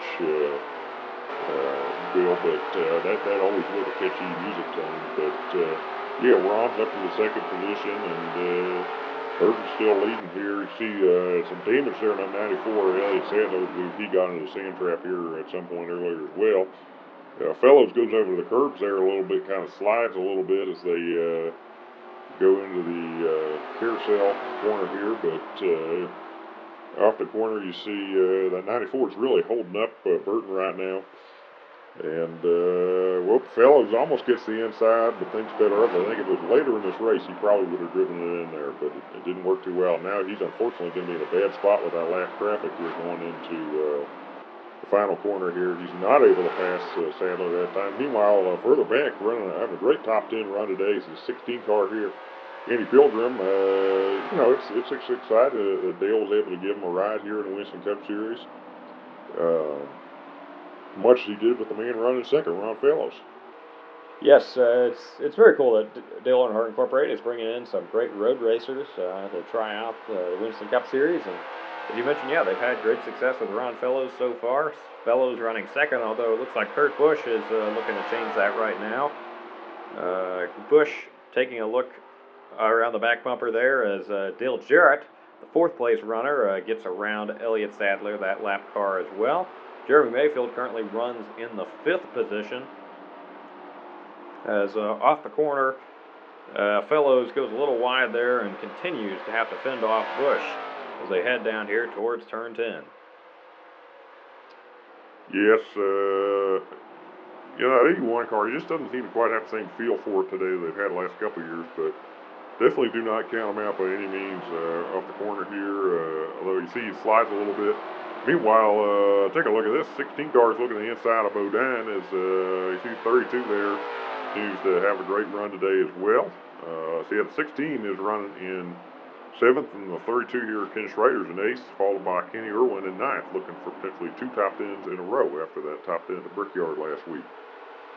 Busch here really putting the pressure on Fellows as they head up down the long straightaway towards the bus stop. Will he try to move to the inside here around the bus stop? Looks like he will. And he's going to try to outbrake Fellows, although Fellows is going to try to stay with him.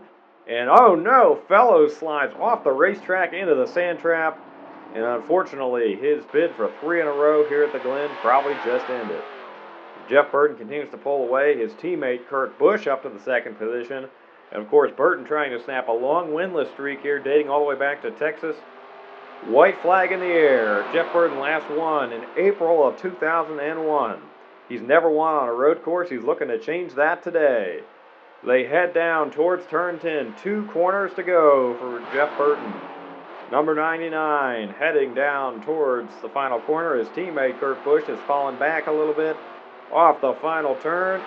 Jeff Burton is going to head back to victory lane here at Watkins Glen. He gets his 17th career win, and now all 4 Roush Racing drivers have won here in 2003. Yeah, that team's really on fire this year. 4 cars, they're all doing great. Although Dale Earnhardt Jr. once again gets 9 more points on Dave Blaney there. Here we are at Michigan International Speedway for the 2003 Gordon Food Service Marketplace 400. Dale Earnhardt Incorporated teammates Steve Park and Ron Fellows swept the front row here. Of course, Steve Park won both races at Michigan last year. See, Ryan Newman gets another good start there in third with Kurt Busch to his outside. And Park and Fellows lead them to the green here. We are racing in the Irish Hills of Michigan. Great start there for Kurt Busch in the 60 car on the outside. Yes, it is. He might just be able to pull down in front of Newman here going into turns 1 and 2. Looks like he will. And he's potentially going to be looking to the inside of Fellows here as even Park's drifting up on the racetrack a little bit. Looks like Busch could try to lead this first lap here.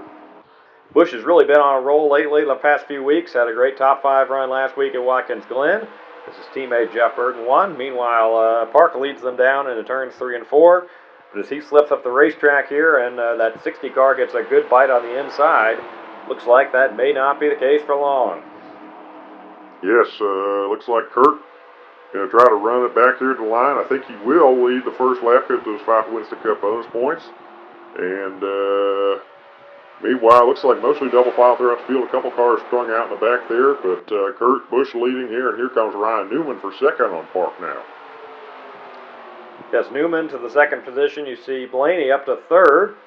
Earnhardt Jr., the points leader there, is running back in the 9th position right now on the outside.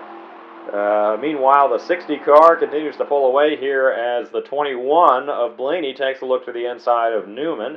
So Busch is going to lead that second lap as well. Leffler going to the inside of Park and Fellows now as well. Yes, all these guys off to a great start here. And here they go down into the corner. Still leading out here at Michigan International Speedways, that 60 car, Kurt Busch, but got a new challenger right now, Rusty Wallace in that 2 car. Still looking for his first win, Bobby Labonte in the 18. Bobby Labonte in the 18 car, he's looking to potentially go 3 for 4 weeks here. Bob Labonte goes down to the inside of Busch into 1 and 2 here. He's going to easily take the lead. Here comes Todd Bodine to the inside of Terry Labonte. He's going to go 3 wide. That'll put him up to the second position. Meanwhile, Ryan Newman is also going to try to follow them through and get third. And how about Steve Park getting back into this as well? He's back there in the 6th position, followed by Adam Petty, and he's going to go to the inside of Busch as well. And Bodine did a good draft there. Meanwhile, the winner here at Michigan back in June, that's Mr. Dale Jarrett here. He runs currently in 8th. Very much a part of this fight here. As here comes Bodine to the inside of the 18 of Labonte. And Park getting a draft off of Newman there, staying in the top 4 right now. You see Atwood and the 81 of Fellows rounding out the top 10 there. Newman going to take a look this time to the inside of race leader Todd Bodine. Looks like Bodine will still lead at the stripe this time, but Newman probably by the next time around. Yeah, it's really just kind of a roulette here in Michigan. You got to time it right, get these big drafts, and we go on board with Newman here. It looks like he's going to time it great going off of 2 here and potentially take the race lead from the 43 Todd Bodine down the back straightaway. Park now goes to the inside of Bobby Labonte, and here comes Kurt Busch behind him. Terry Labonte having a great run today. Of course, that team is out of provisionals, and they did the owner point swap with Jack Sprague earlier in the year, so they've had some rough qualifying efforts the last few weeks. But Dale Earnhardt Jr., meanwhile, a little further back, running at the back half of the top 15. Good run today for that 94 of Elliott Sadler, too, inside the top 15. Yeah, it is good to see those guys having a nice run today. Meanwhile, the one of Steve Park is up to the third position here. He's going to push Labonte past Newman, and he's trying to get back into this battle for the lead as well. Yeah, nobody really separating themselves up front right now. See, Kurt Busch still a part of this, Todd Bodine, Dale Jarrett working the inside of Bodine now for that fifth position. Another name we haven't mentioned today, Chip, get ready for it. Casey Atwood is working his way into this lead group right now. And here we go back on board once again with Kurt Busch. Say he's looking up at Steve Park, who looks to the inside of Bobby Labonte here off of turn 2. Busch give him a good draft down the back straightaway as the 5 of Terry Labonte gets down to the bottom, fourth in line behind Dale Jarrett, starting to make a move on Newman as well. Park takes the lead briefly, but here comes Busch once again. Yeah, great run for Kurt. Head down the back straightaway, or the front straightaway here. Looks like he's going to once again be leading this lap here at Michigan, and the white flag is in the air. Yes, Kurt Busch trying to hold on here for what would be his second career NASCAR Winston Cup Series win. We mentioned had a top 5 last week at Watkins Glen International, so this kid is really coming into his own right now. Although Dale Jarrett, looking for the sweep this year at Michigan, has something to say about that. He is right on the back bumper of that 60 car, headed into turns 3 and 4, and he might just be in the best position right now as Kurt Busch slips up the racetrack a little bit. Jarrett takes a look to the inside. Terry Labonte is there as well. And it's going to be a drag race all the way back to the start-finish line. But it looks like Kurt Busch is going to hold on. He gets his second career NASCAR Winston Cup Series win and a 3-wide finish there. Terry Labonte third, Atwood fourth. And you see Steve Park gets a 6th place there. So let's take a look at the Winston Cup standings. Both Park and Busch should close in here. Yes, Kurt Busch back to only 195 behind Earnhardt Jr. Park up to 172 behind. That bumps him to the second position. Tonight, we're at Bristol Motor Speedway for the 2003 Sharpie 500. 2 Pontiacs on the front row, Jason Leffler and Rusty Wallace. Yeah, Eleanor Paul in 2003 here for Jason Leffler. He great at getting the starts but not the finishes. That he is, Chip. We got 2 cars going home tonight, Buckshot Jones and Hermie Sadler. Here comes our field of 43 off of turn 2 there, down the back straightaway. We see lots of Pontiacs had a great run in qualifying yesterday. Ryan Newman starting on that second row. Bobby Labonte on the third row. And as Leffler and Wallace lead them to green here at Bristol Motor Speedway, a crowd of 160,000 is on their feet. Yeah, this is a crazy place in here. We're ready to go. Let's go racing. Good start for Leffler in that 20 car. He gets a jump. He's clear of Wallace, and it actually looks like Wallace is going to fall into the clutches of his teammate, Ryan Newman. Yeah, it looks like Ryan's going to cut him a break there, let him in line. You don't want to get stuck on the outside line here at Bristol. You really just have to ride the bottom. But yeah, that's allowing Jason to get a good lead here, and so you know he has not improved a whole lot this year. I got to be honest on the on-track performance, but.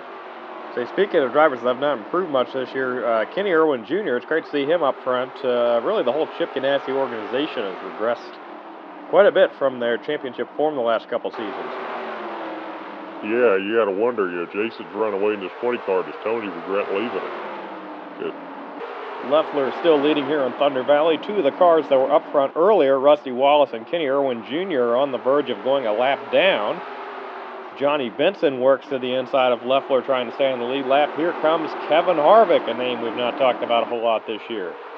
Yeah, Kevin's always been a good short track racer. Got that second place finish at Richmond back in 2001, of course, and now he is leading here at Bristol. Looking at Richard Childress Racing's first win of 2003. Yeah, like Chip Ganassi Racing, Richard Childress Racing, definitely an organization that has regressed a bit on their 2002 form. But Harvick showing perhaps some gains for that team tonight. Meanwhile, we go on board with points leader Dale Earnhardt Jr. He is mired back in traffic right now outside the top 10. You see they're 3 wide in front of him. So that poses a good opportunity for several drivers to make up some points tonight, including his Dale Earnhardt Incorporated teammate Steve Park. Yeah, Steve's having a great run right now in the top 5. You see he caught up to Leffler here as Gordon goes to the inside of him, and yeah, Park is running way ahead of Earnhardt Jr. right now as Leffler gets the wall. And here comes Park's teammate Fellows through as well. He's running in the top 5 as Harvick continues to lead here at Bristol. Uh-oh, trouble. Oh, no. Steve Park and Dave Blaney around. That's the best thing that points leader Dale Earnhardt Jr. could have seen, and is also the last thing that this man, Kevin Harvick, wanted to see. He is going to win the race back to the line, but he's going to have to face a restart here at Bristol. Yeah, that's too bad. See, we got to talk about here old Ron Fellows. He's having a great run tonight. And, yes, so we restart here. Harvick, the leader. Gordon of the lap car. And then we've got Newman. And how about Ron Fellows in third? And he is looking for more. He goes to the inside of Ryan Newman. yeah, I wouldn't have thought Bristol would be a place maybe he'd run real good, but maybe Dale Earnhardt Incorporated just unstoppable this year. He's coming up on Harvick for the lead as Ken Schrader's holding Harvick up a little bit. Yes, he is. Ron Fellows goes to the inside of Kevin Harvick. Of course, he already has 2 Winston Cup Series victories, but both of those have come at Watkins Glen International. He has not yet won an oval in any of NASCAR's top 30 series. Yeah, that would be a big moment for Ron right here as he driving away from Harvick, although Harvick's not giving up yet. He's staying right in that back bumper as Ken Schrader continues to cause problems for him. They work the inside of Gordon, put him a lap down, and off the corner here. We're on board with Ron Fellows. He still leads at Bristol, and what would perhaps be the upset of the season if he can hang on, although Kevin Harvick is not far behind. You know, we were just at Watkins Glen. We thought he gave up his chance to win this year, but maybe not as he comes with a white flag. I think he might just do this.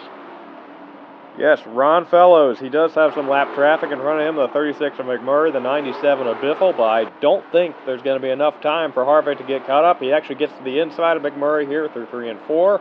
And off of turn 4, Ron Fellows wins on an oval, his 3rd career victory. Dale Earnhardt Incorporated also joins Roush Racing in having all 4 of their drivers have victories in 2003. Great run for Elliott Sadler there in the 6th position as well, as Steve Park closes in a little bit on Dale Earnhardt Jr., just 86 points to the lead now. We're here from the Mountain Dew Southern 500 in Darlington, South Carolina.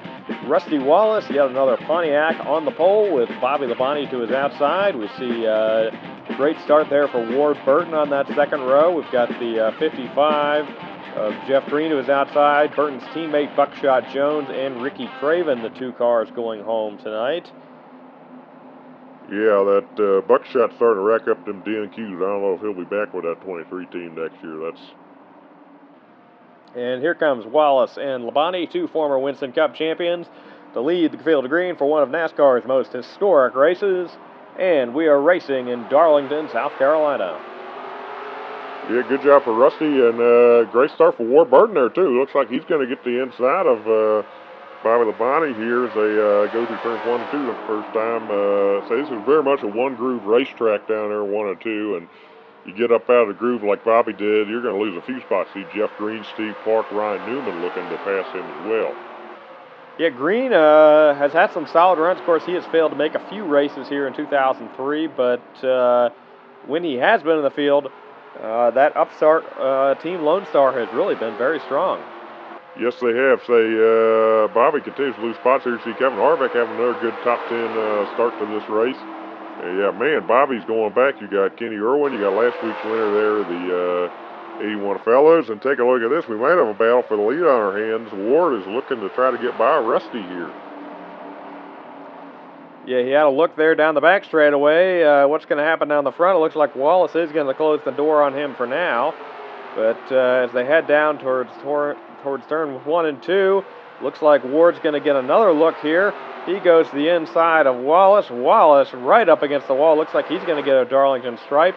He's going to lose some spots there to Park, Green, Newman, and Harvick. It looks like there may be a spot there behind Terry Labonte.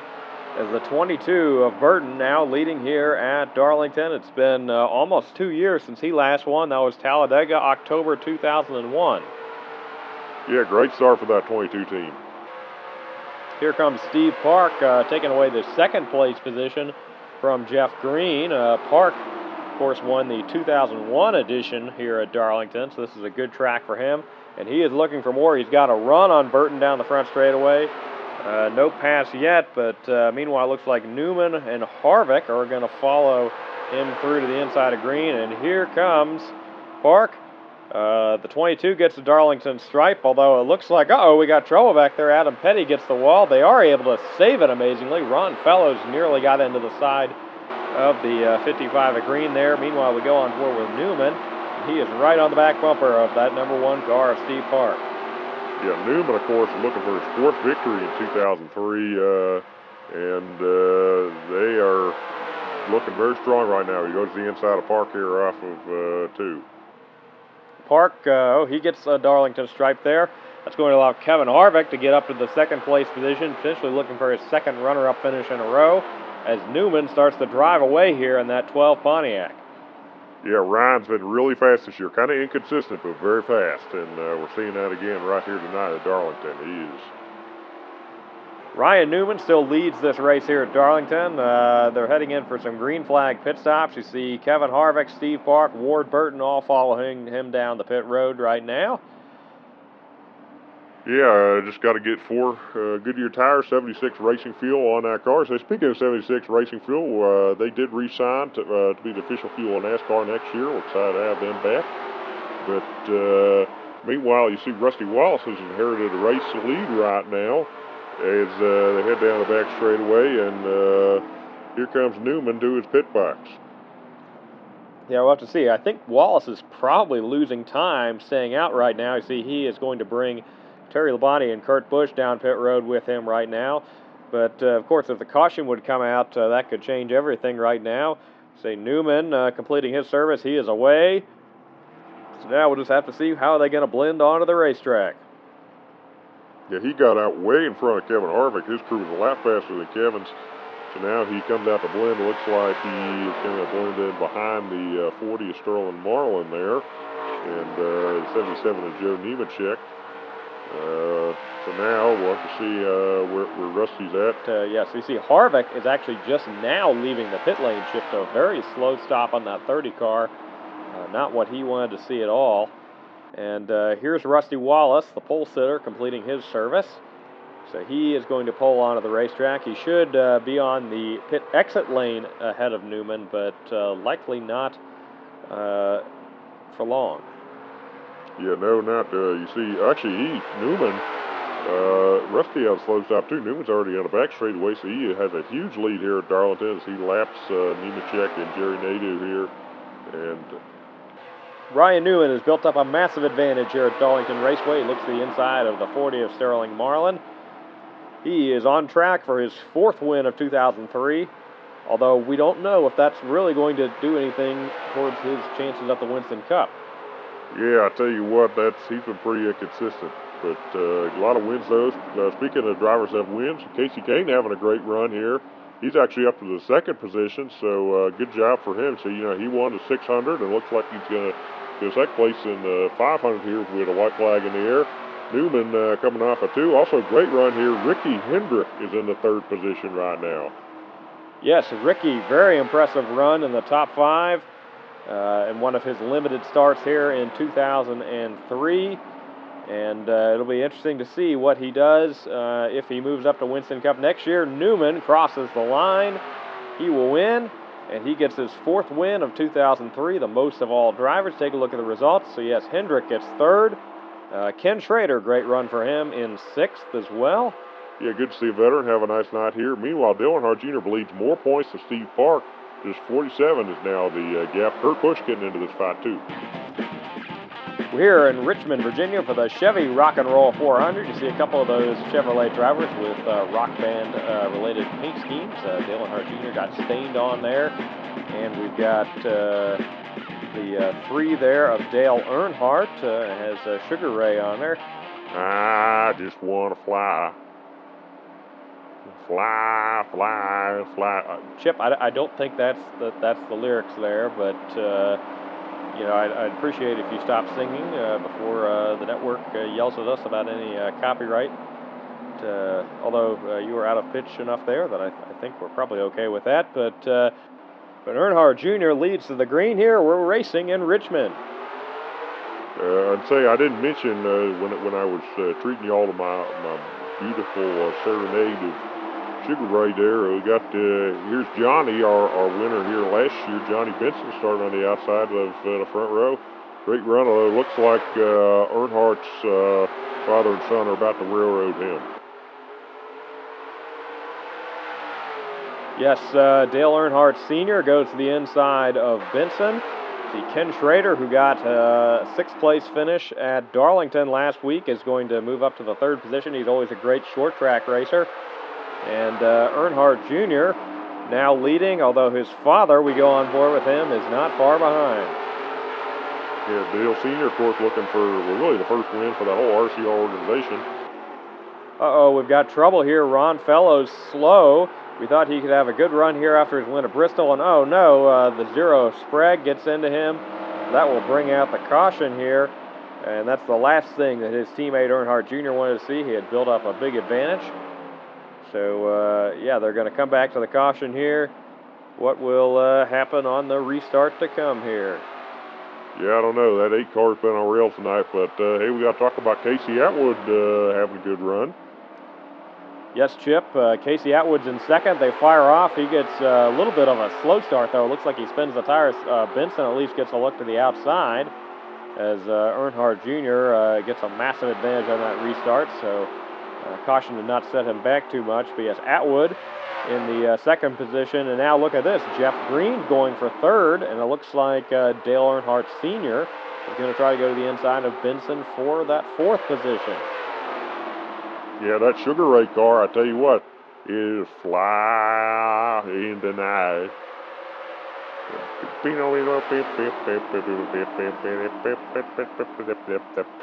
Yeah, that's not how that goes at all, Chip. As Earnhardt Jr. continues to lead here at Richmond, but here comes the 19 of Mayfield up to the 2nd position, and he is sticking with the 8 pretty well right now. Mayfield's a 91 car. That's how'd you forget? That's my favorite driver, Casey Atwood. Yeah, Casey's having a great run tonight, and you know he's pretty consistent. He's not that far out of points lead. Yeah, you know, you are right, Chip. He only has that 1 win this year back at Darlington, but Atwood really has been pretty strong here in 2003 in terms of not crashing out of too many races, and does find himself in the top 5 in points right now, and potentially could be looking at a 2nd win in 2003 tonight. He's right on the back bumper of that 8 car right now. Earnhardt Jr. has really had the field completely within his grip all night, but Atwood is certainly giving him a run for his money here late. Yeah, that would be great to see him do well. We look back here, Dale Jarrett down in the top 5. Haven't talked about him a whole lot. We got 3 Dales up there: Dale Sr., Dale Jr., and Dale Jarrett. Yeah, that's not a more interesting way to phrase that. But meanwhile, we look here. It looks like Jeff Green has caught up to the 2 leaders a little bit and is running them down as well. Yeah, Green sticking with them. Atwood just cannot find a way around Earnhardt Jr. The white flag is now in the air. Earnhardt Jr. has done a great job of defending that bottom all night long. As they head through turns 1 and 2 for the final time, it looks like he may have enough of a gap to ease off a little bit here into 3 and 4. Dale Earnhardt Jr. coming off of turn 4 for what will be his 2nd win at Richmond International Raceway. He gets his 3rd win of 2003 and extends his Winston Cup points lead. Yeah, great runs for Jeff Green, Dale Sr., and yeah, Atwood up to 4th in points. Kurt Busch, new 2nd place runner.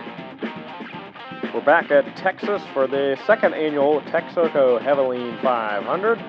Rusty Wallace has the pole. Tony Stewart, good to see him on the front row, is his best qualifying effort of the year. And once again, Buckshot Jones goes home. Yeah, that ain't good for that 23 team. I tell you what, they've really been struggling to qualify. Say this is a Winston Noble 5 race, last one of the year.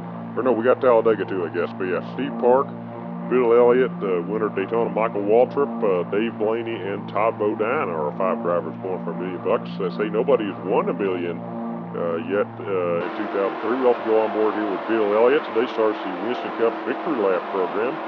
Yes, we're going to be recognizing the drivers that have won Winston Cup championships every week. So we start with the longest in the past champion that's active. That's Bill Elliott. We'll be recognizing pole sitter Rusty Wallace next week at Dover.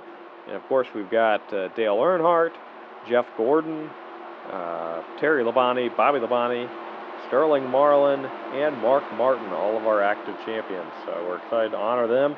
We conclude the time that it's known as the NASCAR Winston Cup Series over the next few weeks. And now we go racing in Texas, green flag in the air. Rusty Wallace gets a good start, although the winner here at Texas in the spring and Noble 5 contender Todd Bodine making some noise there on that start. Yeah, he tried to go 3 wide outside Tony Rusty. That didn't work. Tony gets a little loose off of 2 there. It looks like he's going to take a look to the inside. Meanwhile, 97, Biffle, of course, he won Las Vegas another mile and a half over this year. Looks like he is going to get to the inside of Wallace here off of 4, and he's going to get those 5 bonus points and lead that first lap. And then here comes Bodine in that 43 car looking to follow him through to the inside of Wallace. Nearly contact there off of 2. Wallace is going to let him in line. Rusty actually gets the wall a little bit there off of 2. And here comes Jason Leffler 3 wide to the inside of Wallace and Jarrett back there as Biffle continues to lead the 43 following him off of 4. So yeah, Biffle is going to once again lead at the stripe this time. As Greg Biffle still leading here at Texas Motor Speedway. He just lapped the 42 of Kenny Irwin Jr. See, we have a battle for the second position. That's Tony Stewart looking to the inside of his former ride, the 20 of Jason Leffler. Yeah, and as we mentioned a couple weeks ago, really both these teams seem to kind of have lost on this deal because I think Tony's a better driver than Jason, so that 20 car has not won since Tony left. And the 41, that whole Ganassi organization has not won at all this year, so Tony struggling a bit too. Yeah, although today those struggles appear to have changed a little bit. Stewart actually goes to the inside there. He has the lead here off of 4 over Biffle. Looks like Leffler going to try to follow him through. And we know Leffler is desperate to win a race. There are some rumors he could get replaced in that 20 car at Joe Gibbs Racing next year, but nothing substantial on that. Meanwhile, we take a look back here. Casey Atwood is in the top 5. Probably most importantly, he is ahead there, you saw, in 6th place of Dale Earnhardt Jr., the Winston Cup points leader.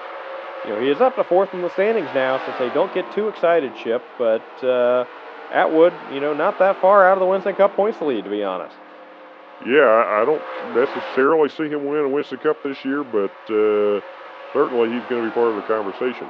You know, that was a surprisingly rational take by you, Chip, on the topic of Casey Atwood winning the Winston Cup, but you know, I got to give you credit where credit's due.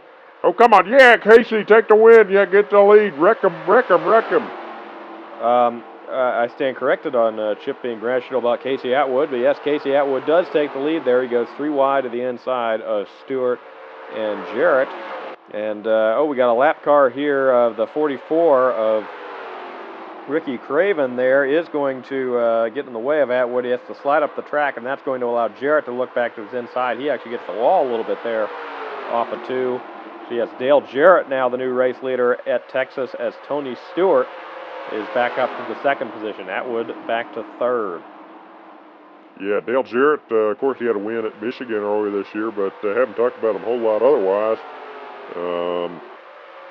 Of course, his teammate, Casey King, won at a quad oval like this, Lowe's, back in May, so we know them Yates cars are good at these racetracks.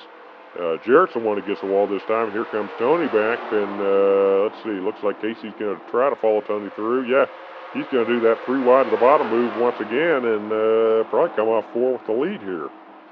Yes, Atwood off of 4, 3 wide coming to the line, but he is going to get there. So Casey Atwood, once again, the leader here in the Texaco Hevelin 500 here at Texas Motor Speedway. And it looks like he is finally going to clear these guys without the lap traffic immediately in front and start to pull away a little bit down the back straightaway. Atwood still leading here at Texas Motor Speedway. He's built up a massive advantage. And here he comes down to start the green flag pit cycle. We saw there Terry Labonte stayed out behind him. We expect he'll be coming down next lap. We see Kevin Harvick and others pitted the previous lap. Yes, Terry Labonte inherits the race lead with Matt Kenseth up to 2nd place now. We'll have to see. We expect they're going to come this time by. And it looks like they're staying out another lap. Yeah, let's see here. Atwood has already completed his service. He's pulling out. Nobody around him, so he should easily be the leader out of this group of cars. Yeah, Labonte now comes off a 2. Decent gap over Kenseth. No need to push it. Maybe he's trying to save a little gas, gets a caution or something. You know, he might be able to, you know, play some strategy. We don't think he can make it all the way to the end, though. Do we, Chip? No, I don't think so. As he comes down here, and yeah, he's coming down this time. So that answers your question, Bill. We see his teammate there, Jimmy Johnson, pulls out in front of him, completing his service. He pulls in behind his other teammate, Jerry Nadeau here. Meanwhile, we watch Atwood is coming off of 2 and heads down towards turn 3. Earnhardt Jr. pulling back onto the racetrack behind Atwood. And we see his teammate there, Michael Waltrip, one of the Noble 5 contenders today, is trying to work to his outside, although Earnhardt Jr. gets up to speed. So Labonte now blending back onto the racetrack as Atwood makes his way around the front straightaway.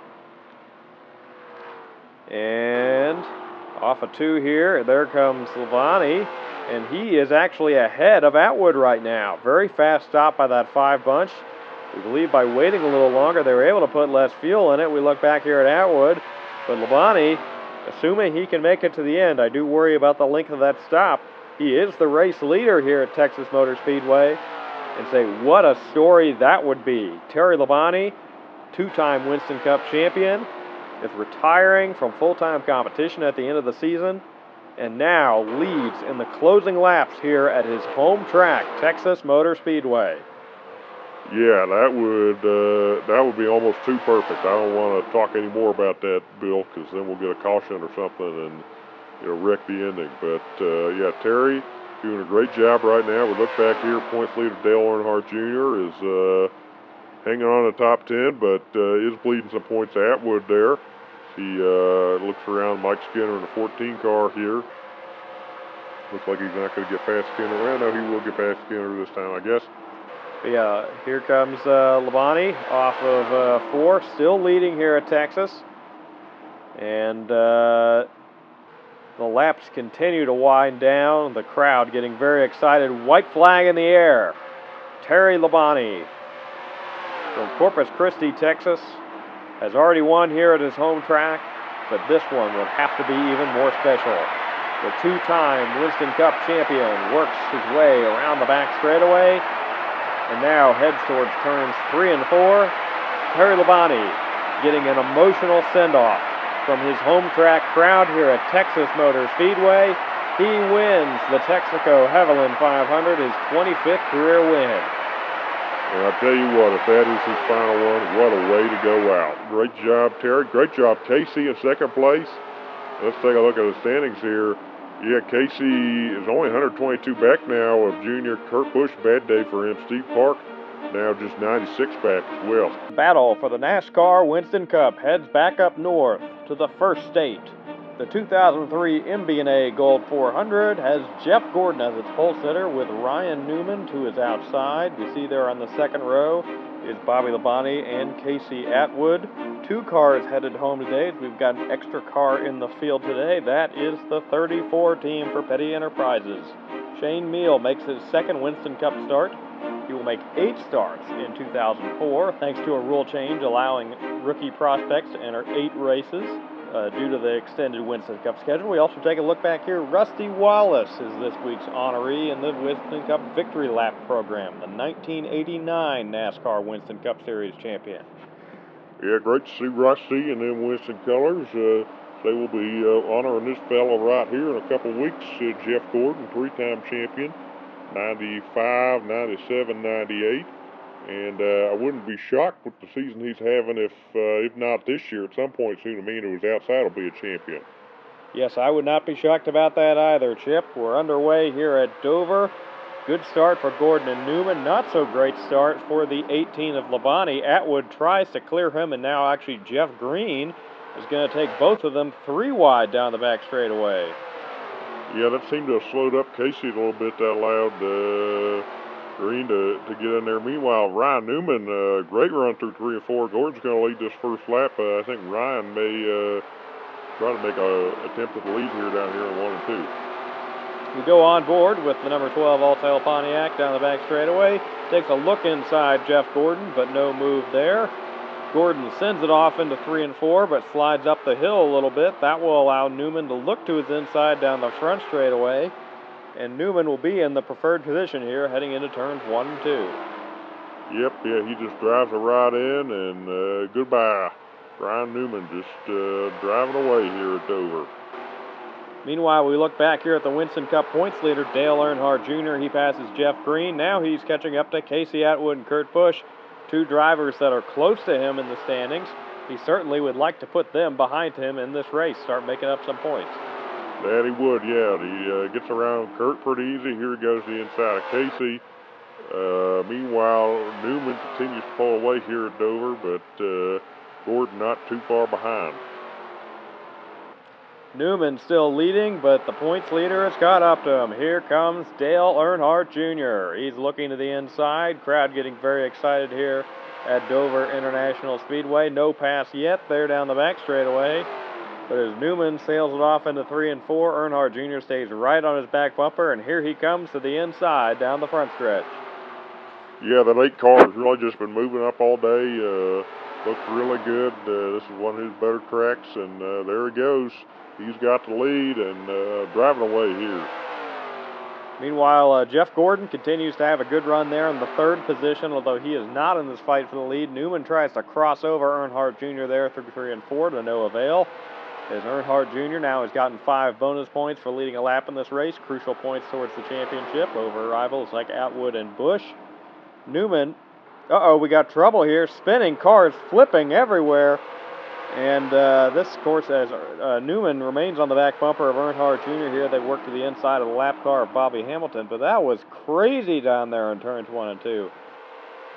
Yeah, Dover, they talk about Dover. It's a self-cleaning racetrack with all that banking. The cars, when they start wrecking, they just slide down. Say, take a look at this. Yeah, the 21 just slides up there. And, man, Jerry gets into the 94 Elliott Sadler and just goes flying through the air.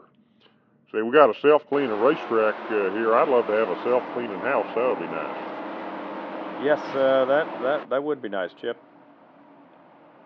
Earnhardt Jr. leads them back to the green here. Lots of lap cars, though. He's going to clear Hamilton and looks down the front straightaway, and actually his teammate, Fellows, meanwhile, on the second row, will clear Ryan Newman. So now there are 2 lap cars between the leader and second place. That's a great start for the driver 8. Yes, it is. To have all those cars between him and Newman, that's good. He is pulling away right here in a hurry. Those guys are really slowing him up. Looks like Newman's finally going to get around Fellows here down off of 4. But, that not a good start for the 12 car at all there on that restart. The 8 is just in his own zip code right now. Earnhardt Jr. works off a 2 down the back straightaway. You see his teammate Earnhardt Jr. still leading here at Dover, still has a massive advantage over Ryan Newman in the second position. Yeah, this team just needs a great points day, and they've done that and more. Gotten some bonus points, leading the race, and in a good spot to win here. Here he comes off a 4. We got trouble here. And actually, Newman gets collected there. So yeah, the 0 of Sprague merged up in front of Newman. The yellow flag's out. Earnhardt Jr. easily wins the race back to the caution, and there's not a lot of laps left here at Dover. We'll have to see if we can even get this race restarted. But yeah, what a catastrophe and a heartbreaker for Newman after what was a fantastic day, even if he was likely not going to win this race. Yeah, Sprague, I don't know what you're thinking, man, just merging right in traffic there. See, I do that on the interstate on occasion, but you can't do that in the NASCAR Winston Cup Series, just merge without looking. And off of turn 4 here, that we are not going to get this race restarted, so Dale Earnhardt Jr. will take the caution flag and the checkered flag together. He is going to win here at Dover International Speedway. Kevin Harvick gets the second position. Earnhardt Jr. gets his 4th win of 2003. We see here his next closest championship competitor, Casey Atwood, finishes 8th, so Fantastic day in the points department for the entire 8 team. Let's take a look here. His points lead is up to 165 over Atwood. His teammate Park 190 back, followed by Bush Newman in 6th after that crash. Yeah, that was a tough break. Here we are at Talladega Superspeedway for, I'll let you take it away, Chip. The EA Sports 500, it's in the game. Ryan Newman has the pole. Dale Earnhardt Jr., who is outside. 2 familiar faces up front after last week. 6 cars going home, including Noble 5 contender Ricky Rudd, as we have a lot of extra entries this week, including making his Winston Cup debut, Jason Jarrett in that 98 car there. Yeah, good to see Jason in his car today. Cool, his teammates with his dad, 3rd car for Yates Racing. We also want to point out a few other things. Bill, as you mentioned, is a Noble 5 race today. Yes, we've got 5 drivers, or actually only 4 drivers, with Rudd going home, going for $1 million. Those were the top 5 finishers at Texas. Winner Terry Labonte, along with Casey Atwood, Jason Leffler, and Casey Kane. Also, after failing to qualify once again last week, Buckshot Jones has been released from the 23 team. Scott Wimmer takes over that car, and Shauna Robinson is announced this weekend will race for a newly merged Penske Jasper operation. The 77 car is being brought in-house. She will drive the 06 today, but the 77 Pontiac will be hers in 2004. Meanwhile, it looks like we got a problem here for the 42 of Kenny Irwin. He is on the apron. What are we hearing? Is he blowing up, or? Yeah, I don't know. Ganassi cars, man, it's just, that team has not been on it this year. Neither is Richard Gillis Racing, although we do want to recognize here our Winston Cup victory lap driver today is Dale Earnhardt, 7-time NASCAR Winston Cup champion, most recently in 1994, and very fitting at one of his best tracks here. He's won 10 times at Talladega Superspeedway. Yes, great to see Dale in that victory lap car. 42 cars ready to take the green with Irwin on pit road. Ryan Newman seeks to redeem himself after getting taken out while running 2nd last week. Great qualifying effort there for the 94 of Elliott Sadler on the outside. More than 150,000 people on their feet here at the biggest, baddest speedway in NASCAR. We are racing in the EA Sports 500. He's in the game. Newman stays pretty even with Earnhardt Jr. down to turns 1 and 2. Bit of a gap there between Nadeau and Stewart, as Nadeau gets right on the back bumper there of Jeff Green in the 55 car. Meanwhile, Jason Jarrett is able to pull down in front of Stewart. He's working to the inside of Elliott Sadler, as Newman now joins that top line as we expected, although he actually does not have a lot of drafting help up top there. That has kind of been taken apart. It looks like Nadeau and Green continue to stick together well on the bottom, and they may just have the lead here off of turn 4.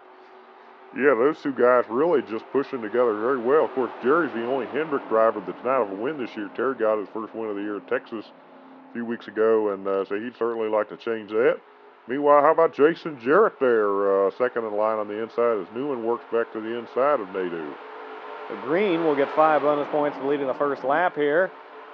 Meanwhile, we've got a little bit of a gap there between the 98 and the 99 there. Burton in the 6th position trying to work that 2nd pack. It looks like Jarrett's going to drop back and try to pick them up. And here comes Burton to the inside. He's got a draft off of Newman now as Earnhardt Jr. and Nadeau work to the outside. 2 Chevrolets working together. Yeah, good run for those guys. Meanwhile, Jeff Burton goes downstairs 3 wide through 3 and 4. And Bobby Labonte, another Pontiac, coming into view too to help Ryan Newman. Well, it looks like he's undecided whether he's going to go with Burton or if he's, heck, maybe he'll try to go 4 wide here. That doesn't usually work too good here at Talladega, but I tell you, the man who likes seeing all this jostling behind him, that's Jeff Green. He leads another lap here. Green, like Nadeau, has seen his teammate win. Of course, he only has one teammate, Ricky Rudd, and he's not in the race today. But still, he would like to punch his ticket to victory lane before the season is out. Meanwhile, Burton's Roush teammate, Kurt Busch, worked his way into the picture. And father and son run side by side. The Jarretts there, about 5 rows back. And here comes Jamie McMurray into the top 10 as well. Good to see that 36 machine running up front. Yeah, Jamie, we haven't talked about him a lot. Obviously, the Rookie of the Year battle has been between Casey Kane and Ron Fellows.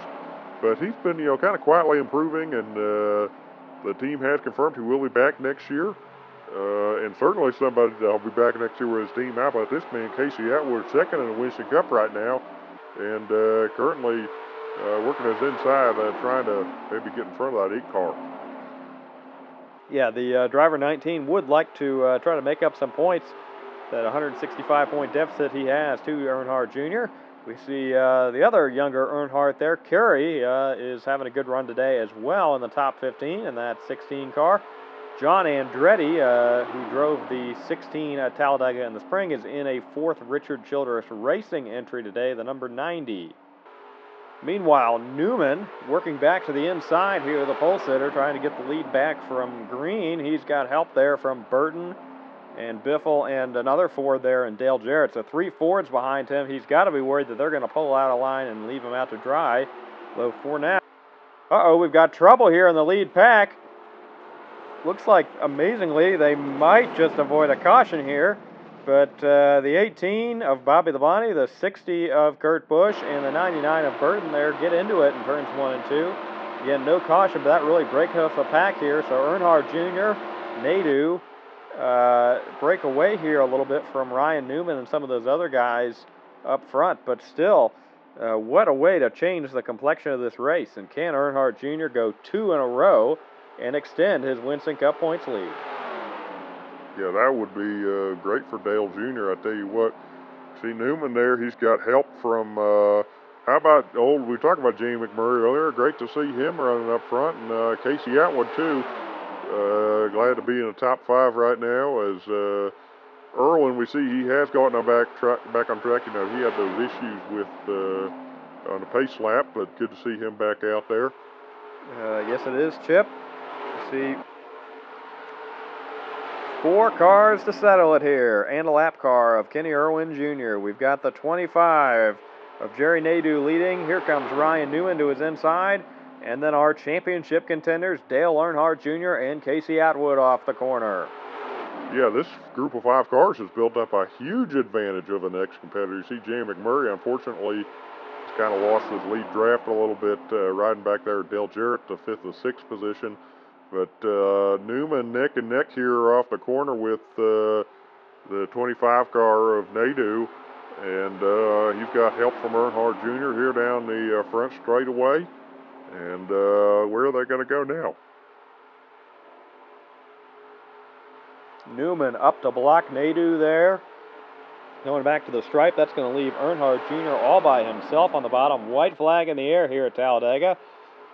And Atwood is in contention for $1 million. I got to ask you, Chip, what's more important, a chance of the Winston Cup or a chance at $1 million? Well, preferably both, but you know me, Bill. Of course, I'd wreck somebody to try to win $1 million, even if there wasn't $1 million on the line. So, in case you reckon somebody for a win, that would be pretty sweet. So, but we'll see what happens here. Looks like he's riding right behind Earnhardt Jr. He really wants to pass that 8 car in order to gain some points. But it doesn't look like it's going to work. And actually, Junior's got a good run down the front stretch here. I think it's going to be a drag race all the way back to the start-finish line. Have to see as these lap cars play a part. Yes, coming back to the stripe, it's going to be super close here. Newman has the advantage right now, and at the line, Ryan Newman holds on for his 5th win of 2003. The most of all drivers. It's his first win at a restrictor plate track. Let's take a look at the replay here. Man, that is close. That's crazy. You see Newman has the points, or wins the race there. He moves up to 5th in the points. Earnhardt Jr. extends his points lead to 175. Shout out to Jamie McMurray getting his first top 5. We're here at the Banquet 400 at Kansas Speedway. Last week's winner, Ryan Newman, has the pole. Kenny Irwin Jr., who won the inaugural race here at Kansas Speedway in 2001, has outside pole. 2 cars going home today, Joe Nemechek and Jimmy Spencer. And take a look here. The 5 car of Terry Labonte is today's Winston Cup victory lap honoree. He is the 1984 Newman, and the 42 of Irwin lead us to the green here at Kansas Speedway. Newman looking for what would be the most victories anyone's had in several years at 6. Leads on the pole to the green. We're racing in the Banquet 400. And down into turns 1 and 2, it looks like that 12 car is going to start right where he left off last week. Yeah, this team has been an absolute rocket this year. Although, take a look at this. Casey Atwood's passing his fellow Dodge driver there, Kenny Irwin. He's up to the 2nd position. Meanwhile, Steve Park in 3rd, or 4th there. And in 5th position, we find Kurt Busch. So, not what Dale Earnhardt Jr. wants to see right now. The 3 drivers closest to him in points all running ahead of him in the top 5. Newman gets 5 bonus points. Well, actually, technically it's the 4 drivers closest to him. But we don't think Newman's close enough to pounce for the Winston Cup, but he is now 5th in points. Let's take a look back at Junebug. Yeah, Junior running at the back half of the top 10 right now, or trying to make his way into the top 10. Not too bad of a start, but certainly not the top 2 form he's had the last couple weeks. Meanwhile, Atwood works to the inside of Newman here down the front straightaway. Looks like he is going to get 5 bonus points for leading the 2nd circuit here at the Kansas Speedway. How about this? Irwin, man, he almost takes a shot at Newman's back bumper there through 1 and 2. How about this? The 1 car of Steve Park working his way back up there, and the 60 of Kurt Busch staying in contention here as well. So single file pretty much up front. Jerry Nadeau having a good run after last week he got a top 5 effort, but looks like Atwood's going to continue to lead the line here at Kansas. Casey Atwood still leading over new 2nd place runner. It's Kenny Irwin Jr., and we hear there's some green flag pit stops in order of this lap. Yes, track started to age a little bit, so tires matter a little bit. These guys are actually not the first ones to pit. So we saw Bobby Labonte, Greg Biffle, some of them guys pitted last lap, which that's a risk if a caution comes out, but they could be gaining some time on our leaders here. So we'll pan back to them here in a second. Here comes the leader, Atwood, to his pit stall, as well as there's Irwin in, and there is Ryan Newman as well, our pole sitter. 4 tires expected for all the drivers here. A few adjustments happening up and down pit road, and Atwood down off the jack, and he is away. Yeah, good stop there for the 19 team, but let's see how they blend. So you see, not a great stop at all for, I think that was Ryan Newman there. But yeah, look at this. Greg Biffle is not going to be far behind him at all, so that's the advantage of pitting just a lap early there. And you see Bobby Labonte made up some time as well. Yes, Biffle going to be right on the back bumper of that 19 car here off of pit road, so great strategy play by his crew chief. And, of course, he got his first career win at Las Vegas, a similarly shaped D-shaped 1.5 miles, so potentially could he continue to master these tracks in 2003. Yeah, I don't know. He's having a good run today, that's for sure. Bonnie in the 3rd position back there, too. Definitely made up a lot of time on pit road. Atwood continues to lead here out in Kansas and continues to show. Problem here for the 8 car of Dale Earnhardt Jr., and from what we're hearing over the radio, that could be the end of his day. That's a huge development in the Winston Cup Championship fight, especially with Casey Atwood, who's in 2nd right now, leading this event here at Kansas Speedway. Yeah, wow, that's remarkable. Yeah, see, Casey is still out front here. He's led a lot of laps today. Bobby Labonte has passed Greg Biffle for the 2nd position now. But yeah, as Casey continues to lead, he's got to be smiling right now, knowing that 175-point gap that Dale Jr. has built up just evaporated as there he comes into his pit, and Earnhardt Jr. done for the day. So Atwood coming down pit road once again here at Kansas Speedway. The lap car there of Terry Labonte, today's victory lap honoree, is right in front of him. Now, once again, Greg Biffle and Bobby Labonte pitted a lap ago. Here we take a look at Biffle as he comes across the stripe, so he is getting his lap back. But Labonte's up the road a little ways. We'll have to see. Last time they were able to make up some time on Atwood. What will happen here? You see there, Casey's finishing his service, and Steve Park, some of them guys behind him, going around the other side on the 19 car. There's Irwin and Newman in. They've fallen back a little bit since the last pit stop. And it looks like the 60 of Kurt Busch is going to be 2nd off pit road this time. Meanwhile, look at this. Even second place runner Greg Biffle is going to probably pass Atwood here, and Bobby Labonte is the new race leader.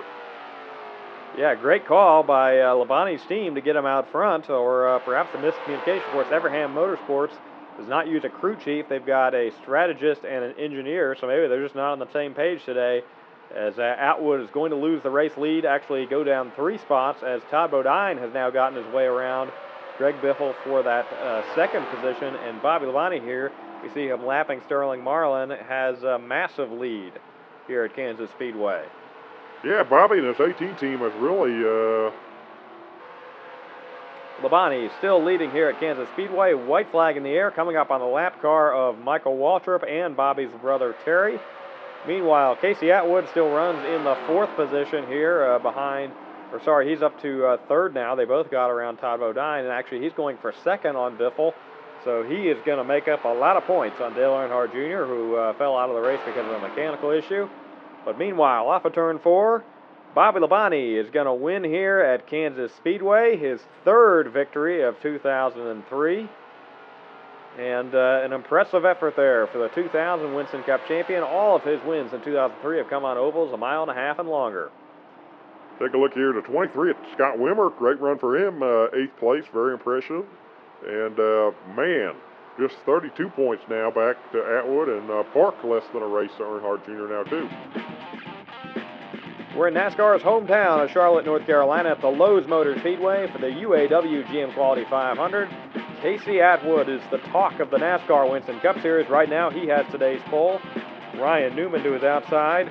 5 cars going home, including Jason Leffler in a Joe Gibbs Racing Pontiac. That is absolutely disastrous for that team. Yeah, I mean, that's what happens when you have all these guys trying to make the race. But because of that, so Home Depot apparently pays more than Interstate does to sponsor Joe Gibbs. So they actually put Home Depot on the 18 today. That's kind of confusing. But, yeah, Leffler's 2004 was already in question. That was prior to missing a race at NASCAR's backyard. So not good for Jason at all. You see here Kyle Petty's in the field today. And here we come, racing, green flag in the air. Casey Atwood gets a great jump on Ryan Newman. By the way, I forgot to mention in the pre-race note, today's Winston Cup victory lap honoree, is Jeff Gordon in that 24 car, the 1995, 97, and 98 champion. And as we go down the front straightaway, Casey Atwood is certainly showing early in this race what he wants to be the 2003 champion. Yes, he is, putting up a heck of an effort here. Meanwhile, Newman takes a look down to the inside, trying to get some clean air there, but still going to be his 2nd. Also, Dale Sr. Running top 5 here at his home track. Great to see him up here. And all single file up front, back to Earnhardt Sr. on the outside there. Meanwhile, take a look at Jamie McMurray. He got his first top 5 finish at Talladega a couple weeks ago. Meanwhile, Scott Wimmer is going to move to the Nextel Cup Series next year. And the McMurray note also, he's going to get a teammate in Scott Riggs. Will move up to what will be the Nextel Cup as well. So Riggs and Wimmer, 2 of our Rookie of the Year contenders, and Johnny Benson now looking for a ride as well. And here comes Newman to the inside of Atwood off of turn 4. See, Kurt Busch still runs in the 3rd position, followed by Jeff Green and Earnhardt Sr. in 5th. Defending Winston Cup champion Mark Martin runs in 6th. See McMurray holding on there in the 8th position. Off of the corner, Newman does clear the 19, and here comes the 60 to the inside of Atwood as well, though Atwood's going to throw a little bit of a block here into 3. Can he hold on? Yeah, I don't know. Still outrunning this 8 car here. See, he runs behind Scott Wimmer, who, as we mentioned, continues to run great. Got a 8th place finish last week at Kansas, and yeah, I'm excited to see what he can do for Bill Davis Racing next year in this 23 car. Meanwhile, we'll go back on board with Newman, and he is still leading here, and really smooth sailing. Ryan Newman still leads at Lowe's Motor Speedway. You see Johnny Benson, and as we mentioned earlier, he's looking for a new ride for 2004. Is about to get lapped by him. He's going to lead the group down onto pit road here, all the way back to Earnhardt Sr. Atwood got a little better pit entry there than the 12, manages to get next to him as they all head down towards their stalls on the far end of pit road here. Yeah, that's big deal. Say, Earnhardt Jr. decided to stay out, get them 5 bonus points for leading the lap. That's a great call by Crew Chief Tony Airy Sr. here on the 8 car. Get some bonus points. Probably not going to win this race, but get those points locked in the bank, and then you know you're good to go. Yes, very smart play by them. Here comes the 8 car down pit road now. Probably will lose a little bit of time, but still, he did get those bonus points. Here comes Newman back onto the racetrack, followed by Bush and Green. Very slow stop there for Atwood. He's going to lose a few spots on pit road. See, he's all the way back behind McMurray. Also, shout out to Robbie Gordon. He's running the Charlotte race today after competing here at Lowe's Motor Speedway in the spring as well. He runs in the top 10 right now. But yes, Atwood back a little ways behind McMurray and Earnhardt Sr. You see there. Newman has the lead, although not quite as much as he had before coming down pit road over Kurt Busch. And you see Earnhardt Jr. and Kevin Harvick rejoining the race right now. Looks like Earnhardt Jr. is going to blend somewhere around the 10th position. Yeah, let's see where it comes out in relation to Atwood. See, he's going to be behind KC, although not too bad, I don't think. He's pulling up onto the track now. Looks like Mark Martin's going to be the last one to get around him. So probably about 5 spots behind. Although, that's going to be a little tight, I think, for the points lead. That's for sure. Meanwhile, Kurt Busch seems to be making a little bit of progress on Ryan Newman's lead here at Lowe's Motor Speedway. Newman in some heavy lap traffic there. You got Mike Skinner to his outside. You've got Steve Park and Sterling Marlin coming up as well, and that has really allowed Kurt Busch to close back in here. Meanwhile, you see Atwood has continued to fall back a little bit. He's now behind the 25 of Jerry Nadeau. So, Atwood is fading a little bit here at Lowe's Motor Speedway, but still having a pretty solid run today. Meanwhile, Earnhardt Sr. here, what a great run for the 7-time Winston Cup champion here at his home track. White flag in the air now for Ryan Newman. Can he hold off Kurt Busch? 2 more turns. Yeah, I think this comes down to lap car Steve Park here. Is he going to let him go, or is he going to try to hold on? Meanwhile, we see Park's teammate Earnhardt Jr. has passed a couple more cars. He's going to get a solid top 10 to finish today. And we'll have to see where all the points shake out here. But on the other end of the racetrack, coming off of turn 4 right now is Ryan Newman. He's going to come across the stripe for his 6th victory of 2003. Becomes the first driver to have 6 wins in the season since Tony Stewart in 2000. Let's take a look at the point standings. Yeah, Earnhardt Jr. Does finish behind Atwood there. So just 14 points. That's all it is for the points lead right now. That's absolutely crazy. There's been a major shakeup in the NASCAR Winston Cup garage this week. After his failure to qualify last week at Lowe's Motor Speedway, Jason Leffler has been released from Joe Gibbs Racing, effective immediately. Taking his place is Ward Burton, whose former team Bill Davis Racing will now contract to just 1 car, driven most weeks by Scott Wimmer, but in order to prevent him from exceeding 7 starts this year, today the 22 Caterpillar Dodge will be driven by Rick Mast. We're here at Martinsville Speedway for the 2003 Subway 500. Ryan Newman has the pole with Casey Atwood to his outside. Dale Earnhardt Incorporated teammates, Dale Earnhardt Jr. and Steve Park on the 2nd row. Earnhardt Jr.'s brother Kerry goes home along with Ricky Craven. Today's Winston Cup victory lap honoree is Dale Jarrett, the 1999 NASCAR Winston Cup Series champion. He starts to the inside there of Ward Burton, making his first start in the number 20 Joe Gibbs Racing Pontiac. Another Pontiac, Ryan Newman gets ready to lead us to the green here. Chip, are you ready for the final 5 events of the season? Oh, yeah. Well, I'm ready to see if Casey Atwood could just pull off a Winston Cup here. That'd be pretty sweet. Here we go. Green flag. We're racing at Martinsville. Great start for Ryan Newman. Steve Park gets a good run to the inside of Atwood there. Say off the corner, it looks like Newman is going to come away with the lead as Park and Atwood still sorted out there for the 2nd position. Busch goes down to the inside of Earnhardt Jr. there for 4th as Newman continues to drive away. And Park now is past Atwood. He is clear as Atwood falls into the clutches of Kurt Busch back there. Yeah, Casey, of course, Kurt is, kind of lurking there, too. If something would happen to Casey and Dale Jr. As is Steve Park. He's driven all the way right up to the back bumper there with Newman. You see Matt Kenseth, the 31 car there on pit road. Tough year for Matt, but, Newman continues to lead. Ryan Newman still leading here at Martinsville. Matt Kenseth, who pitted earlier, is holding him up a little bit. And that's going to allow Steve Park to take a look to the inside here through turns 1 and 2. No pass yet, but we'll have to see what happens as they work 3 and 4. It looks like Park's going to take another run at him here.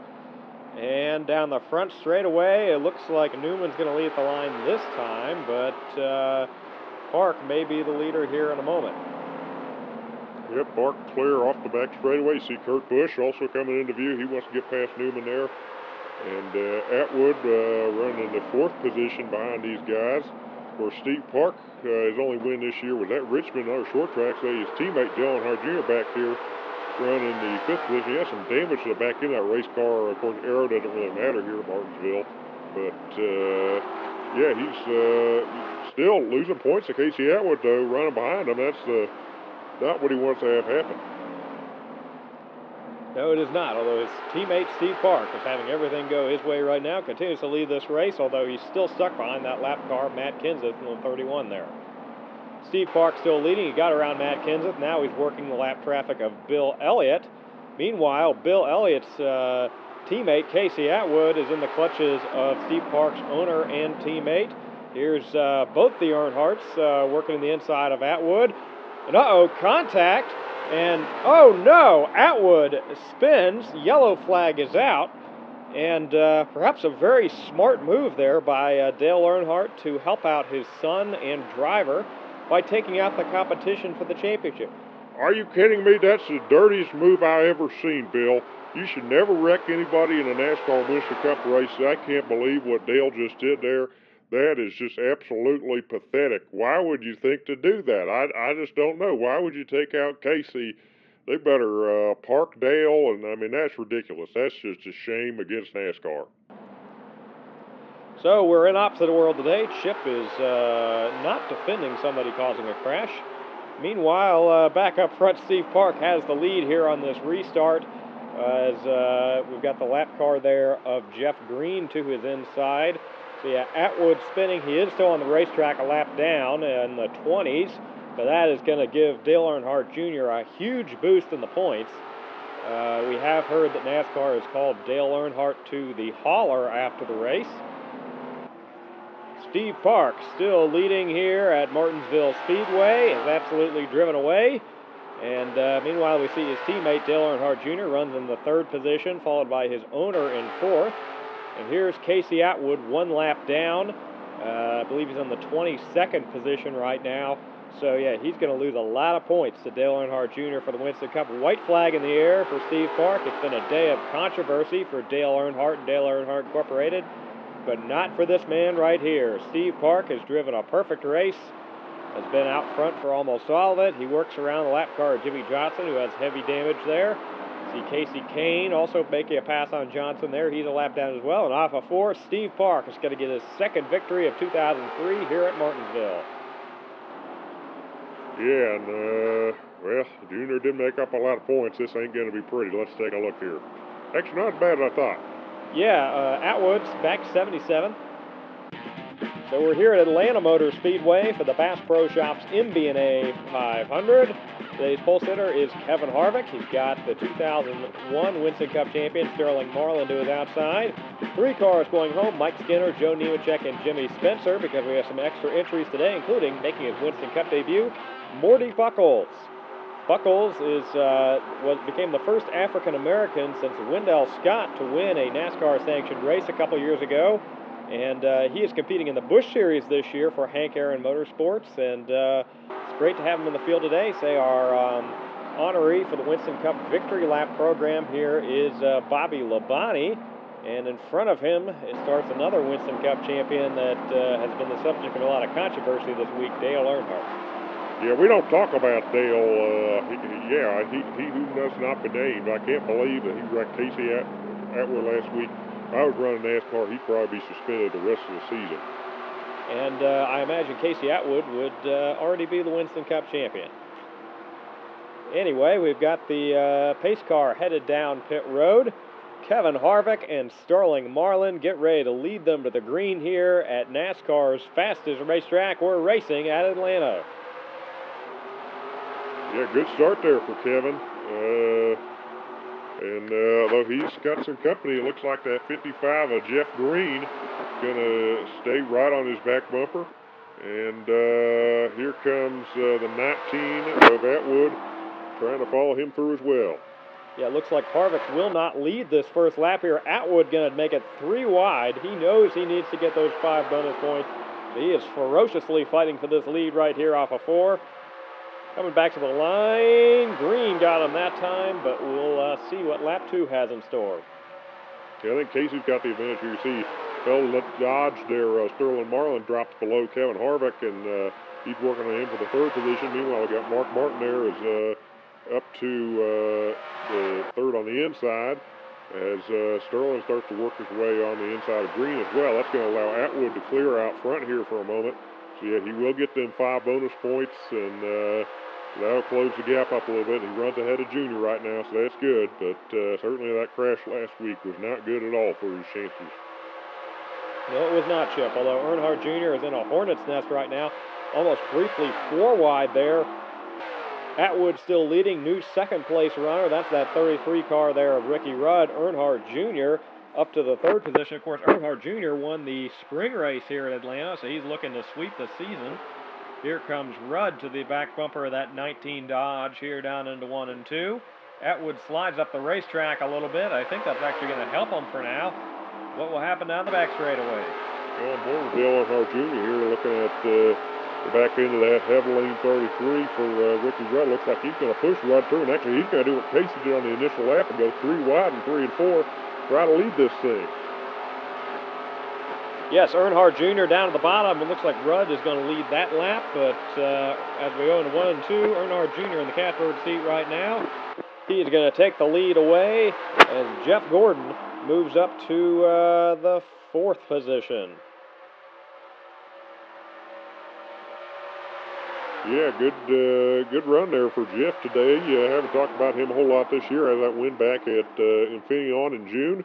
Meanwhile, let's take a look at this. Championship contenders battling it out here. Say Casey ought to just do what Dale Earnhardt did last week, just punt that 8 car into the wall. Wait, Chip, I thought you said last week, you know what, I'm not even going to try to explain the logical consistency here, but anyway, let's talk about Kerry Earnhardt running back here. Say it's been announced this week Kerry Earnhardt will move up to Winston Cup next year. He's going to take over that number 14 car for A.J. Foyt Enterprises, so that leaves Mike Skinner as a free agent, so we're going to have 3 Earnhardts in the Winston Cup Series. Just think that's the 3rd guy that could take out Casey Atwood, Chip. Meanwhile, we head back up front, and the 33 of Rudd works to the inside of Atwood, and it looks like Earnhardt Jr. is going to try to cross over that 19 potentially and get back to the 2nd position. And they're all coming up on a lap car here. That's the 2 of Rusty Wallace. Yeah, honestly, I kind of expected better of Rusty this year. His teammate Ryan Newman has a zillion wins, and Rusty hasn't won at all this year. No, he is not, Chip. See, Rudd works the outside of Wallace, as does Earnhardt Jr. Bush up to 3rd around Atwood. And here comes Earnhardt Jr. back to the inside of Rudd down the back straightaway here. Yeah, it doesn't look like he's going to get to the inside here in 3 and 4. Here comes the 8 to the bottom of the racetrack. And it looks like at the line, finally Junior gets a lap led, 5 bonus points. That's good for him. Evens them out with Casey. Don't look now, though, Chip, but Kurt Busch is closing in on both these guys with them running side to side. He is 3rd in the Winston Cup standings. Could he somehow find his way back into this? Yeah, I don't know. I think he's a little too far back, but had a good season. Good sophomore effort there for Kurt. Dale Earnhardt Jr. has extended his lead here in Atlanta. It appears all but certain that he's going to sweep the season at this track that's been very kind to his father as well. and extend his Winston Cup points lead. Yeah, Casey, though, he's doing everything he needs to do. He's running in second place. So if you can't win, at least get second. Don't bleed more points than you have to, and that's what he's doing. See Rudd and Green there, the 2 Lone Star cars behind him. And here we come back to white flag for Junior, and should be smooth sailing for him right now, I think. We go on board at Atwood in the 1 and 2. Junior is getting held up by Rusty Wallace, the lap car there, but I don't think that's going to be enough to close the gap here. He gets to the inside. Wallace moves out of the way. Next car in front of him is Dave Blaney in the 21, but I don't think he's going to get there in time. Rounding turns 3 and 4.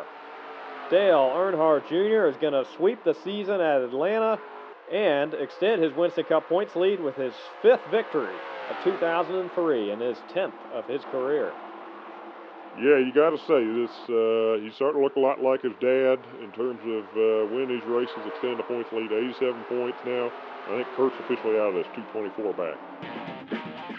Here we are at Phoenix International Raceway for the 2003 Checker Auto Parts 500 presented by Hevelin.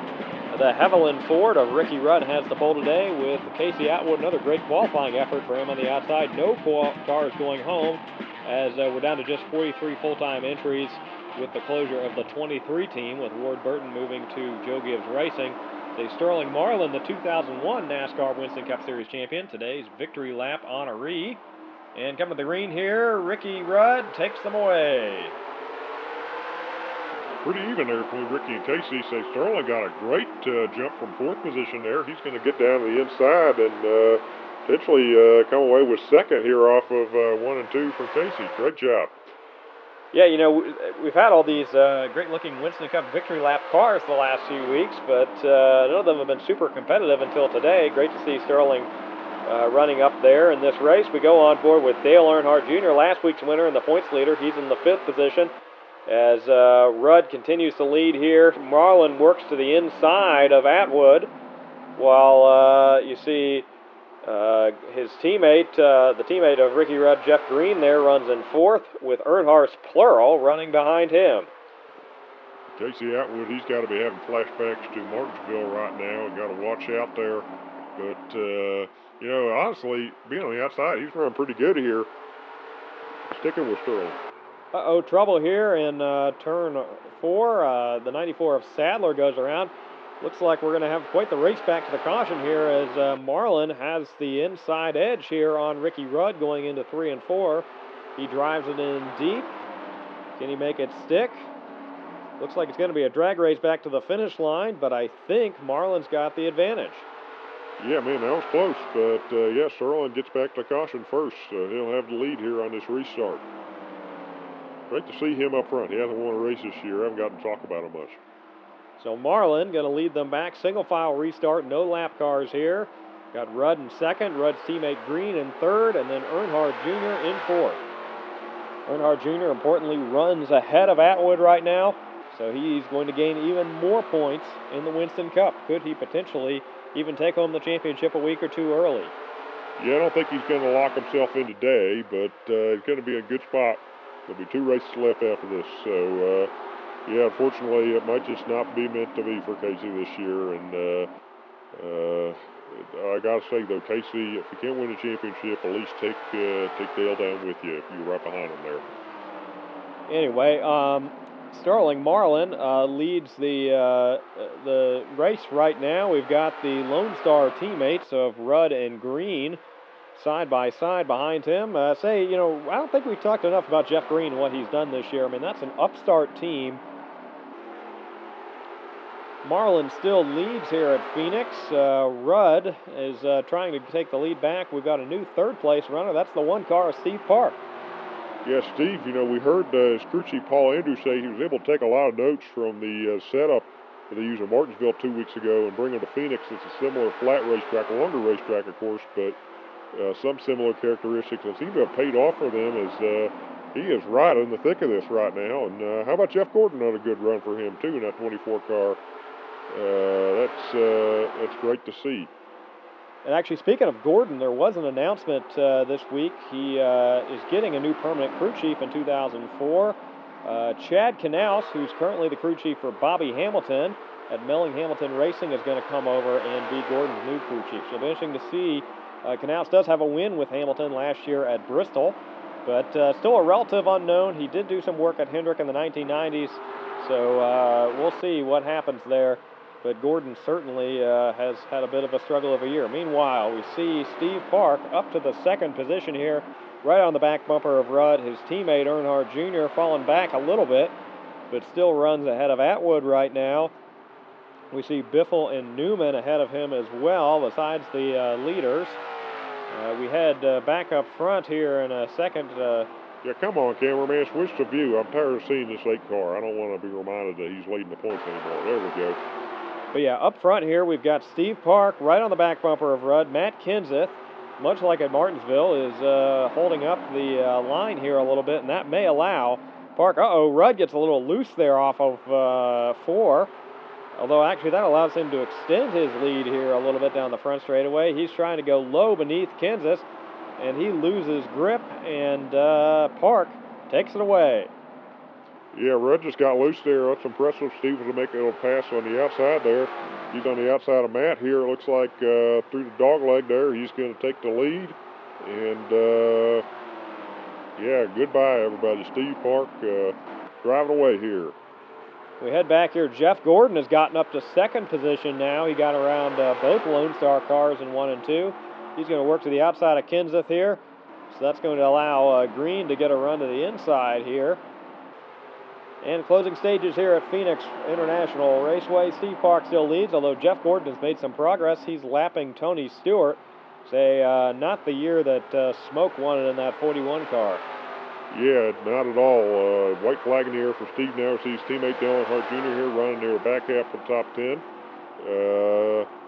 Trying to get around that. Meanwhile, Casey Atwood actually is now ahead of the 8 car, so that's going to make up some points. That's good for him. But the big story today, Steve Park. Yes, off of 4. Steve Park is going to get his second win in 3 weeks and his third of 2003. The 8th of his career, and all his wins this year have come on tracks a mile or less. It's a great run for Ward Burton there in that 20 car, 6th place. And let's take a look at the standings. Atwood closes in a little bit, and Park, with that victory, is up to 3rd. 188 is probably too much to make up, but you never know. The Pop Secret Microwave Popcorn 400 at Rockingham, North Carolina Speedway. We've got Dale Earnhardt Jr. and Casey Atwood, an all-championship contender, front row. Let's go talk about Scott Wimmer and that 22. Great qualifying run for him there in second row.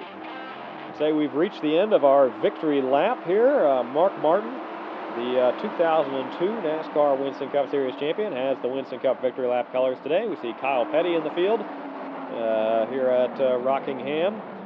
And 2 races to go in the 2003 season and under the Winston banner for NASCAR. Yeah, it'd certainly be a different call to the Nextel Cup Series next year. So I already got my Nextel push-to-talk phone. I'm excited to, text you in the middle of the night, Bill.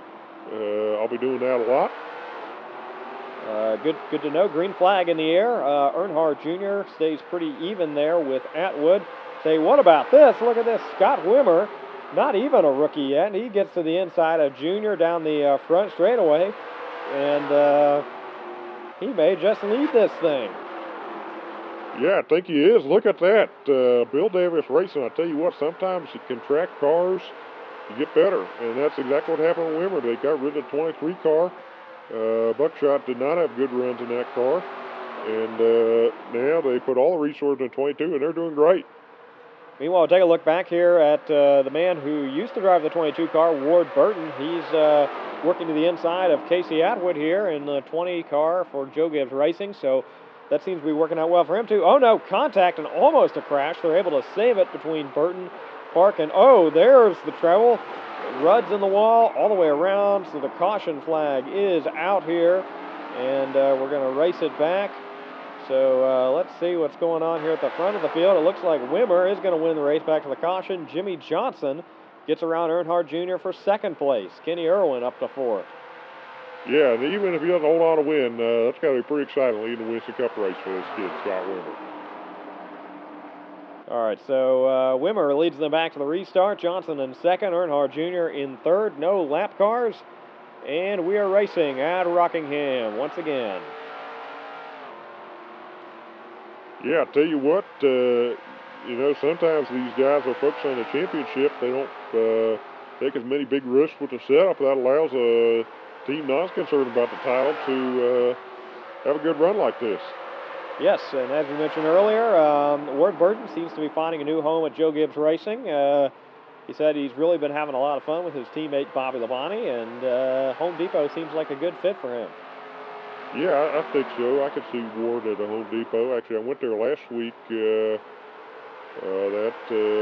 worked out pretty well. But anyway, we got 22 car driving away. Say Kurt Busch also driving up here. He got around Kenny Orr in there for the 4th position, and he's somebody we're watching in the future too. Meanwhile, take a look at this. Atwood got around Irwin as well, so he's up to 5th. So he is currently 2 spots behind Earnhardt Jr., but about to be 3 as Earnhardt works to the inside of Johnson. And meanwhile, fellow Dodge off our... Oh, we got trouble. Jarrett spinning down the front straightaway. Todd Bodine as well in the 43. Near miss there with Kevin Harvick. So looks like that Scott Wimmer is going to lead at least a few more laps here at Rockingham under caution. Yeah, that's got to be exciting for this kid. He's probably been like, man, I built up a little bit of a gap, and now that's all gone away. But that's just how it works sometimes. So we're more laps into this race than we were before. We expect most cars to pit. Here comes Wimmer, followed by Earnhardt Jr. and Johnson. Let's see, who's going to be the first one to stay out? It's going to be Busch from the top 5. So interesting strategy play here by Kurt Busch to stay out. Looks like Jeff Green as well. Wimmer going to start deep in the field, although he actually was not the first one off pit road. They were not able to get that pit crew any faster this week, apparently. You see, Earnhardt Jr. is the first car on fresh tires in this lineup here. Meanwhile, Kurt Busch, who did not pit, has the race lead right now. He takes the green here at Rockingham, and we are once again racing. Lots of lap cars there on the inside. Yeah, that's going to allow Kurt to kind of run away a little bit. So he's got a good buffer between him and Junior, and we'll just have to see how many laps does it take for that 8 car to make its way through the field here. Yeah, I don't know. It'll be interesting. Rockingham is a track notoriously tough on tires, and Busch certainly has quite a few laps on his. So we'll have to see here. He does lead one other lap here. Kurt Busch has been caught by those cars on fresher tires. He was Dale Earnhardt Jr. on his back bumper. You see Jimmy Johnson up to 3rd there. They lap Johnny Benson. Benson looking for a new ride in 2004. It's rumored that he may replace Jimmy Spencer in the 96 car for PPI Motorsports. So that would make him teammate to Ken Schrader. Meanwhile, Earnhardt Jr. has gotten around the 60 car there of Busch down the back straightaway and is going to lead through 3 and 4 here. So he is going to get some more bonus points. Meanwhile, look back at Atwood. He is not having the best day right now behind many of these drivers, and it's looking like that the window of his championship for this year may be closing. Although keep in mind, Casey Atwood is not even 25 years old yet. Loose off of 2 for Kenny Irwin. He gets hit there by Jeff Burton. That's going to bring the yellow flag out. Earnhardt Jr. wins the race back to the caution, narrowly over Jimmy Johnson. It looks like most of the leaders are going to once again pit here.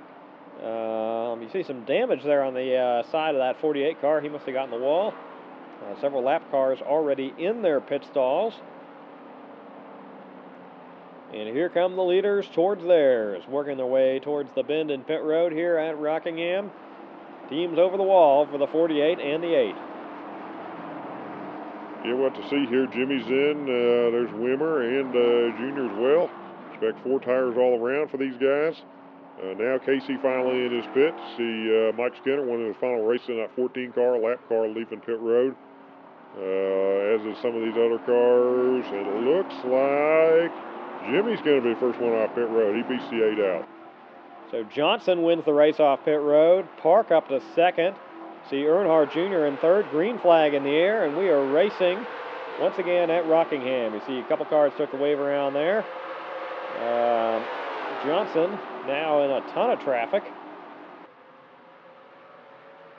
Looks like Nadu gets a little bit of loose there off of 2.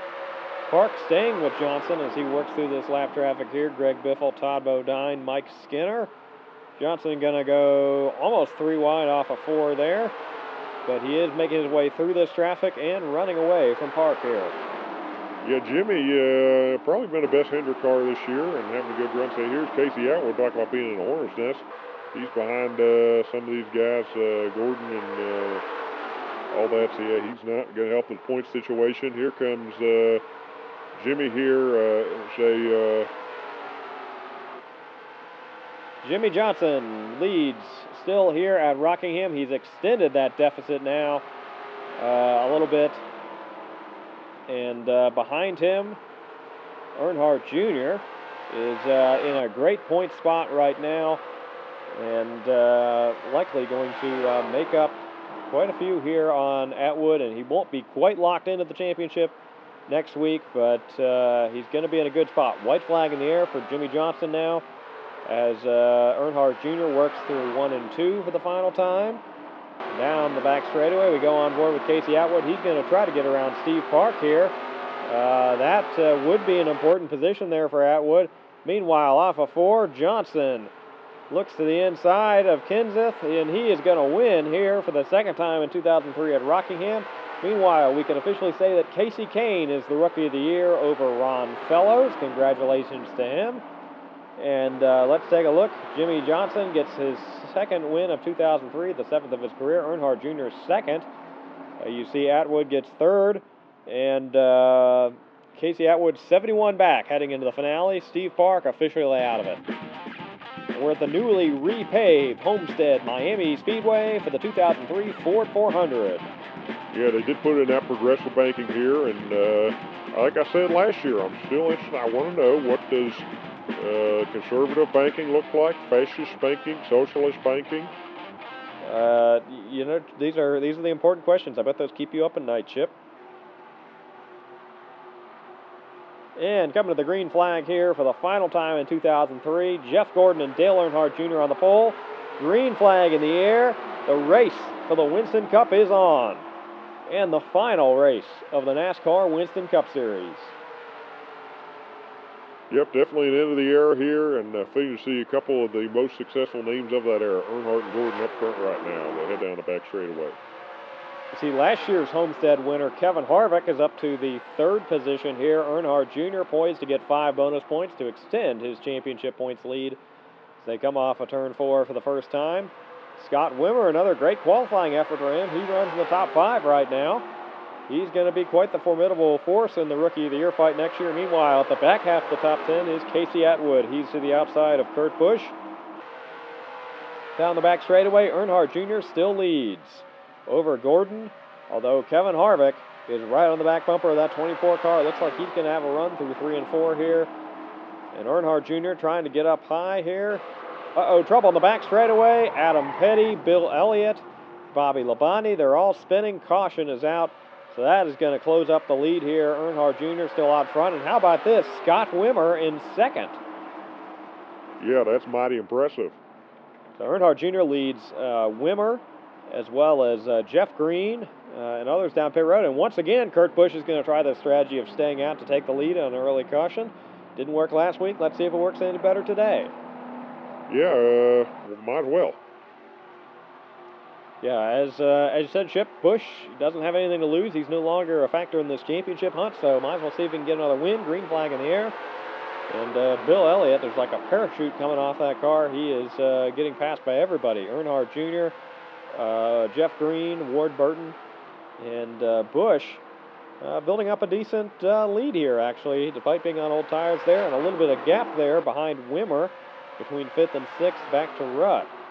So we got a 5-car breakaway here at the front of the pack, led by Kurt Busch on that alternate strategy. And here comes Jeff Green to the inside of Earnhardt Jr. Earnhardt Jr. leading the championship, does not want to risk it. And here we are at Homestead. We've got Busch still leading, but new second-place runner, Scott Wimmer. And that also means that Wimmer is now the driver on the fresh tires. That's the furthest up. Earnhardt Jr. has lost some more spots. He's behind the 33 of Rudd. He's behind Irwin, but he's still ahead of this man here, Casey Atwood. The championship for Earnhardt Jr. looking more and more likely. You see Kurt Busch on the back bumper of his father, who's on the verge of going a lap down. But he can't be too disappointed in that right now, as, Kurt Busch, we're hearing he's out of gas. Yeah, Kurt's coming down pit road. He's out of gas. So that means, let me check this. Yeah, Scott Wimmer is leading this race with under 5 laps to go. That would be the upset of the century right here. Scott Wimmer, he's not even a rookie yet. He's doing his 7 starts before being a rookie. And driving for a second-rate team of Bill Davis Racing, they might just win here. That'd be crazy. Yes, it would be, Chip. Earnhardt Jr. Is just hoping that no chaos breaks out. Looks like Earnhardt Sr. is going to probably let Wimmer go here. We look back at the 8 car between the 2 Lone Star cars here. White flag in the air for Wimmer. And Dale Earnhardt Jr., he's got to be so excited right now, getting ready to join his father. We had the Jarretts, both Winston Cup champion. We had the Pettys, both Winston Cup champion. But now, as we work down the back straightaway, it looks like another father-son combo are going to be NASCAR Winston Cup champions. Scott Wimmer is going to have the upset of the century here, winning at Homestead Miami Speedway before even being a rookie. And Dale Earnhardt Jr. is the final NASCAR Winston Cup Series champion and the 3rd father-son pairing the Earnhardts are to win the Winston Cup titles. Man, I am happy for Junior, yeah, Casey, I'm sure next year maybe he can get him. But that 8 car, he's been strong all season, so good job by him. Let's take a look a little deeper in the standings here. Adam Petty, great improvement for him in 12th. You also see all the Dale Earnhardt Incorporated cars did very well. And we've got one other announcement. Chip, I'll let you take this one. Yes, I can't believe this, but Casey Atwood is the 2003 most popular driver. Yeah, woohoo! This is better than winning a championship. In fact, I think he is the real champion. Well, while Chip gets himself under control, let's once again recognize the real 2003 NASCAR Winston Cup champion, Dale Earnhardt Jr.